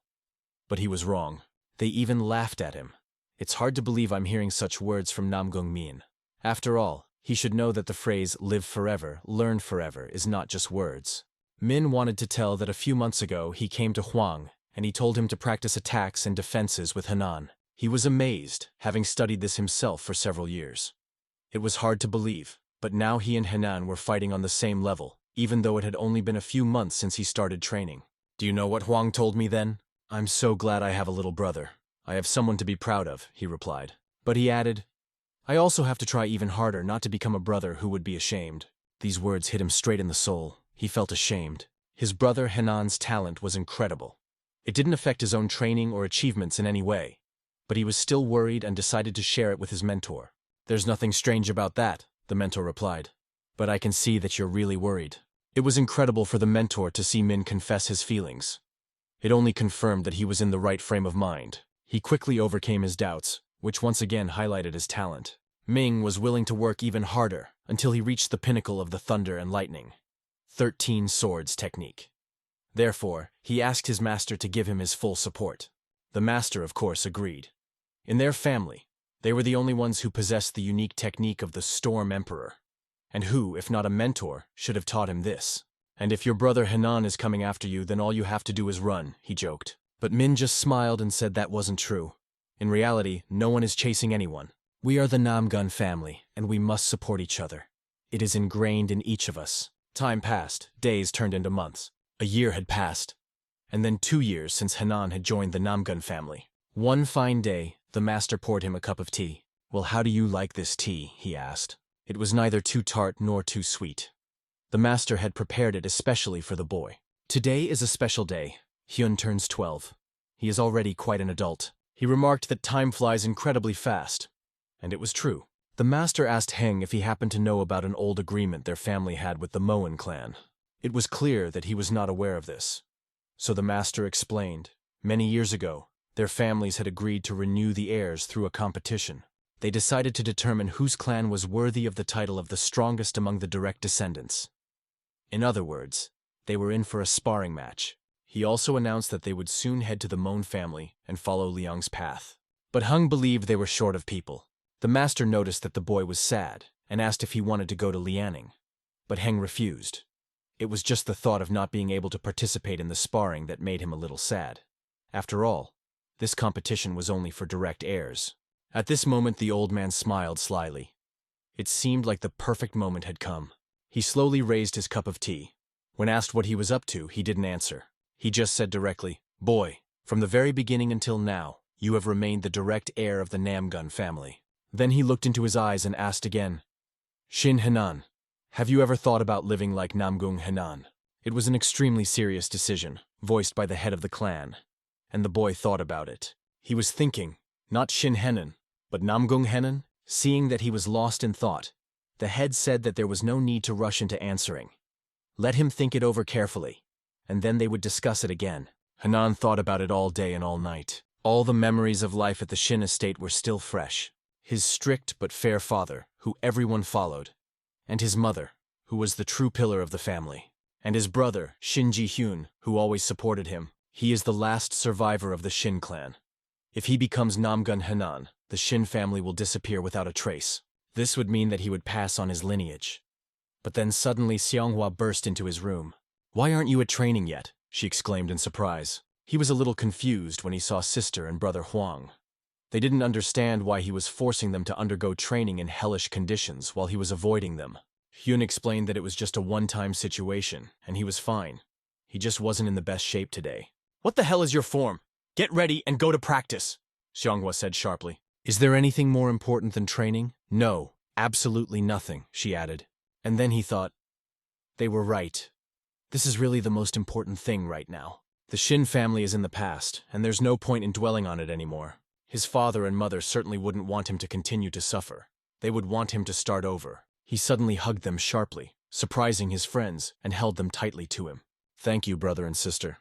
You came to me today, and thanks to you, everything fell into place," he said. "I have something important to do. I need to go urgently. Training is tomorrow." Xianghua was alarmed. "Where are you going in the middle of the night?" But Hyun didn't hide it. He was going to his grandfather. A few days after Henan's birthday, Namgun Murin officially announced to the entire family that Henan had been given the surname Namgun. Actually, nothing much has changed. Just his new last name. Xianghua started calling him Namgung Henan all the time, which made him feel embarrassed. He asked to be called like before, but she only encouraged him. "Don't you like Namgung's family?" she asked. But he didn't answer. Hyun noticed that his brother had also gone down the slippery slope of asking stupid questions. No matter how much he resisted, they just wanted him to go to training and not waste his time. Everyone around him started calling him Namgung Henan, and from that moment on, his official family name, Shin, was forgotten. Now he was officially their fourth brother. And probably, everyone had already heard about the Moen family and the declared war. They were all eager to train to be ready for the confrontation. They challenged them to battle, and this should make them regret their audacity. Their thoughts were united, and the flame in their eyes only confirmed this. But looking at Brother Min, they did not see in him the thirst for victory. However, he simply wasn't particularly worried, because he knew better than anyone that they were capable of more. Moreover, their training became even more intense, which meant they became stronger. They studied personally with the head of the family. It is a mistake to think that anyone can be stronger than them. After all, their training was tough, and in battle the enemy will not wait. They must act first. After these words, the first fighter rushed into the attack. The Master of Lightness deftly dodged the blow, forcing the boy to hit a wooden stick with your forehead. The man quickly rolled to the side, and the leader wondered whether he would continue to dodge, or would he start using his weaknesses against himself. In that case, it would be better for him to regroup and move forward. Another victim was to attack next. Xianghua dashed forward with lightning speed, flying past the old master. Her movements were almost flawless, but she lacked sharpness. Her blows were only toy-like, not strong enough. She moved smoothly and technically, but after an attack she returned to her fighting position too slowly. It would be better if she used a small knife, thought the master. She should focus on inflicting maximum damage on a defenseless opponent. And she seems to have understood that. Next in line was another fighter. It was the young master, our hero, Heng, who carefully observed what the master expected of him. But he didn't wait for him to attack. He went on the offensive himself. He noticed that the boy was able to react instantly. It was great. Being able to calmly react to sudden attacks is the foundation of martial arts. And now they will have to take the stand again and try again. Our hero almost forgot that in the Namgung family the thirst for victory is not associated with brother Min or Seonghwa, but with the grandfather himself. Soon everyone gathered to discuss important news. Another disaster awaited them. What other disaster? Someone asked. The girls just smiled mysteriously. Everyone turned their attention to the grandfather, who had just come to deliver important news. He showed up on time, but a little late. But to tell you the truth, it was the best moment, and it came just when it needed to. Well, if everyone is ready, cover your ears and listen carefully, he said. Remember that from today you are setting out on an important mission. You will represent our family, and you should go there with pride. But let's go back a few minutes before they set out on their mission. The elder wanted to ask them something. They did not understand his intention and waited for an explanation. However, as already discussed, their goal is to battle the Moen family. However, he doesn't think the powerful Namgun clan will be underestimated again. They can put everyone in their place. Show them one day where crayfish hibernate. And by doing so, set an example for everyone, he added. For him, it was an understanding of the essence of the Namgun family. They do not retreat, do not give up, and must prove that their clan is one of the strongest. Meanwhile, we return to Chanam, a beautiful city. It made an incredible impression on our hero, especially when he saw a huge carriage that surprised him with its size and 4 powerful draft horses. His brother just smiled and said that Hyun was still a child who hadn't grown up yet. They have a long road ahead of them, and although they haven't encountered the rebels, it could happen at any time. They need to be prepared. He emphasized that Seonghwa seems to really want to stumble upon the rebel hideout if he's talking about it so actively. However, the mentor noted that he had a feeling that the rebels would avoid them. Even if the leader of the rebel resistance himself came, Kisyon would be able to deal with him. In his thoughts, Hyun dreamed that one day, Murim would appreciate his abilities. He looked at his brothers. They were also not born into the Namgun family, but each of them managed to occupy a high position. However, it was clear that Hyun was very surprised. When asked what impressed him so much, he replied that he was fascinated by the huge number of people, goods, and the opportunity to buy literally everything. The old man remarked that it would take at least 2 days to buy all the goods here, as Chanam had the largest market in the entire region. Many more amazing things awaited Han. 2 months later, Namgun Murin informed Moen's family of his arrival, and Moen wrote back that he was happy about the news. When else will we be able to spend time like this with the whole family, the old man thought. This was a chance to create as many memories as possible for his grandchildren. Did they know that there were so many people in Shaanxi province? Songhua, for example, had never even been to the capital city of Xi'an before. Her mother always avoided places with large crowds. However, even more than crowded cities, she disliked deserted places. In Shaanxi province, there are Hwasun and Changnam, almost deserted areas. As soon as her mother appeared at the market, she would immediately start arguing with someone. Such stories their mentor often told them. Today they will stay at this very hotel. The head of the clan often stayed here as a child. Gilcheol and Kyuhyun had an important mission, to prepare the rooms, and the grandchildren were just supposed to follow him. The girls understood perfectly well that it was their first time in this place, and instead of cleaning, they preferred to go see the market. The brothers were talking to each other. One of them insisted that they should stick together, while the other just waved his hand. I'm 21. Don't worry so much. For the mentor, they are all still children, and for the grandfather, they are all the same grandchildren. And that is true. He was walking with them, and at that moment he looked like an ordinary grandfather, kind and caring. After all, everything good in a person begins with how he treats his children. If you think about it, from the moment Henan came into their family, he became her true treasure. After long, grueling workouts, his abilities amazed everyone, especially his physical endurance. By using every muscle, he was able to perfectly strengthen his body. Many would have expired long ago, but he had large, well-trained lungs. They had been strengthening for a long time through training, and now he had lifted off the ground. To demonstrate the incredible art of swordplay, moonlight. After performing this technique, he looked closely at his mentor, eager to know if he had done everything correctly. This time, he used only his own strength, but he was suddenly distracted by his brother, who asked him to finish because they were leaving tomorrow. It was incredible. He came here so early just to practice. What drives him? He was just worried. Jungkook's students were also training hard right now, and he probably didn't want to embarrass himself in front of them. But maybe it wasn't just that. He was probably lonely without Jungkook, who they always trained with. And the city they were heading to now was in Hebei province. Soon they arrived in Beijing, Hebei province, to the Peng family. The young owner stared ahead, amazed by the place. After all, this was a clan ruled not only by force, but also by logic, the home of his brother Pen. The old man would like to meet his old friend on the way to Liaoning. However, as soon as they entered, a security guard stopped them. He did not understand who they were, and for what purpose they had come here. The head of the Namgun clan calmly explained that they wanted to meet Gil-san, and whether they could go with the children. Unfortunately, they had not been able to warn him about the visit in advance. The bald guard asked skeptically, "Gil-san? You mean the head of the family?" But he saw no reason to let them in. If the chief even has such friends, he most likely doesn't know about them. "You'd better leave before I force you out," he added. The clan leader looked at him and realized that this guard was clearly short-sighted. But he calmly hinted, "It's okay. If Gilson is busy right now, we can wait." However, the guard decided to continue arguing. "Old man, what do you think of yourself? How can you even talk like that about our leader?"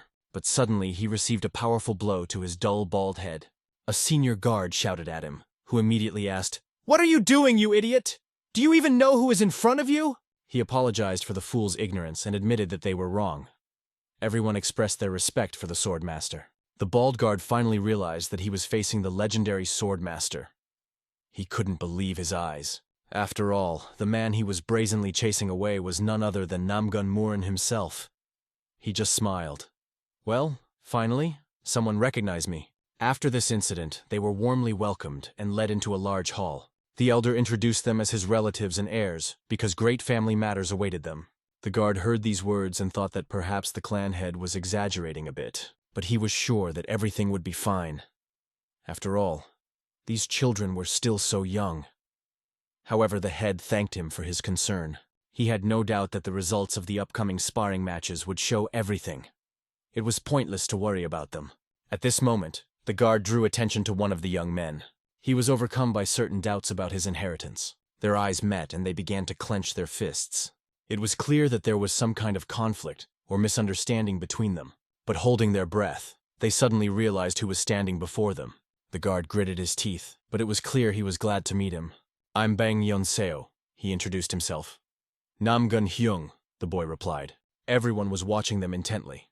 They realized something strange was happening. The Murim have a way of transmitting information silently, and they had just witnessed it. The head of the Pen clan was happy to meet Murin. They had not seen each other for many years. "Gil-san, how many years has it been? How are you doing?" he exclaimed enthusiastically. His physique was truly impressive. They call him a giant.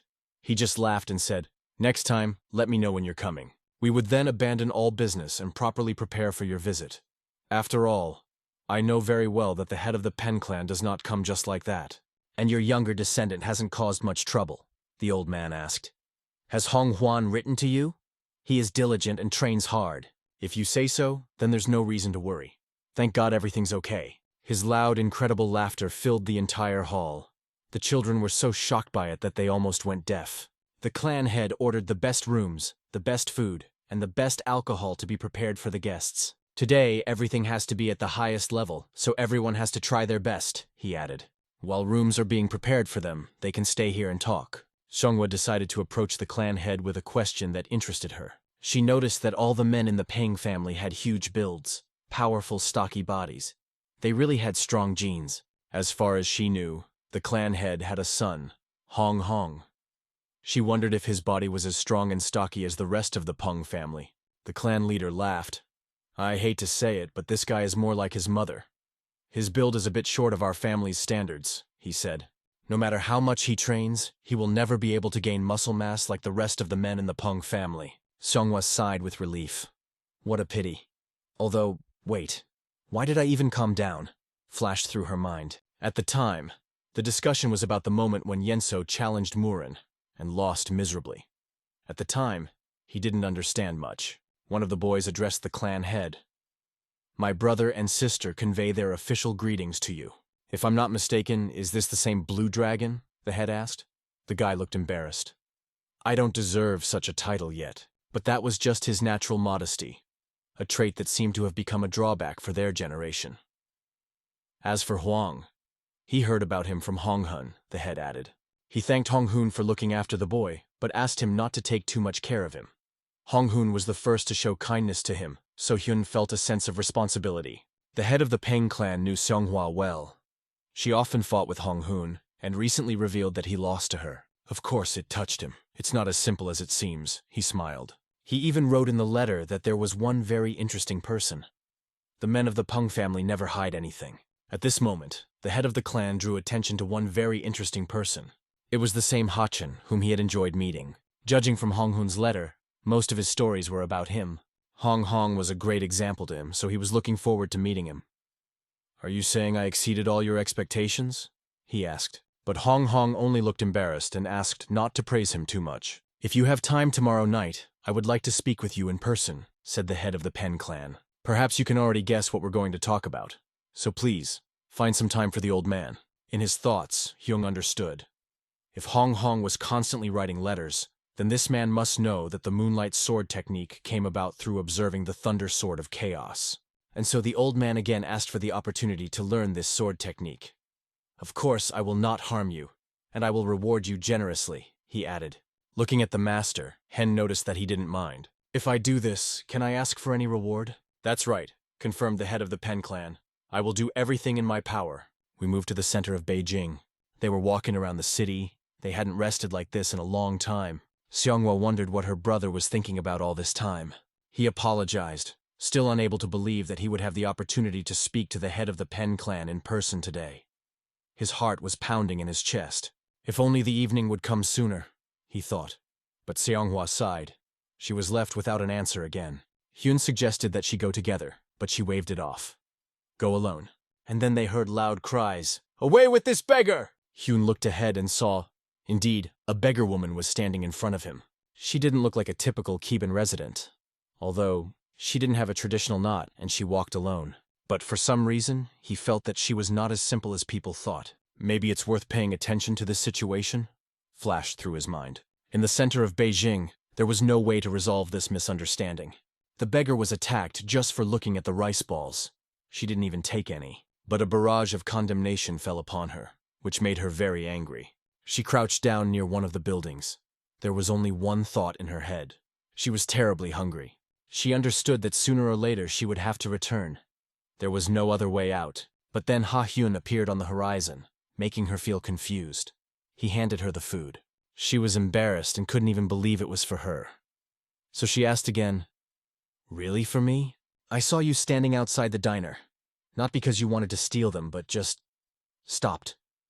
But she interrupted him, stating that he must be wrong about her. Ha Hyun just smiled. "Don't worry, I don't think you're a beggar. I know one real super beggar. My grandfather," he joked. Somewhere behind him, it seemed like Lee Volholm was grumbling. "Don't mention me so often, I'm not dead yet." But the girl still didn't understand why he bought her food if he didn't even know who she was. "I just thought you wanted to try them," Hyun replied calmly. "If you don't want, I can just go if you want," he added. But the girl suddenly grabbed his hand. Her stomach rumbled loudly, and her saliva flowed on its own.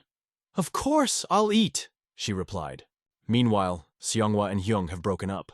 She didn't know what to do, and only assumed he would be back by evening. But somewhere deep down, I was worried.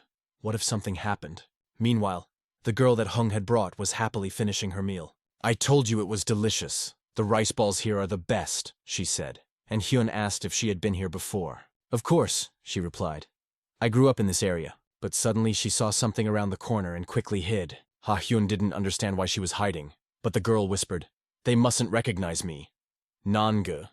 When asked, "Who are you running away from?" the girl just shrugged. "You could say that, but you can't attract too much attention." Looking at her, Hyun remembered himself 2 years ago. He looked the same. At first he didn't want to ask, but something was clearly wrong with her. Maybe he could help? "You're too inquisitive," she grumbled. "Stop following me." Hang noticed some movement to the side. The girl apologized and asked him not to waste his time on her and to go his own way. But at that moment, Hyun abruptly grabbed her hand and pulled her behind him. He saw the danger. She didn't understand where he was taking her, but the guy clearly felt that they were being watched. It was a powerful, heavy energy, similar to the one emitted by guards.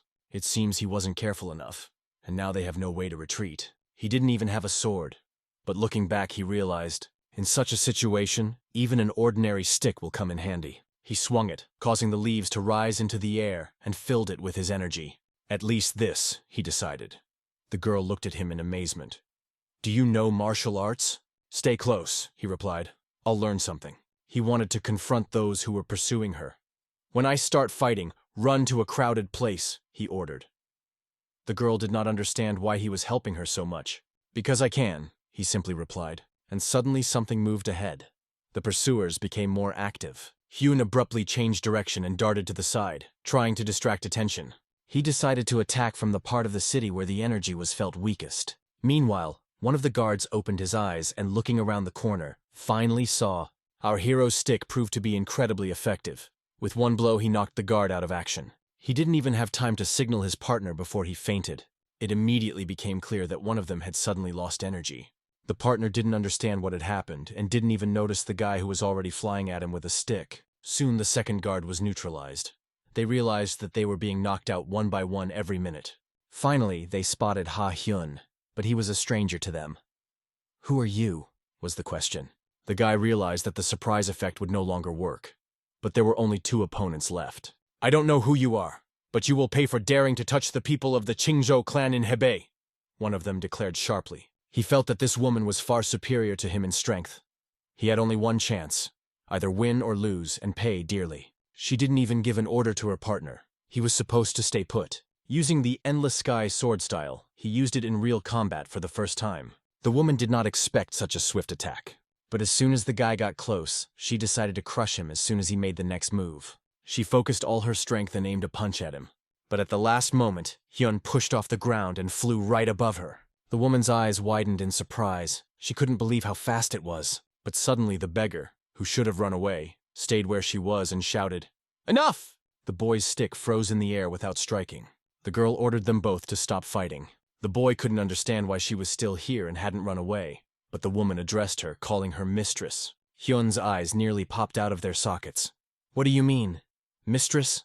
But the girl only said coldly, "I told you not to look for me. Why are you chasing me?" The woman did not react to these words because the mistress was obliged to listen to her. The head of the family is looking for her, and her sudden disappearance for 10 days has caused considerable concern. What should they do now? But Ong Yoon was stubborn. If her father was not going to reverse his decision, she was not going to obey either. She would not return and marry as her father wished.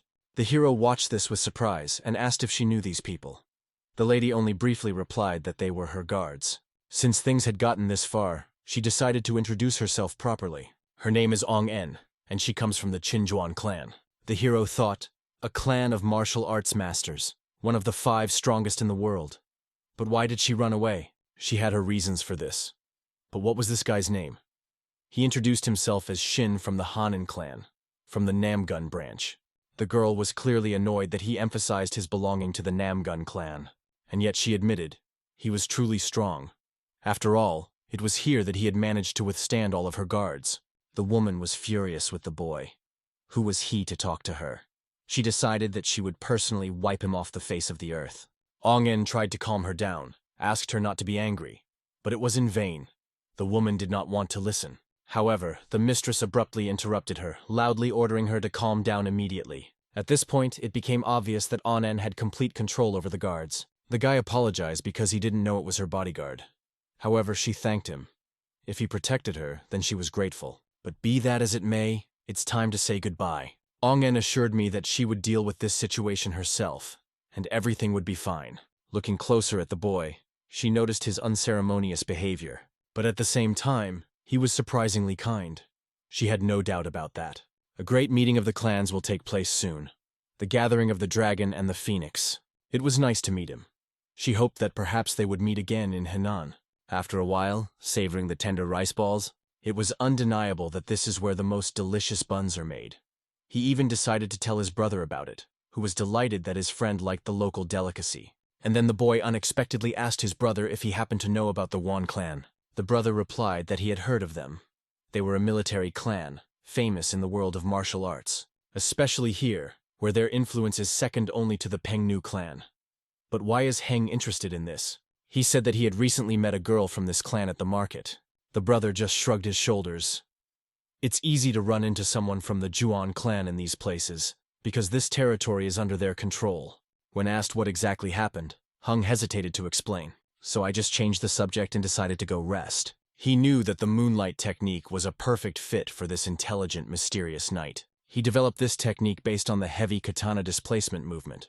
If so, then it's time to try this maneuver. Swinging his sword, he raises a cloud of dust into the air. His movements are graceful and precise. Every swing of his sword demonstrates mastery. The clan leader noticed this technique. The mixed heavy katana appeared before his eyes, and the spectacle struck him to the core. He couldn't believe his eyes. What he had just seen haunted him. After all, in front of him is a child from the Namgun clan who is not even 12 years old. And this child independently recreated a technique that was unattainable even for adult warriors. And she did it not with a katana, but with a regular sword. It was incredible. After completing the reception, the guy announced that he was finished and asked about his impressions. The leader just laughed. He turned out to be right in his assumptions about this guy. This child will certainly bring good luck to their clan. He sincerely congratulated the boy. He had reached an important realization. Until now, swords and katanas were considered opposite weapons. But this guy broke that stereotype. Now that he was called the Sword Master, he was finally able to prove his martial arts skills. And all this was thanks to him. The leader was grateful to the boy for showing him the true art of fighting. But the boy himself did not understand what was the matter. He was just waving his sword. They asked him not to be shy. They agreed that if he wanted something, he should not hesitate to say it. Clan leader Namgun looked at his son with pride. The boy wondered what he should wish for. Despite his exceptional abilities, he remained a child. He did not ask for an elixir of immortality or a spiritual potion, and this impressed the leader. The young master wanted to see the true martial arts of the Peng clan, so he made a request to the leader. He had already demonstrated the art of the sword, and now he wanted to see the famous technique, 5 Tigers Destructive Strike, belonging to the Peng clan. For the leader, this was unexpected and at the same time impressive. He laughed. At first he thought he was just a smart guy, but he turned out to be surprisingly intelligent and insightful. He possesses a rare talent, the ability to create his own style of fencing after seeing a technique just once. The way he recreated Han Han's mixed thunder katana was amazing in itself, and now he asks to be taught the art of the katana. Why is he so hesitant? Is it really worth demonstrating this technique to him? But the leader of the Pen clan never forgets the kindness shown. He turned to the boy, looked carefully, and slowly drew his sword. Right in front of him, in all its detail, he is about to demonstrate the legendary technique, the first katana of the Central Plains. The stay in the Pen clan came to an end, and it was time to set off on the road. The clan leader asked them to come back more often. They were always happy to see them here. He asked if they were comfortable. The head replied that everything was wonderful, and the meal was simply incredible. Hin promised his grandfather that he would definitely visit again, and he replied that he would look forward to it. One of Namgun's brothers couldn't understand how they had become so close to the leader of the Pen clan.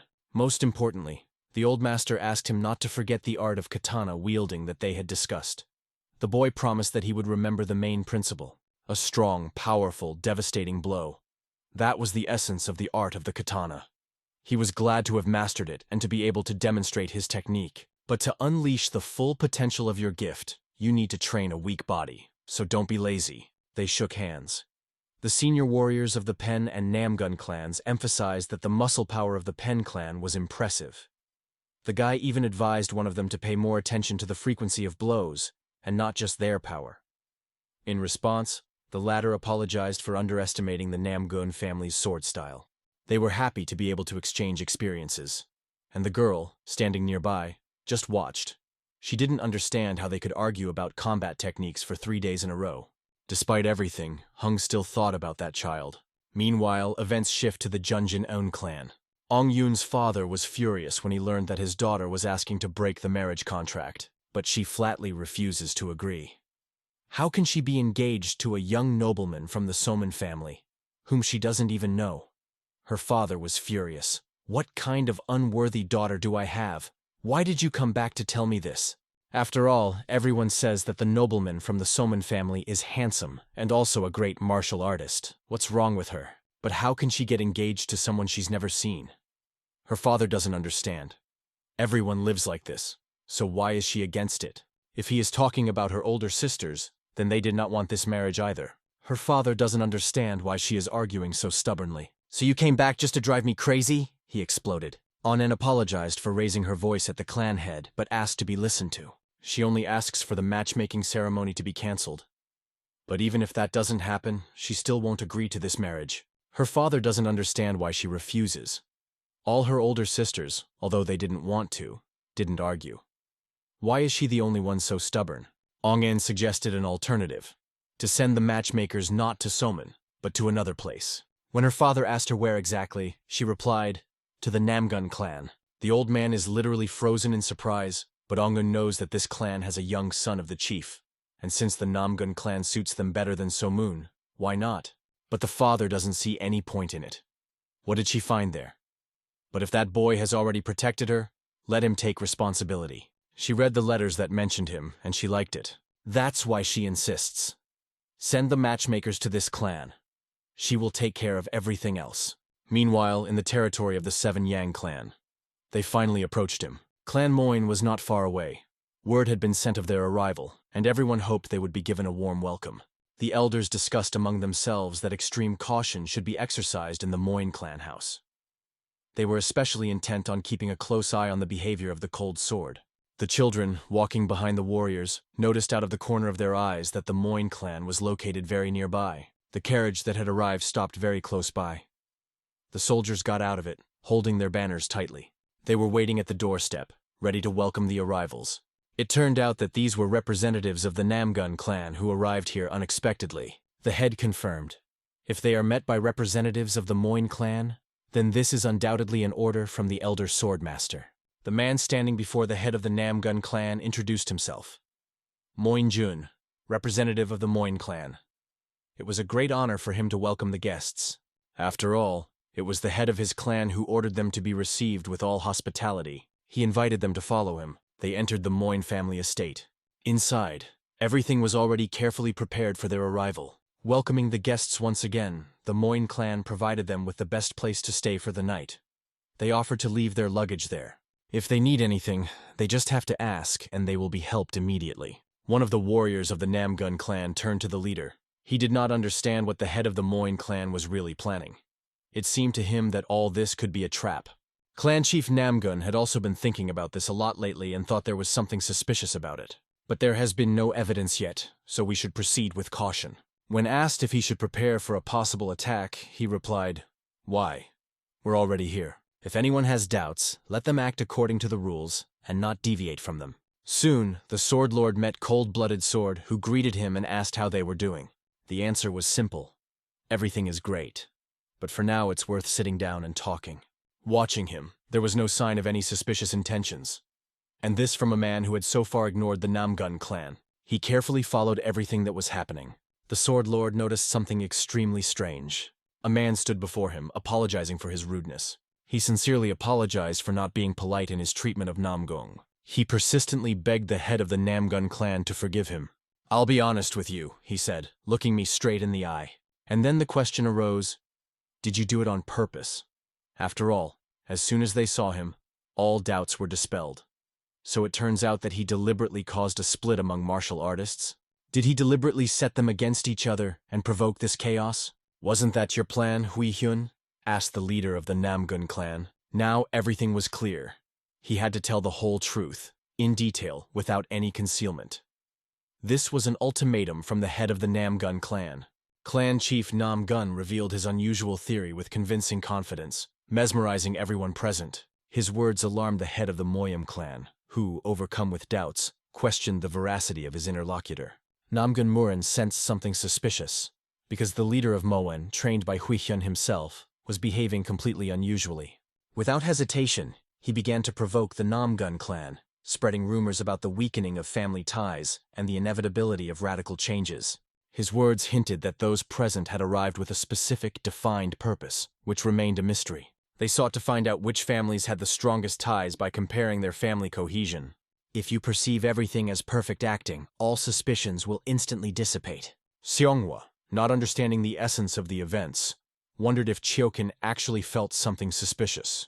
Eventually, he realized that the Moen clan had no hesitation in using them for their own growth. This indicated that they were used to expand the clan, because help, support, and talented people were needed to unite the world. Rumors about the upcoming confrontation between the Moim and Namgung clans have spread, as the development of the former is rapidly gaining momentum.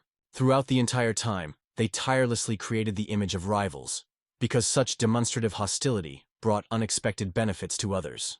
However, Hung disagreed, believing that the situation was much more complicated, and his arguments opened up a different path of development. He was convinced that there was one crucial flaw on this planet that could radically change the balance of power. When he carefully observed people, his penetrating gaze revealed their fatal weakness, which did not go unnoticed. Namgun Murin emphasized that the idea was impressive, but he could not have designed it himself, suspecting Hui Hyun's integral involvement. Clan Chief Moant strongly confirmed these words, stating that the truth is obvious and there is no point in hiding anything anymore. Everything was carefully planned by the previous leader of the clan, his father, whose wise vision resonates to this day. Everything was calculated in advance. The warlike Vai, a wise leader 10 years ago, even ceded leadership of the Yenbasan family. He was the master strategist who led the martial arts union in fierce battles against evil forces and demons, making an irreplaceable contribution each time. However, there was a strange atmosphere in all the events. Certain moments aroused suspicion and left numerous questions unanswered. The completion of this plan will depend on the match, which will certainly take place in the coming days. Namgun Murin seems to have watched as the clan's victory was used as bait for new, insidious intrigues. The leader emphasized that the duel would definitely take place, and the Moent family must win so as not to disappoint their father. However, Namgun Murin is convinced that their plan will not come true, regardless of all their aspirations. He didn't arrive just like that. His goal was clear: to win in any conditions and prove his strength. This brought fear that pulsed in their eyes, as if a harbinger of imminent battle. Who dared to call him a founder when the upcoming duel would become a struggle not of individuals, but of entire families? According to his father, soon supremacy over the Namgun clan will no longer seem like an unattainable dream. He was convinced that no matter how talented Namgun Murin was, he should be prepared for any unforeseen challenges. On the battlefield of the Moen clan, everyone carefully prepared everything necessary for a fierce confrontation. The battle site amazed everyone. In Song Hua had never seen such a perfectly equipped arena. She expected a large crowd, but the number exceeded all expectations thanks to the extensive advertising of the fight. Namgun Murin laughed, remembering how long it had been since he had fought in such a lively and emotional atmosphere. Previously, there were many more such competitions, but now they only occurred during special clan gatherings. Everyone was ready for battle, and now the expected opponents appeared on the horizon, which added to the moment of drama. Clan leader Moant greeted his warriors with a smile, grateful for their willingness, and even asked how they had spent the night. Namgun Murin answered with a counter-question, because he gathered all these people so that the result would be known immediately. He felt immense pride in his sons, as most of them became true martial arts masters. The sight of the warriors participating in the competitions of the Moen clan filled the heart with deep respect for their courage. They were recognized as the best masters among all the clans, which emphasized their unsurpassedness and strength of spirit. Namgun Murin was sure that no one would change the established order, because everyone was proud of their heirs. The old elder of the Moen clan had another peculiarity: planning events based on superficial but effective knowledge. Suddenly, the person responsible for judging today's fight, Kun Jagom, appeared on the horizon, sincerely greeting everyone. First, the judge explained the rules of the fight, because victory comes when the opponent either surrenders or loses strength.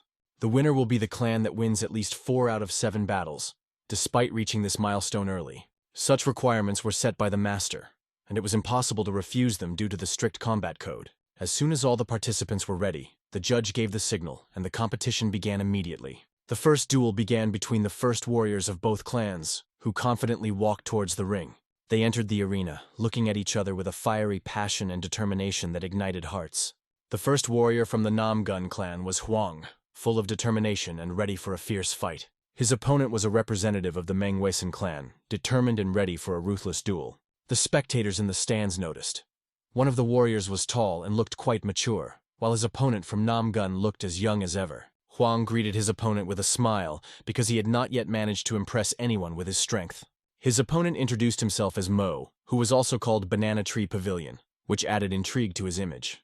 When the judge was sure that everyone was ready, the competition immediately gained momentum and pace.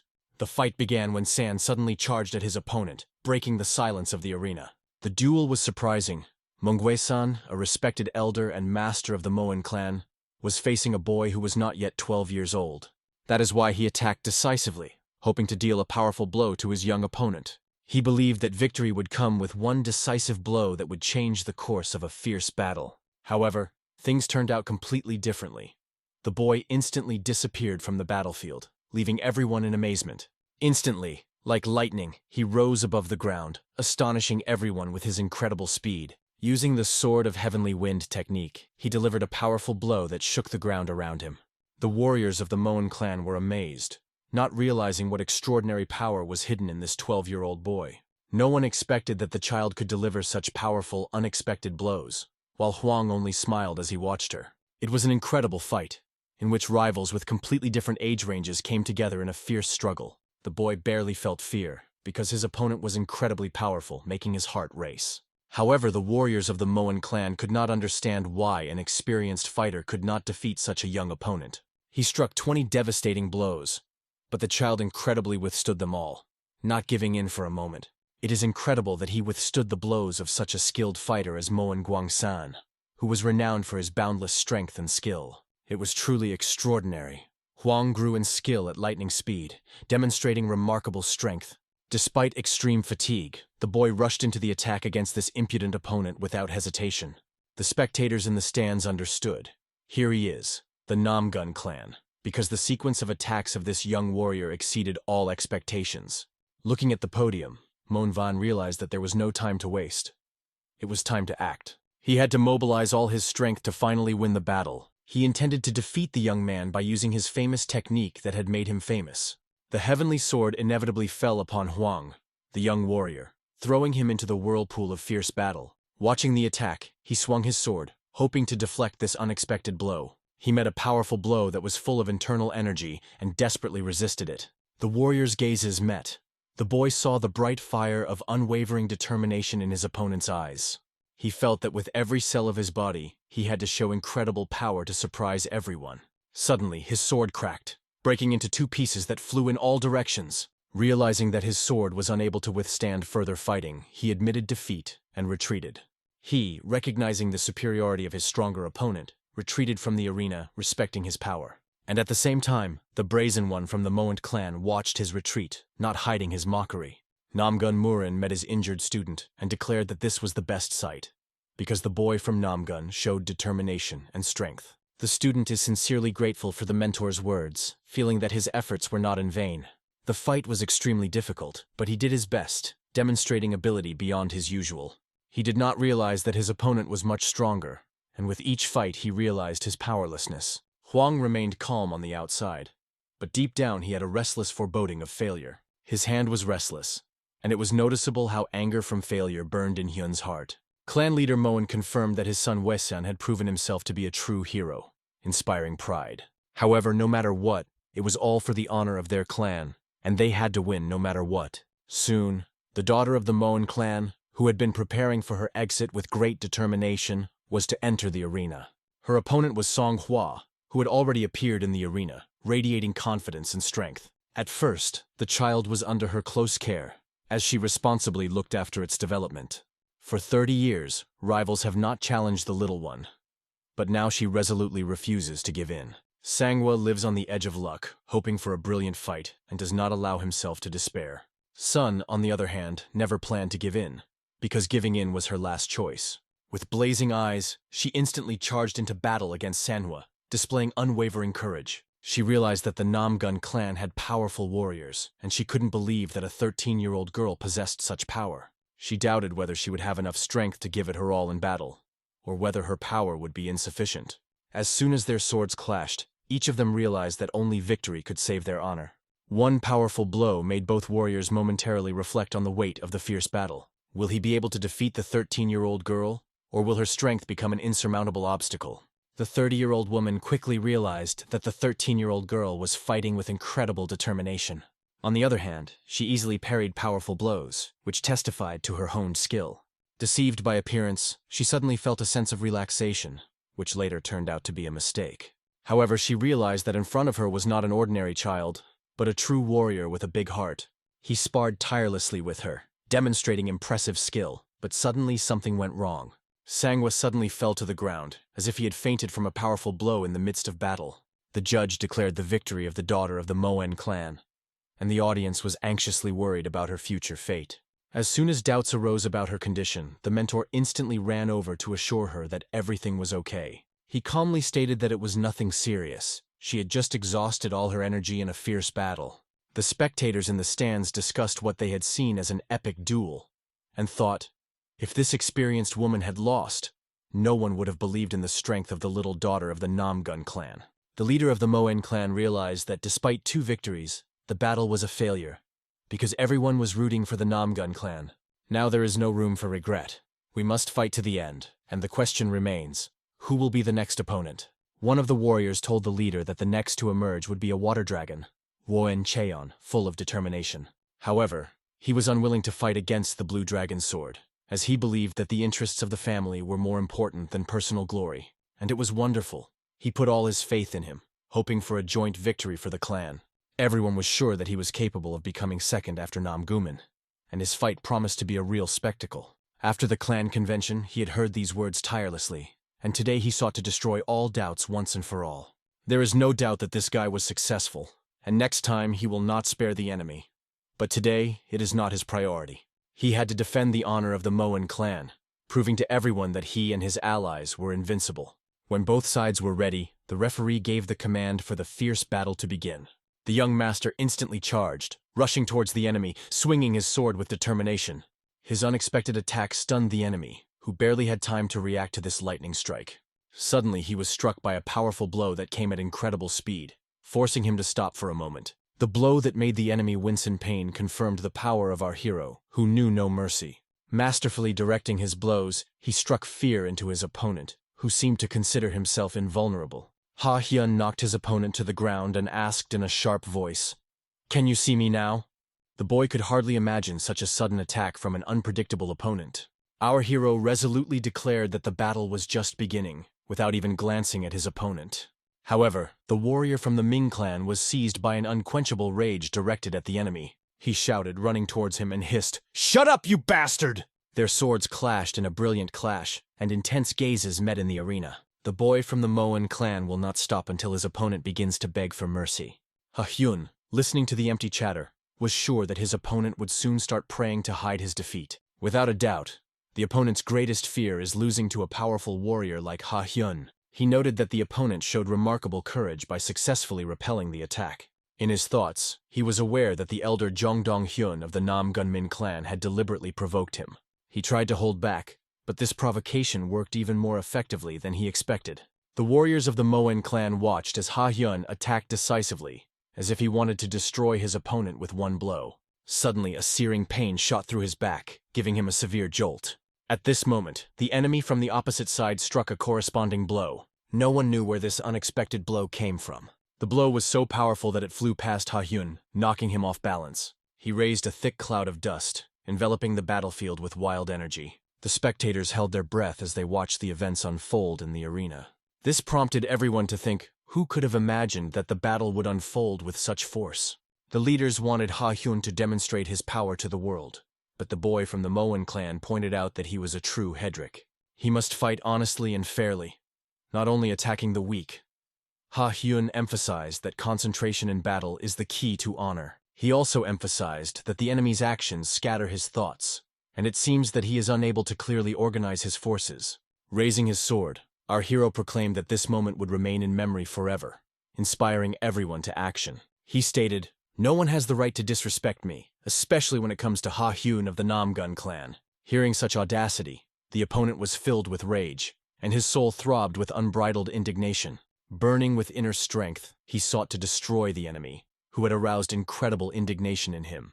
Ha Hyun instantly realized that this energy was different from the previous one, and he could no longer afford to be careless. If there is no direct clash of forces, you can try a different approach, because logic always points to the correct trajectory. He used divine techniques to infuse this battle with unearthly power and unbridled energy. He soon rushed to attack the enemy from the Moen clan, not holding back his fury and determination.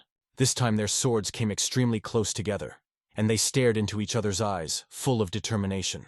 The audience was amazed. Despite the age difference, both warriors demonstrated equal strength, creating favorable conditions for the Namgun clan. The boy from the Moan clan realized that at this rate his reputation could suffer even if he won. Using a trump card up his sleeve, he warned his opponent. If he struck, he should not blame him for the failure. The young warrior, smiling slightly, joked that if he used his technique, he should first not get hurt himself. Otherwise everything would become chaos. The Moan clan boy did not like the joke, and his anger instantly spiraled out of control. He gathered all his strength, preparing to display an incredible technique called the sword that heats heaven and earth. His lightning attack, despite his fatigue, was extremely risky. But Ha-hyun believed he could achieve victory. In the end, he successfully repelled the opponent's powerful technique, demonstrating his invincibility and skill in battle. However, something in his feelings was wrong. He felt that at any moment his arm could break. The excitement of battle pulsed through his veins, filling every cell with the power of real combat. Unlike the chaotic trajectory of the sword, which he still saw, the opponent used his techniques openly and honestly, as expected.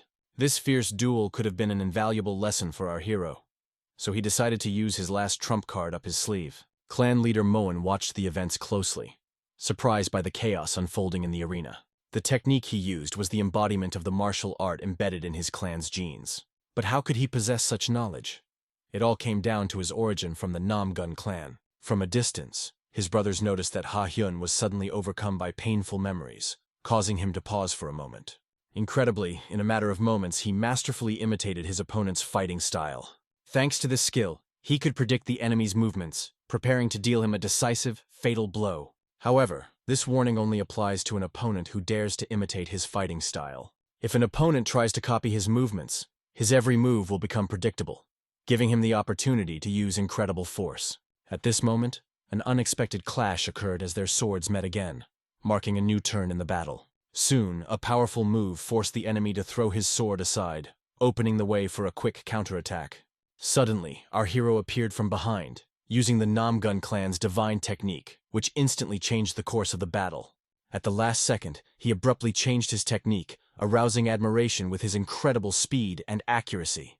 Ha-hyun felt that his enemy was now hopelessly stuck and would not be able to avoid inevitable defeat. He opened his mouth wide as he watched his sword mercilessly cut down his opponent and loudly exclaimed, "Let this not happen!" After a powerful blow to Ha-hyun's legs, the opponent from the Mo clan lay helplessly on the ground. No one could believe what had happened. The famous water dragon had been defeated by a young rival. This incident caused an incredible furor in the stands. People were impressed, as always, by the performance of the Namgung family. The test surpassed the strength of the Moyam clan. The water dragon fainted from a blow from the young son of the Namgun family. The audience immediately sang praises to the winner, and the judge confirmed that Namgung's family was the strongest.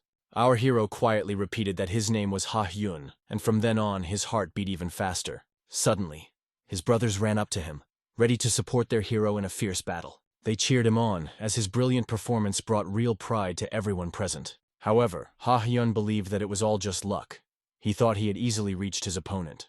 The clan leader believed that the hero had returned victorious and that his hand was fine. But Ha-hyun himself explained that it was only a light blow. The leader was impressed by the boy's skill. Despite a higher-ranking opponent, he won thanks to his wisdom. The leader of the Moen clan, sighing in indignation, warned that if this continued, their defenses would disperse. Mina's victory over the 4 grandsons of the Namgun family became a key part of their strategy. Soon his heir came to his senses, realizing the full importance of the situation. In a state of shock, he realized that he had suffered defeat, which deeply affected his soul. He begged for forgiveness if he had shown weakness, but the leader explained that the boy's abilities exceeded all expectations. And now, a new participant enters the arena. Moeng Hehen, evidence that the Moeng family is once again striving for victory. He instantly takes off his clothes, showing off strong muscles tested by numerous battles. Soon, one of the Namgun clan approached cautiously, preparing for the next challenge. It was Mektebek of the Namgun clan, whose real name was Kihan, and the 2 warriors stubbornly met each other's gazes. As both warriors were ready for any clash, they exchanged a sharp glance. Suddenly, the battle began as a multitude of blows fell on the body of a warrior from the Moen clan. Not understanding what was happening, he sharply repelled the blows, trying to maintain his balance. However, such a flurry of blows, as if he were being crushed from all sides, was unknown to him. After all, the speed with which Kian struck was simply incredible. At the same time, His opponent demonstrated solid martial arts skills, having the potential to reach the level of old-school elders. However, Ki-hen believed that he could withstand the pressure of the Namgun clan by delivering incredible lightning strikes. The battle between the members of the Namgun and Moeng clans continued, and at this moment we are transported to an exciting location. An incredible massacre broke out on the border of Jilin province in Inner Mongolia. One of the fighting warriors, holding his sword, destroyed more and more opponents with each blow, and his men asked if it was permissible to act like this. However, the chairman replied that the advisor's advice about a quiet offensive should be used, although he thought it was too much if everyone knew that the church was burning to the ground again. However, the leader needed more time, so they deliberately gathered here. These warriors are true barbarians. If they were to die, the people of the Central Plain, not even the 9 factions or the 5 great families, would be able to sit idly by. He believed that for the inhabitants of those lands, the failures of Mongolia did not pose a problem, because the people of the Central Plains did not care about the internal affairs of Mongolia. Maybe he came here after reading about it. His advisor admitted that the head was not just cruel, he was a real monster, and it was not for nothing that he was called the Wolf. The advisor then asked if any of his soldiers were wounded. According to information, no one was injured. It was wonderful, because now Leonid was not far from them, almost under their noses. The presence of the heavenly demon in the church was still felt, as old man Namgun filled the space wonderfully. Smiling, he dreamed of tomorrow. After all, according to his prediction, all the talented children of the Namgun family will die tomorrow. We are transported to the territory of the Moen clan, where the winner of the duel was Namgun Tihin. The spectators in the stands could not imagine that the fight would be so one-sided. The guy from Moen barely touched his opponent. Still, Hannon put in a lot of effort, so the next member of the Namgun clan must be no less strong, and he boldly steps forward. At that moment, Brother Min focused his gaze on Ha Cheng, who he watched intently as his mentor drew his sword. A mentor's serious intention is a rare sight, so everyone prepared for immediate action. Once both were ready, the fight soon began. The mentor looked flawless, like a true martial arts master, and he attacked his opponent with lightning speed, who barely managed to recover from the blow. A powerful blow hit the opponent directly in the face, and the warrior from the Moen clan fell helplessly to the ground. The mentor quickly dealt with him, which impressed everyone present. Even the leader of the Moen clan opened his mouth wide, realizing the incredible power of this warrior. With one blow, their opponent lay helplessly on the ground. The mentor couldn't help but admit that it was a great fight, although the victory brought glory only to him. The Namgun clan surprised everyone again.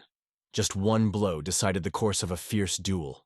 It was evident that the master, the heir, and the mentor had put all their energy into achieving this success. The mentor emphasized that the flash of lightning is a key martial art that is decisive at the first stage of battle. The heir wanted to see his disciple Ming fight, but he was a little embarrassed due to his lack of confidence in his strength. For the Moen clan, 3 defeats is the worst possible scenario that no one can allow. The leader of the Moen clan knew that defeating Namgun Min would force them to gain another victory to maintain their authority. Soon, the clan leader personally decided to join the battle. If everything goes according to his expectations, Namgun Min will be next, and he will do everything to defeat him. If the opponent shows an advantage similar to the Blue Dragon Sword, he can at least partially restore his clan's glory. Suddenly, the head of the Namgun clan appeared on the horizon, stunning everyone. He tried to recall the words spoken a year ago. These words made a strong impression on the head of the Moen clan. He suggested, "Next time we'll do it right," as promised a year ago. Now fear is trembling. No one has used such techniques, because they have never faced him in a one-on-one duel. He shows no signs of aggression, just calmly waits without making the first move. It's as if an invisible wall stands between them. He can't get closer to his opponent. But what to do? He is the head of the Moen family, and he must show his dignity. If he is ready, let the battle begin. Clan leader Moen raised his sword, waiting for the decisive moment. The wait was over. He used the 100 absolute strikes technique, striking like a sea sword on dry land. The spectators in the stands watched in amazement. The sword cutting through the air caused genuine admiration. As predicted, the head of the Moen clan showed incredible courage, demonstrating unprecedented skill. The art of wielding a sea sword on dry land provides both a devastating blow and effective defense at a time when the sword is rapidly tearing forward. Clan Chief Namgun instantly grabbed his sword and struck without hesitation. Laughing, he noticed that this inept opponent had used a technique of absolute blows that he had not encountered in a long time. However, the art of turning the force while explosively thrusting the sword demonstrates that his skills are slightly superior to Hui's art. He was surprised, because it was his own crowning blow, which he was incredibly able to stop. However, he fulfilled his words. There is one variable, the basis of which is a strategic assumption. He believed that the power of the Murin remained paramount even after years. At this age, it is really not easy to open new horizons of knowledge. Finally, Murin took the sword of the head of the Moen clan, a symbol of victory. Throwing his sword aside, he declared that the duel would quickly stop. If the enemy struck seriously, their leader could die. Then he ordered, "Fight correctly, and do not waste your strength." Clan Chief Namgun, like lightning, threw his fist preparing to strike. Breaking through the opponent's defense, he rushes like an arrow. He delivered a powerful punch to the enemy's face. The blow caused the opponent to fall to the ground and lose consciousness for several minutes. Then Murin approached the head of the Moen clan, and like a true warrior from Murim, emphasized two things. First, be sure to find out the enemy's level before attacking. Suddenly, he struck a blow that left an unforgettable mark to cement it. Second, if he plans to teach the enemy a lesson, let him do it decisively. So let him strike in such a way that his opponent is terrified. If the head of the Moen clan had not blocked this blow, he would not have been able to withstand such pain. After all, Muren is a real monster. He even asked if he shouldn't conserve his strength. He believed that in Murim, the mad dog was just a technique mastered by Volholm. The reason why the swordmaster cooperates with Volholm became Moen's last sane thought. The boy watched the leader and realized that with the right strategy, the path of the sword could be as powerful as a punch. After all, the sword is just an extension of the hand and wisdom of the ancestors. Grandfather, like a living example, demonstrated his skill on the battlefield. Suddenly, the head of the Moen clan ordered a halt. Trembling with pain and fear, he asked to be counted out for his defeat. The judge clearly confirmed, today the winner is the head of the Namgun clan. Despite all efforts, everything remains in its place. The students closely monitored to make sure everything was okay, and, having made sure of the leader's safety, returned to their positions. When they broke up, he didn't expect it to be so simple. It really surprised him. Everyone wondered, would this boy be the first breakthrough, and how powerful a 12-year-old warrior could be? It was all the leader's fault, because he wasn't too concerned about this matter. The martial arts of the Namgun clan cannot be predicted in advance. The family's disciples have always felt the power of the Namgun clan, and from now on, all he can do is enjoy the fight. The heir to the Namgun Min clan enters the ring, ready to challenge. The collection has just begun. Everyone was tense, because there was a decisive stage of the test in front of them. The bald mentor began to explain the rules, emphasizing the importance of discipline and strict compliance. He added that this is the final stage, and no one will get the right to make a mistake. Everything will be resolved right now. The elder clan Moon, Chusan, did not even think of any indulgence. His determination was in his gaze. The guy appealed to him to teach him, full of hope and confidence in his own power. But in his thoughts, Chusan only mockingly called him a daring and overly confident novice. When both sides were completely ready, the moment came. The battle could be officially started. He did not even move out of place. He stood unwavering, as if there was something more than just a force. And Ming has already managed to move a few meters forward, preparing to strike a decisive blow. Only now did the Chusan notice what had happened to his weapon. The surprise flashed in his eyes. Exhausted, he fell on his knees. It seemed that the forces suddenly left his body. Ha, with a mockery, said, "How sorry." Zrania, hinting that the duel has not reached the climax, and he added with sarcasm, "Probably you just didn't have grown to my level, treat." He could not believe that the guy tried to knock him off his feet with ordinary basic technique. Squeezing his teeth, he acknowledged, "Good. Your martial art deserves respect." But suddenly, at the same moment, he rushed forward. The attack had to become unexpected and decisive. The senior, as if from above, also decided to give advice, giving himself a wise mentor. His advice sounded strange. They say that through the rat one cannot be believed in his own strength. After such a valuable teaching, minds already asked to show true experience in action. Chusan understood perfectly. The honest fight would be too difficult for him. There is almost no chance. So he made a decision, to play dishonestly and capture the advantage at the expense of surprise. Stressing his palm, he struck a powerful blow to the guy's stomach. It was to complete the battle. But his eyes remained wide open. He looked forward, not understanding at all. After all, Ming remained standing. The blow did not act at all, as if he had not felt pain. When asked what it was, Ming calmly replied, "It's just a standard technique, 10,000 muscles." And now it became clear.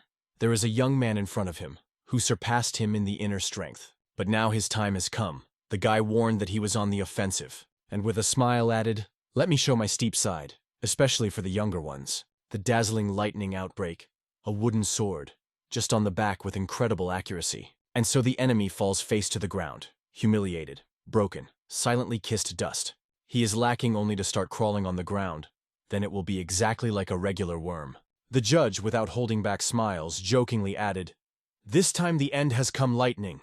The winner is a Ming from the clan Nagagun." For the audience it was like a thunder in the clear sky. No one believed that he witnessed such a turn. The teacher did not hide the delight. He praised the student, calling the performance simply shiny. Summary of all 7 matches. 5 wins and only 2 defeats are a real breakthrough. Even the senior opponent was greeted with decent participation and shown. They openly admitted their defeat and promised that they would not create any problems in the future. As a strong and noble personality, Ming addressed Chusan with a caring question about his condition. "Thanks to your care, I didn't get serious injuries. We'll get the arena, so go first and rest." Ming heard their conversation, but his thoughts were completely different. Something was not released from the inside.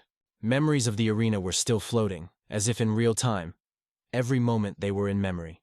Although the sword was wooden, it was for the first time in his life to send a weapon against another person so seriously. The taste of a real victory. And even now this feeling seemed unrealistic, like a dream that is difficult to believe. At this point, my sister was indignant. But if I was fighting a real sword, I would definitely win. She also asked her grandfather to remember how she hit almost near the vital organs. They say she was very close. At the same moment, Ming stood near the lake, thinking about how his grandfather was waiting for this tournament. But in fact, he did not get anything. Looking at his reflection in the water, he reasoned. What did he need to compete on an equal footing with other craftsmen? Suddenly there was a voice nearby. "Wait for only 3 years. If you wait, I become a real master, and worthy of your rival." It was a Khan who approached him with a serious look and a friendly smile. Ming replied that he was hopeful. Kion would grow even faster and darken even him. They exchanged jokes, as if they were still boys without the burden of responsibilities. But then Ming became serious and turned to him with important words. He wanted to share the idea that had long matured in it, too important to remain silent. Namely, he suggested that he become a new head of the family. Kion was stunned and did not know what to answer. Such responsibility seemed unbearable. He did not understand how he could accept it, and instead heard a counter, question. "Why do you think you can't?" Kion confessed that the reason is that he is not the native grandson of the head of the clan. But Ming decided to tell him something important, a thing that he still did not know. The true truth is simple. In the clan, the reconciliation is possible if you have a talent. It is he who determines your place. And in a person with such a name as you simply cannot help but have great potential. It is part of the inheritance. Of course, to become a head, you will have to surpass me. But you just said you have done it in 3 years. I can't say that I will exceed you with confidence. Ming called such an answer good. In Han's eyes, the fire of the future warrior was already burning. After that, he thanked Khan and offered to return, because it was this conversation that helped him to spread everything on the shelves. Han, agreeing, also noticed. "It is time to return. It is not necessary to get rid of." He also added with a smile, "Older brother, all of your guidelines do not make you wait long." Meanwhile, the girl continued to justify the reason for her defeat, called the lack of inner strength. She spoke to the mine, and when she did not receive a clear answer, she said she was going to her grandfather on the elixir. But Mine asked her to wait a little. They were still in the house of the Moon clan. At this point, the whole looked alarmed, and Ming immediately noticed it. He came closer and asked what happened again, but the whole himself wanted to find out. "Why is it so strong? I also want to succeed like you and Khan, but I hate workout so much. Why is it so difficult to train?" The answer was short. Because it is a workout, and they are always difficult. Otherwise, it is no longer a workout, but a rest. Khan also agreed with the older one, but made jokingly, "And is the workout not interesting?" To which the bun grunted, "Interesting. Only for you." The mines did not resist laughter.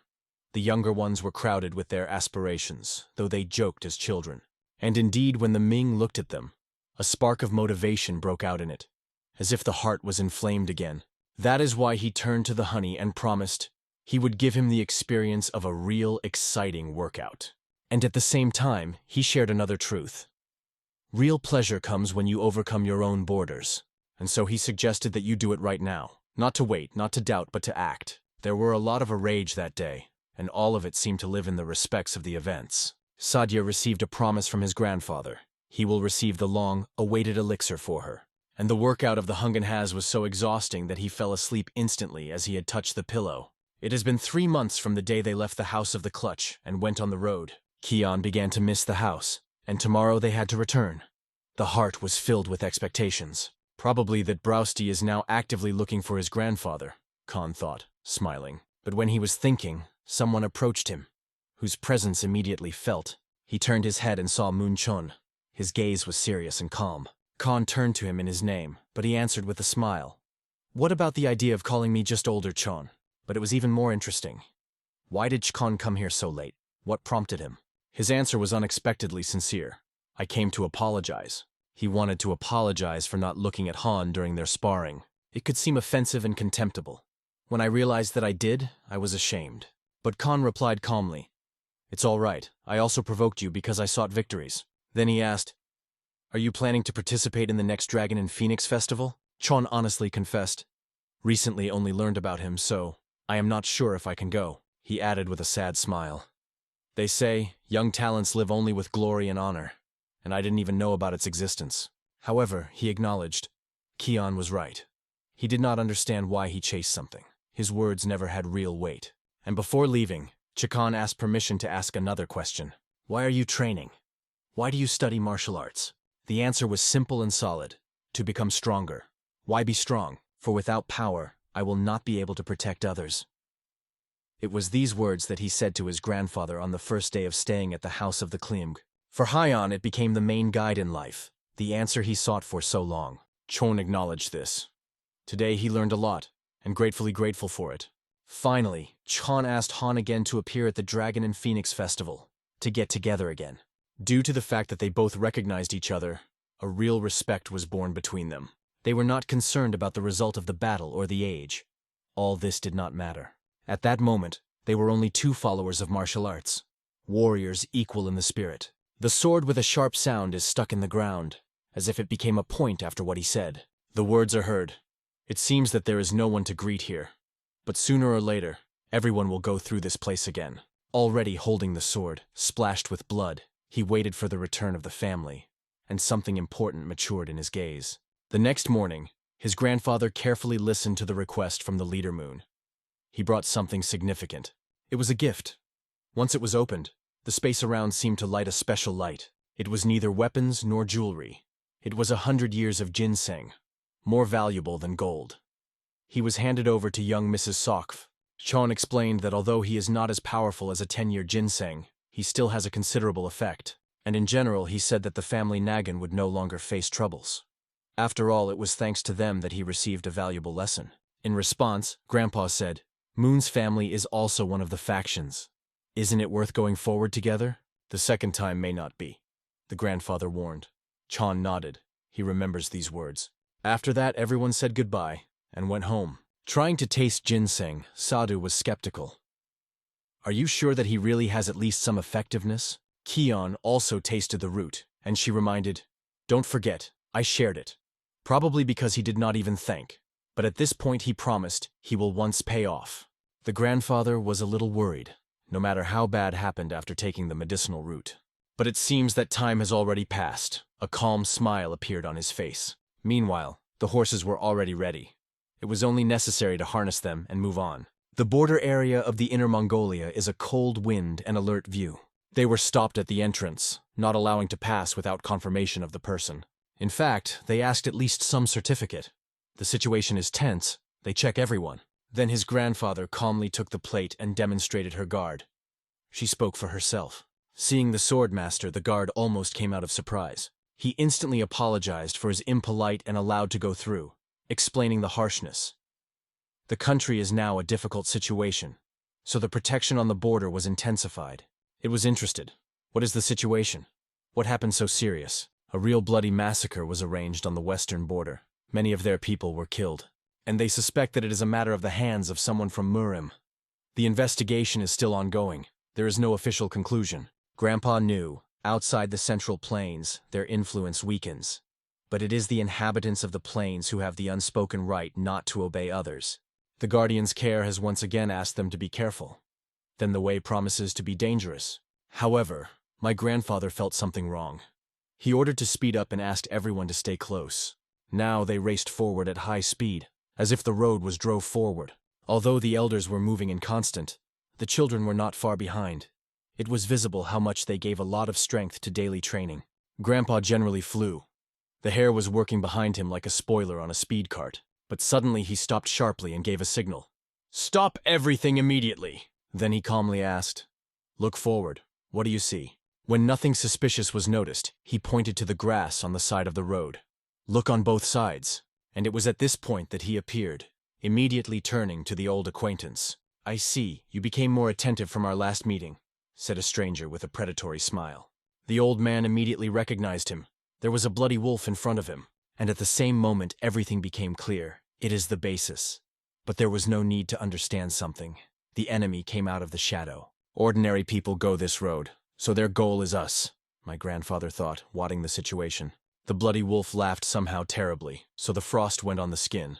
There was nothing human in that laugh. The old man realized that the recently revealed activity of a demonic cult was a matter of this freak. The bloody wolf is exactly involved. But the enemy calmly specified, "This is not a demonic cult. It's a sect of a heavenly demon." Kion immediately felt a powerful, depressing energy that came out of it. It cut the air like a blade. He instinctively closed his ears. This aura pressed so much that he seemed to tear her head. And the worst thing, he realized that he had already felt this energy before. "You are not confused with anything. On the day when the Tyre family died," and these words were ominously from the mouth of the bloody wolf, "then you fully enjoyed your play with death. Remember?" He threw it as if he had been a memory. The old man didn't answer. Instead, he asked the question, "Recent clashes with small fractions of Maroom. Is this your business?" "Try to overthrow me like then," the wolf replied, as if challenging, filled with cruel irony, and immediately sent two of his fighters towards Myrnan. The attack was rapid and sudden, but Myrnan neutralized both with one movement of the sword. They did not even have time to react. "There is only one on this battlefield who can say the last word, and I will be," he said coldly. The reason why the bloody wolf led only 10 fighters to the elite detachment of the bloody sword was simple. If there were at least 3 captains in this detachment, they would be able to cope with the leader of the old school clan without any difficulty. So he ordered his people to attack, 3 for each adult and 1 for each child. He expected that even despite the greatness of the spirit with which the old man grabbed the sword, he was tired, not as sharp as before. The grandfather briefly told the children to keep together. The 3 against the 3, without panic, as one. And indeed, the children gathered in a circle like a real family that protects each other. It seemed funny to enemies, as if children were just playing in war. They decided not to rush. They wanted to see how long these kids will withstand. The first was the Kion. He put his sword under the enemy without hesitation of a second. The sword of the enemy was overwhelmed by the thirst for blood, but Khan firmly believed he would handle it. Already at the same moment he determined which art the sword is best to apply right now. It was a large extension technique, powerful, flexible, and murderous in melee. The enemies were convinced that the children would only be defended. Too easy, they thought, to read such a strategy. They believed that even if they were children from the clutter, they were still just children. One of them cast a look at the Soak, considering her the weakest just because she was a girl, and decided to start with her. However, his first attack did not go away. The sewing blocked the blow. Moreover, she even managed to repel the enemy's sword. Power and technique spoke for themselves. "She withstood my blow?" He flashed into his head, not believing in what he saw. And it was at this point that, seeing that the enemy opened, Khan rushed into the attack. Unfortunately, it was inconvenient to be inconvenient, so it was not possible to hit the sword. I had to push the enemy with a foot. That evil threw, "A brazen boy!" Eyes blazed with anger. But he did not even imagine what he was waiting for him. The fact is that the children just suffered as if they were focused on defense. And it was at that moment that Khan went on the offensive. From the very beginning, they planned to reduce the vigilance of the enemy cunning. And here is the perfect moment. A moment to move to a real attack. They had to make him scream, make him shed blood. Everything was thought out to the little things. Even now the enemy did not believe what happened. It seemed to be sleeping. Another moment ago he was about to attack the weak girl, and now he was lying in his own blood on the ground. Others saw how in a moment the children broke up to one point and again gathered in combat. Is it possible? The fighter from their elite detachment, from those who were considered invincible, was destroyed in one past. Now in their eyes the children looked quite differently. Not like weak puppies, but as real warriors. Lightning broke out, and another bastard lay motionless on the ground. Another barely kept on his feet. In fact, was already brought out of battle. They really dodge, thought among enemies mixed with nervousness. Ming watched the fight with interest. How long will they be able to evade such accuracy? One of the enemies had already lost his hand. Blood was streaming, the morale crashed at the seams. But relying on some unclear inner feeling, he again rushed to the attack, calling the children pants. He waved his sword, trying at least once to get on them. The rage covered her eyes. But again and again, his sword cut only the air. No one got into the area of impact. He simply did not see the enemy in front of him, because Ming was already standing behind him. With some miracle, he was able to repel the blow. Reflexes were still working, though on the border. He thought, everything is fine. The wound is not deadly. I can survive. And looked at the guy in front of him. But something was wrong. The picture swam. The world began to change the corner. She sailed because he was already looking at her with the eyes of his cut, outhead that flew to the ground.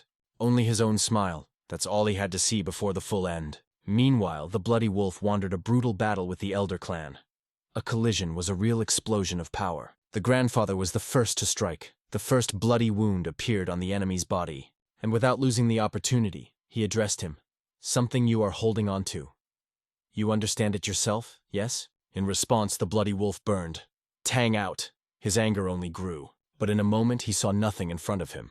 The attack came unexpectedly, and only in the last second did he manage to expose his giant sword, a reaction on the verge of instinct. In 30 years that the cult of demon has acted in the shade, the bloody wolf learned to walk around the edge of death. It has reached new levels of insight and has become stronger than ever. But now, he is not just a grandfather before him. In front of him is a silhouette of a giant tiger that breaks through light and shadow, ready to kill. The bloody wolf felt like a rat trapped, driven and powerless. It was then that he came to a real understanding. The path of study has no end. There is no boundary. And at that moment, he remembered one feeling that had long gone out of it, which he has not remembered for decades. This word was simple but ruthless: fear. And it was at the moment they raised the swords to the family. They, in fact, had no chance. The reconciliation of Murian, who, during his training with Han, gained a small but real understanding. It was in this moment that he felt the power concentrated in his body. Before him was a bastard who tried to hit the sword, but it was too late to change something. Mern managed to repel the enemy's blows several times. Calmly, without panic, the old man turned to the enemy with a smile. Do not change your mood. When your movements are so predictable, it's easy to read. It would be strange if I did not evade such a straight line, he added with a cold irony. But after evading, his grandfather suddenly realized this freak did not aim at him. His grandchildren were his real goal. The wolf intended to dramatically change the direction of attack, bypass his grandfather, and attack the Muron's failure together with the detachment. But here he came across what he did not expect again. At first glance, a simple guy, an inexperienced young man, suddenly put a block and stopped his huge sword, and immediately applied the technique of a radiant sword. The light flashed like a lightning explosion. The bloody wolf did not believe in his own eyes. In words not to describe his surprise. The boy not only blocked the blow, but also pushed him back. The power was real. On the night before leaving the Hebei clan, Pen showed him the technique of 5 tigers that punch the gate. She perfectly complements the shining sword, and now Mern has proven it brilliantly. In battle with the bloody wolf, an opponent of the level of deadly threat, his grandfather could not afford to miss any of his movement. Meanwhile, the bloody wolf mentioned a report that it was written, "There is only one to beware, a blue dragon sword, a mine's."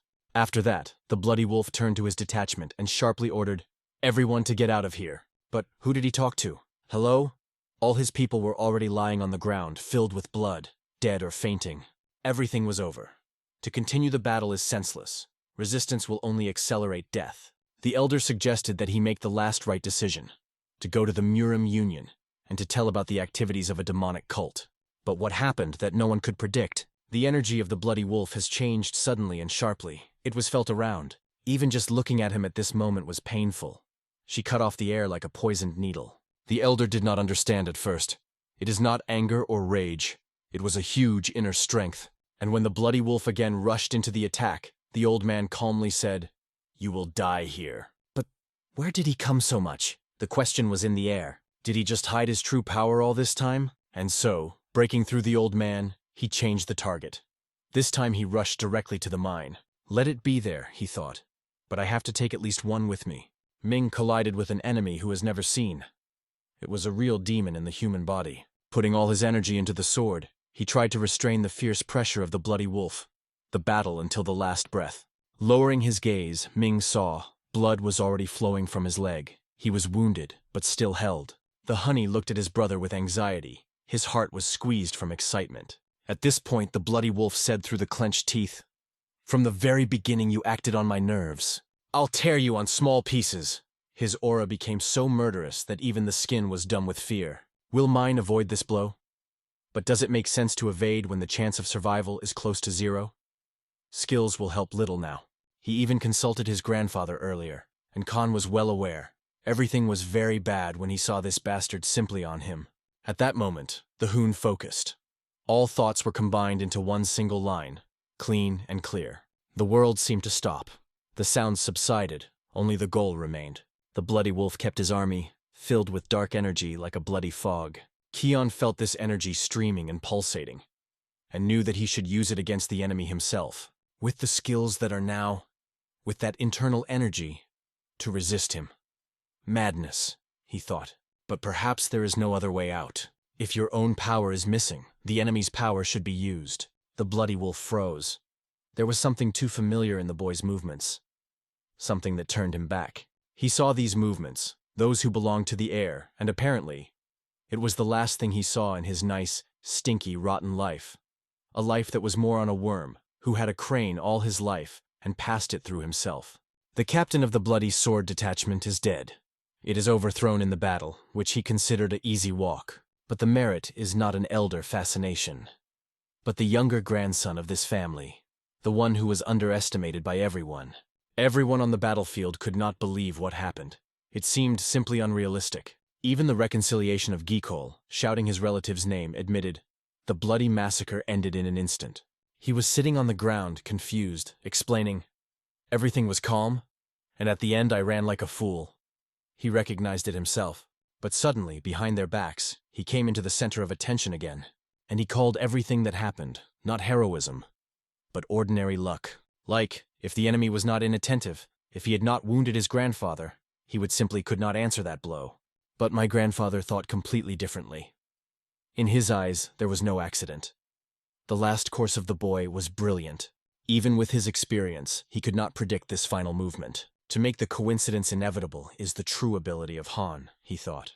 And he wondered, maybe he is not the same guy he saw before. This is a new level. After the battle, the boys consulted. It is possible to call back. Safe. When he asked Han where he plans to go further, he replied, "Beijing is nearby. It's time to visit Pen Clan." And a friend immediately said, "I'll go with you." "Everything is normal," said one of the guys. "He dealt with everything even in our absence." But he asked, "Look at my father and Mint until I am." But Hyon did not leave thoughts. The last words of the bloody wolf were settled in his head, as if poison.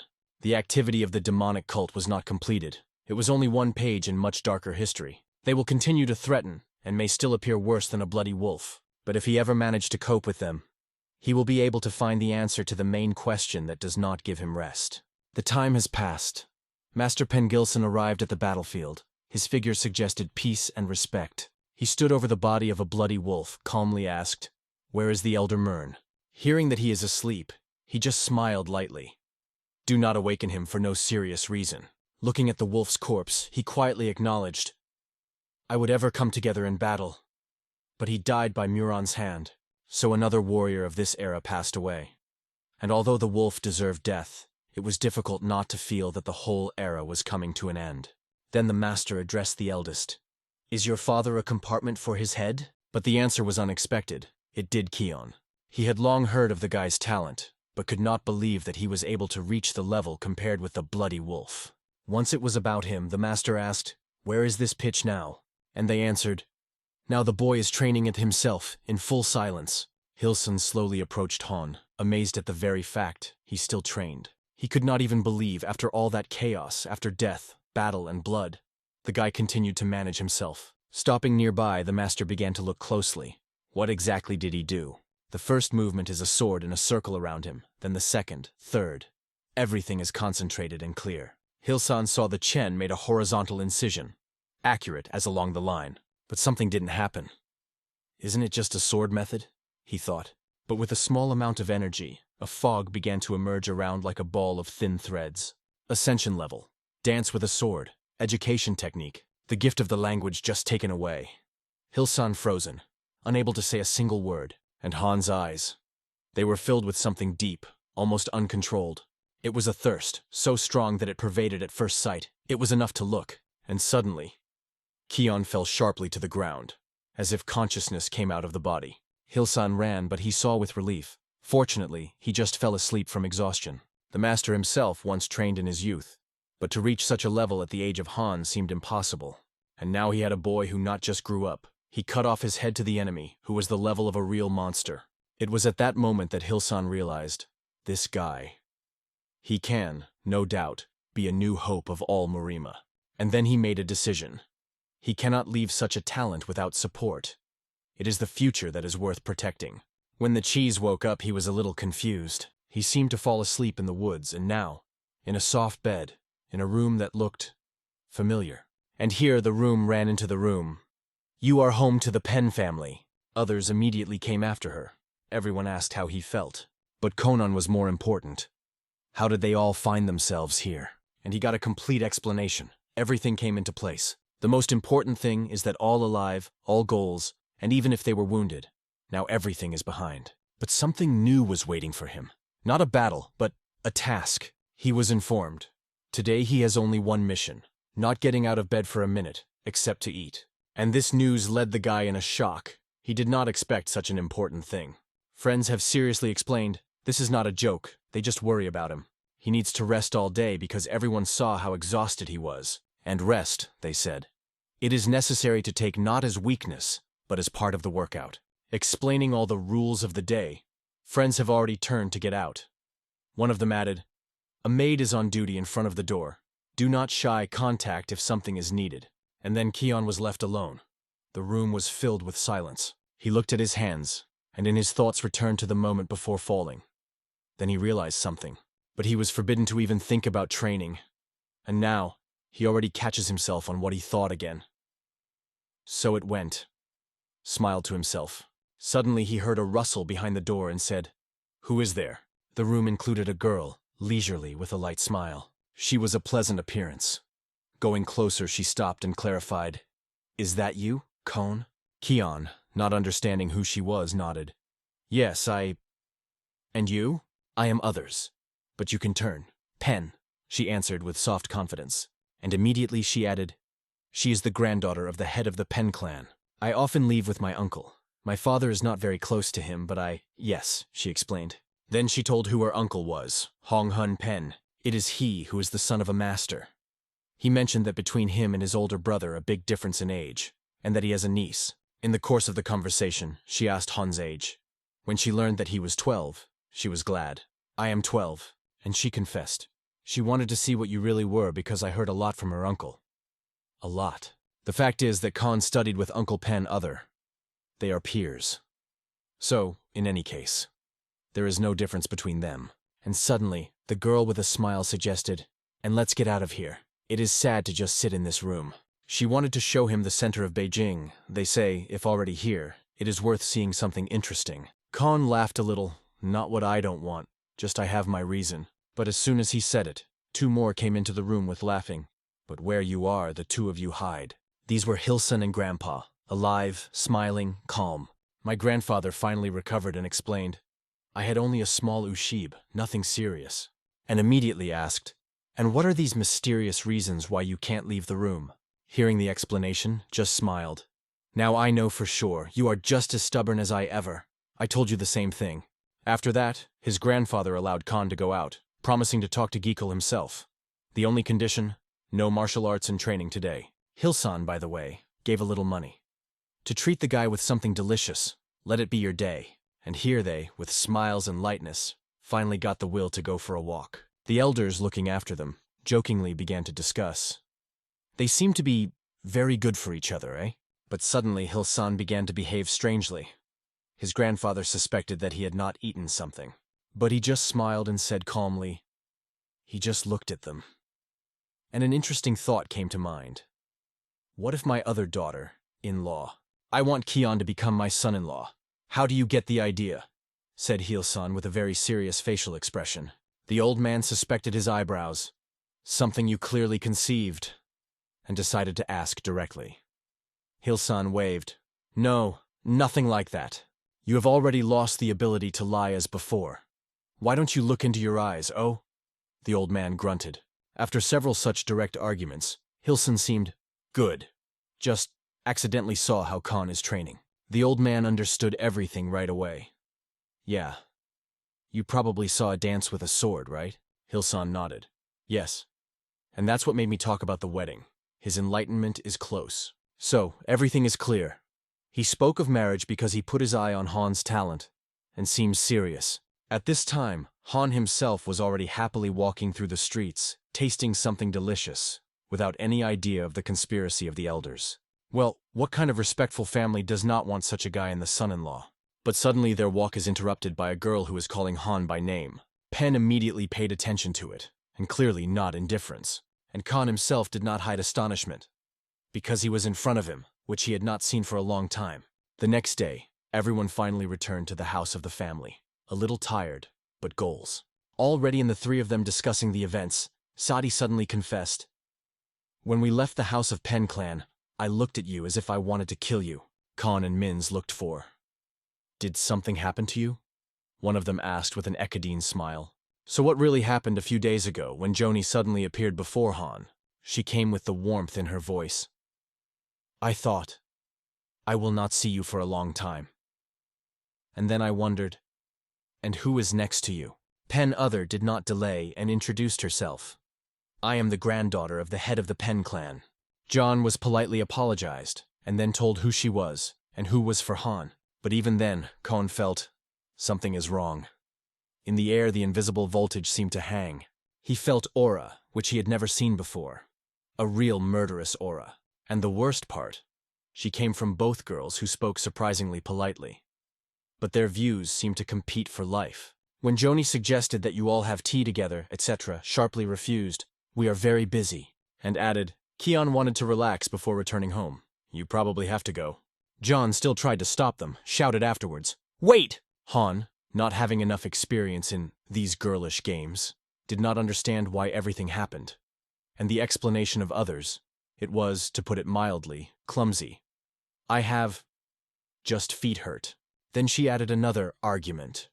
They say at the Dragon and Phoenix Festival, many already aimed at him, and even confessed that she is one of those who wanted to challenge the challenge. "Will it not be difficult?" he asked carefully. After all, as far as he knows, strong masters have no right to participate in the Dragon and Phoenix Festival. But the conversation did not end there.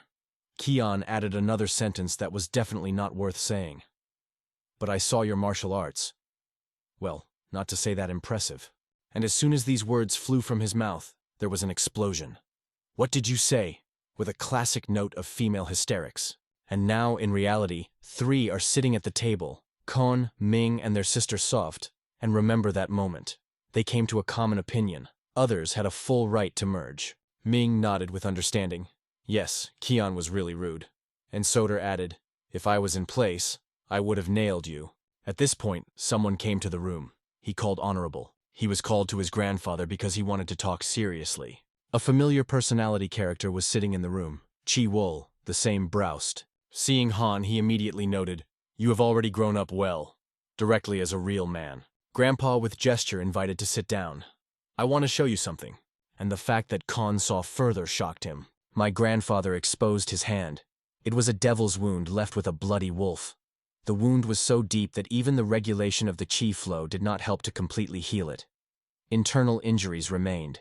Of course, my grandfather asked, "Don't worry about me, I'm still standing on my feet." But he explained, "Normal treatment will not help. It requires Shaman's Dan or Sakwandan of Shaolin, the highest level." Khan, as a person insightful, immediately understood everything. His grandfather called him to ask to bring these elixirs. Chi Will also explained the situation. "If you turn to Shaolin, they will give one. But say that Mern wants 3. We need more than they think." Hearing that 3 elixirs want him, Khan immediately asked, "Well, how do we do?" But such a direct question seemed to be the Will, Brown, almost offensive, as if the guy questioned his authority. Showing his finger on him, he began to explain. 3 generations of our Shaolin pupils are the formation of 18 architures. The bald monk also indignant. Some vagrant allows yourself to speak about our Shaolin? It's too much. But after the pause, he acknowledged. If Murian's grandson is able to destroy the formation of 18 architures, I will give him 1 Sakwandan. Thus, the will made a couple with a bald monk, and not even his students, but on the grandchildren of the elder. Although Browsty himself believed that the monk first started, he showed disrespect for him. After discussing Han, they addressed the direction. Are you ready to go to Shaolin along with a minor? This should be done immediately. There is no time for reflection. The sooner they get, the faster they will complete the task. The old man asked the mine immediately. One of the students went to call, and the elder and Browsty stayed together. The old man looked at the distance and said quietly, You will no longer have a second chance for actions of special importance. It's time to open up in Marima openly. Chivol suddenly admitted, You know, I thought you would be more caring because he was your grandson. The elder only sighed, but you won't do anything about it, because now those who have to resist the storms are not us, but our children. The appearance of a bloody wolf has become official proof for the Murim Union. The activity of the devil's cult resumed. The peace preserved after a great war of 30 years of age can be scattered at any moment. The time of change will come soon, and in one you can be sure. This time we have no right to make the same mistake. After a while, Khan did not resist and asked the mentor, What is the story with Chuvon Desom? He just sighed. I have never lost this boy. There is only one thing I do, and this is 1, the number of students. Chuvon has 4 students, and his students have more than 30 pupils. Khan was immediately interested in, Why do you have no student? Bravasti smiled and explained, My student should be special, and after a person meets me, hardly anyone will still be able to attract her attention. Then maybe everything will be decided if I become your student truly? Said Kun with a smile. Of course, Browsty realized, his grandfather will always be a real master for Han. He does not claim such a place. But there are times when one student is taught by several mentors, and here he was thought of. Kion can become a worldly student of the community of the Lease. All you have to do is get permission from the head of one of the branches of this organization. Kion first thought it was difficult, but the brewery only waved. But it's the little things. Now I will go and tell about it an elderly reconciliation. The elder, hearing the idea, eagerly agreed. He believed in the potential of Han. Joan Bank, the head of the community, also agreed, but put forward several conditions. The most important thing? They were agreed by Chon Singing, the head of the Dragon Branch. The basic condition is that Kion will not learn the formation of 18 architures, secret technology, which is protected as a relic. Now it seemed that an unusual rivalry began between grandfather and Brovasti. But for Han, his grandfather will always be in the first place, because the Will is not just a brewery. He is one of 5 knights who were recognized as the gods 50 years ago during the Battle of Chongs. There were 5 of them, 5 friends who went side by side. Together they became the legends of Marima. During the Battle of Chongs, each of them stood for 100 warriors, and thanks to them, the apostles were destroyed by death and chaos. And now Khan promised, I will not let you go, mentor. No, grandfather. I will destroy the formation of 18 Shaolin architures. The elder did not even doubt his words. And in general, it seemed to him, it is necessary to hear the guy, and everything becomes clear. Khan wanted to try to go this way on his own. Only through self-awareness does true progress come. And when he said it aloud, his grandfather smiled. Delicious thoughts. But still decided to give one hint. The essence in the energy concentration at one point. If you master it, you will conquer any formation. There are 5 large mountains known throughout the empire in the central plain. They are called 5 sacred peaks. Central among them is Junyu, located in the province of Henan. It is there that is the main spiritual center. There is a large temple known all over the world as Shaolin. Monk, having learned about the couple, already told his students. And now they train, holding huge stones over their heads, because in a month they will come to them. Nagan Hang, a student of Muron Inamun Ming, divine sword of the Blue Dragon. Although the couple was the result of a serious quarrel, now it has become an opportunity. It's not just a challenge, it's a confrontation with a recess. That is why the abbot makes the students train as if they lose equals death. Because there will be no other right to mistake. It takes a few days. Finally, the day of departure to Shaolin. For Han, Mina, and Chi Will. Broust. Exactly 5 hours after leaving the clan. They are waiting for the first test. Bravasti grunted. Why do current children are so weak? They ran some 100 meters, and they are barely breathing.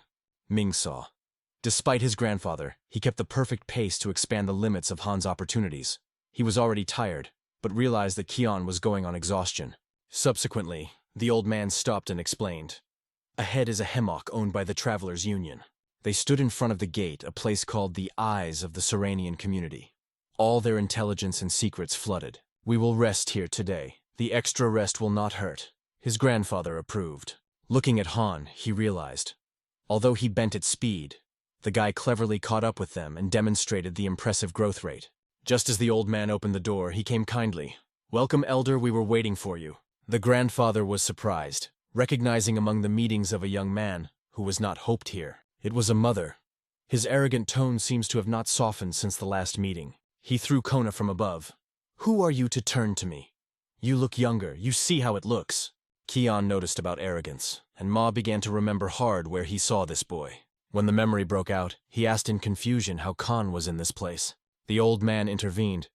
The Hoon is not an ordinary guest here, but my student. Therefore there is respect. Ma remembered that the elder ever swore to take students, and the surprise flashed in his eyes. And he realized, if the old man is 4 times higher than him, then this poor man automatically rises above him for 3 rank. Meanwhile, in the same place, Shimantes, with a trembling voice and tears in his eyes, confessed in a bitter. Their master died. He informed with pain, the bloody sword master is dead. One of the listeners asked it. How did you come back alive and unharmed? I persuaded him not to go against the fracture. Even if I went with him, it would not change anything. He understood that the master had long been getting angry, and if he had waited a little, could walk for glory. And saying that, he raised his hand towards the interlocutor. The flames began to escape around his shoulder, a real fighting threat. But he immediately explained, I will not go further. It is just a sign of gratitude for your attempt to reassure a detachment of a bloody sword. And added, in 3 years the young leader will complete his technique, and then there should be no obstacles. Such conversations are not uncommon in the martial arts world. For ordinary people this seems like fantastic, but their status and strength change faster than can be imagined. If the master Kekment unexpectedly takes the boy to students, he already becomes a mentor for others at a young age. Kian, to avoid unnecessary conversations, explained, it turned out. I'm unofficial. I'm only a worldly student. He knew that worldly students were usually considered lower in status in the general system, but the brewery was already getting annoyed. He asked directly, You don't like something, boy? And although he kept calm, inside boils from indignation. After 3 years of heavy training, he barely reached the student of the 2nd rank. It was a full fiasco for him, although, of course, he did not say it aloud. The honey with a smile suggested the decision. And let's sparring. That will put in places. I like this idea. He was convinced. I am no longer the one who was 3 years ago. But Junikol should remember. Not only he has changed in 3 years, Kian too, and more. Soon they stood on the ground, fought on wooden swords, face to face. The difference in power was felt immediately, and although the Junchao was trying, Kian kept control without tension. But even Khan admitted, You really added well. It's not the guy that was ever. At the same time, Junikol could not understand how he became so strong at all. What did he do for the last 3 years? Khan suggested, Come on again, focus. The first attack lasted exactly 9.08 seconds. Fast, sharp, accurate. The next attempt is another 40 seconds of intense battle. Yunchol thought he would win this time. But again he was on the ground, looking into the sky. Considering that Junkol was now fencing and the staff did not use a long time, the gap was huge. This clearly showed how much the Kian escaped forward. It was a complete defeat, but at the same time, a valuable lesson that Junikol will definitely not forget. Kian calmly gave him some advice, even without a shadow of superficiality. And then he reached out. We will work out more, when I will come back. After such a battle, it was time to rest. A long and serious way was waiting for them. At the same time, Soft left home. Sovus went out to a familiar place, and she did not leave a strange feeling. There was always Knen here, and now he is gone. But she also realized something changed, although not as rapidly as Han. But it is gradually growing. She remembered his words. If you remained at the same level as last year, then you need to train more. Her workout today came to an end, and she firmly said, I will start going to the training hall tomorrow. But suddenly behind her back a voice came. Someone turned to her. It was a brother Pen Other. He came closer and said, "You are always here on the territory of the clan, but it seems to me that we have not seen each other for a long time." Sad smiled. "I always train here. Why didn't you come?" He shrugged. "I thought you were training in the training room." They realized that they were constantly needed, although they were both around. "That is, you went there to work with me?" she asked. "Yes, just want to train with you." This answer knocked her out of the panther a little.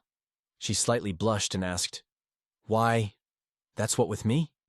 Except you, I have no one now." Her cheeks became even red. It was not just confusion, it was a real emotional shock. She did not expect that he would say something like that. It was unexpected and at the same time touching, although, of course, he could not compare with a miner or a hoon. But right now, he looked surprisingly courageous. "Tayadin, whom I can fight on an equal footing, teaching 100%, he calmly explains, frankly confessing in his desire for honest rivalry. "I made a considerable jerk forward, but now my situation is weird.